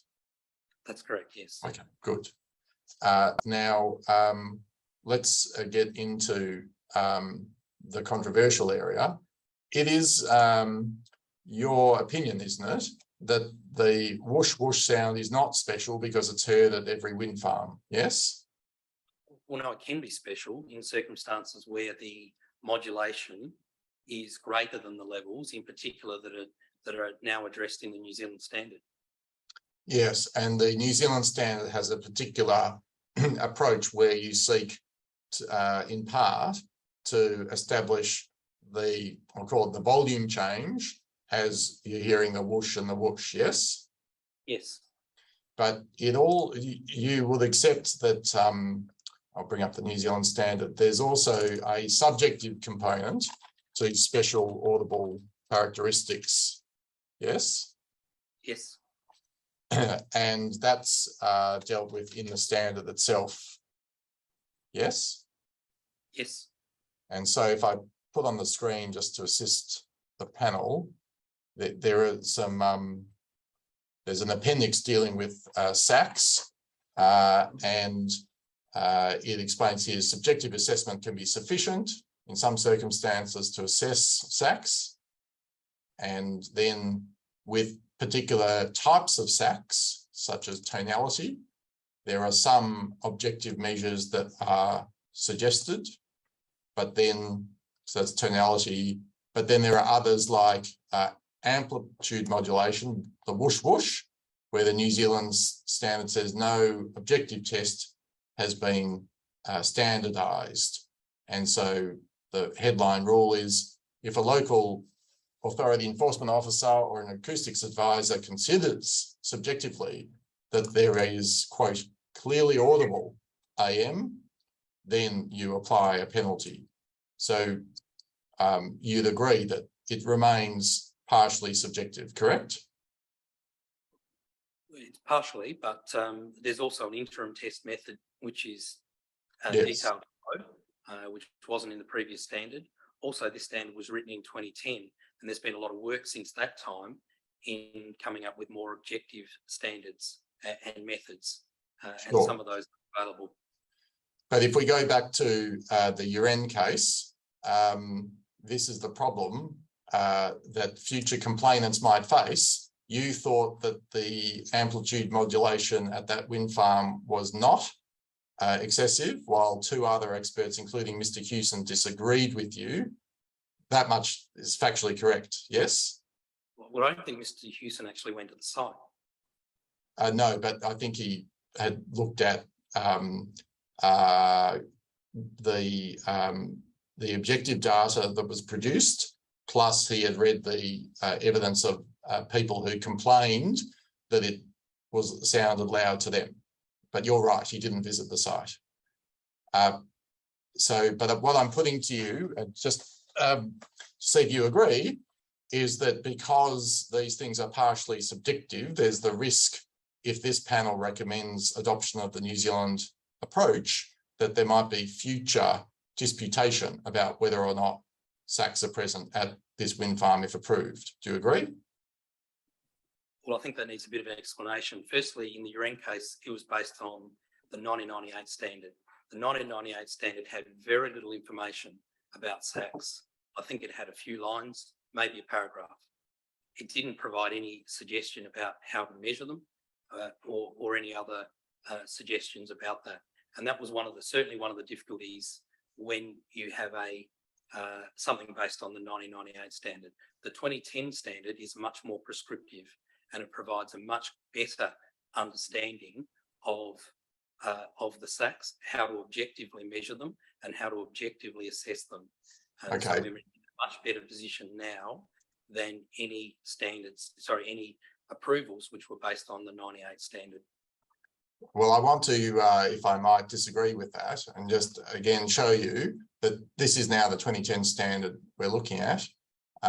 We're told overall subjective assessment may suffice. And so I suggest to you that that means that it may be sufficient for a person to say there are SACs here, correct? For instance, an acoustic advisor. Yeah, what I would say is that in those circumstances, if there is SACs which are observed, then an objective test should be done. Well, but what I'm pointing to is that's not, in fact, what the New Zealand standard itself says. It says subjective assessment can be sufficient.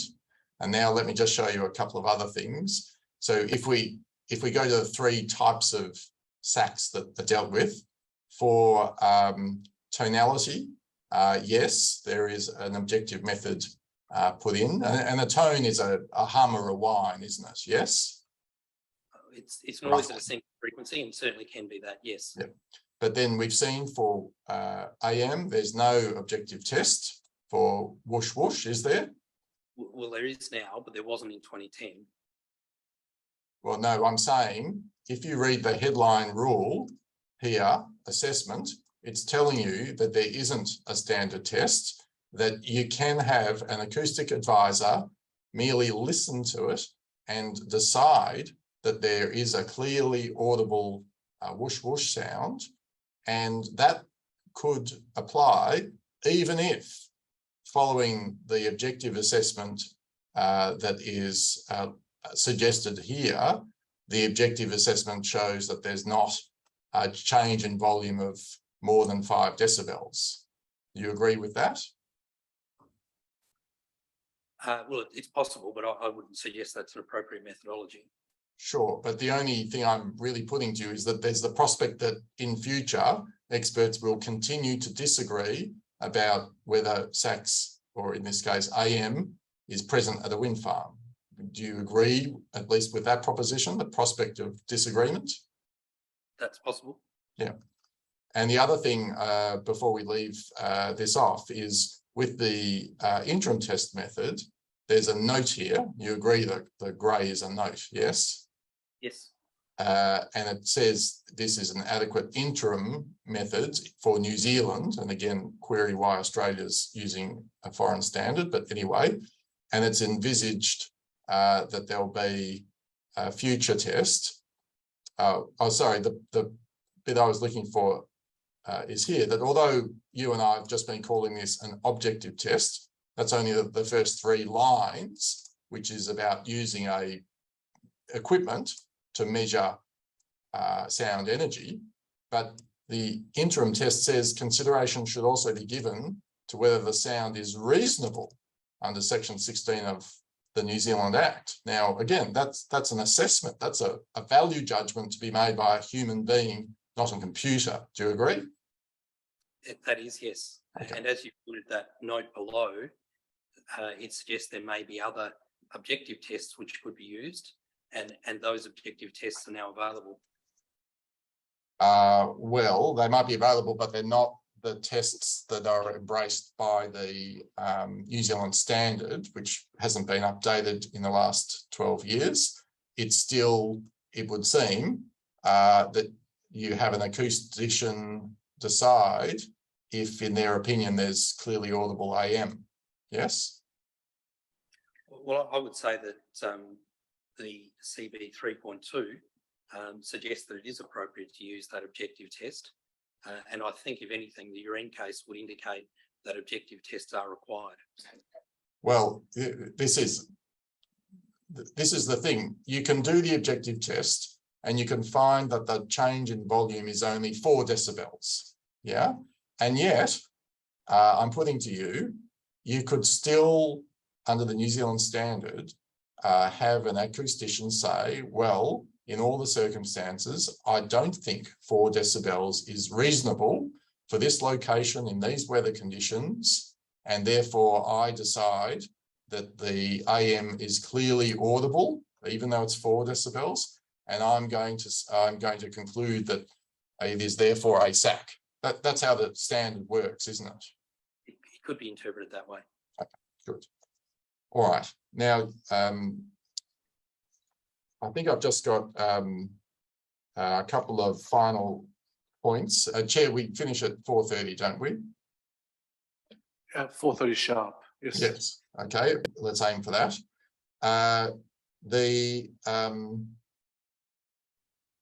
You accept that there is at least the risk of SACs being created if this wind farm goes ahead, yes?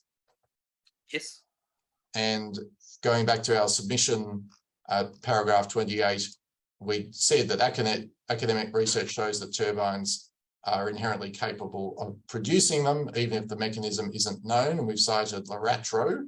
You would be familiar with this sort of research, yes? I'm not aware of that one, no. Okay, but that point you accept, yes? It is possible that wind turbines have SACs, and some do. Okay, but also that there's scientific uncertainty about exactly how they're produced. Do you know about that, or you can't comment? There is some uncertainty, yes, Okay. particularly in relation to amplitude modulation. Yes,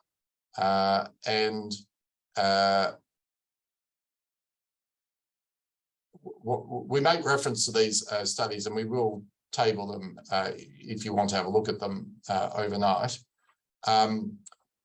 The final point is this one, which I think you do disagree with. There is evidence, is there not, that you can have unexpected interference, unexpected and complex interference patterns of sound, which give rise to sound being experienced where you wouldn't necessarily expect. Do you agree? No, I don't agree. Okay. And the reason I don't agree is because that figure that you show there is from a paper which was a preliminary paper about a noise model that they were in the process of putting together. They described it as a work in progress. It doesn't have any measurements to back it up, and it should not be considered as the way that noise reacts. I haven't seen that in any of my experience in going to wind farms, that the noise levels change significantly over distance like that would suggest at those distances. And it should be taken for what it is. That is, it's a work in progress of a model particular people are trying to put together. Okay. Although you have been wrong before in that at Bald Hills, for instance, your opinion was that the turbines couldn't produce noise nuisance at the plaintiff's houses, and yet that was the finding, correct? No, that's not correct.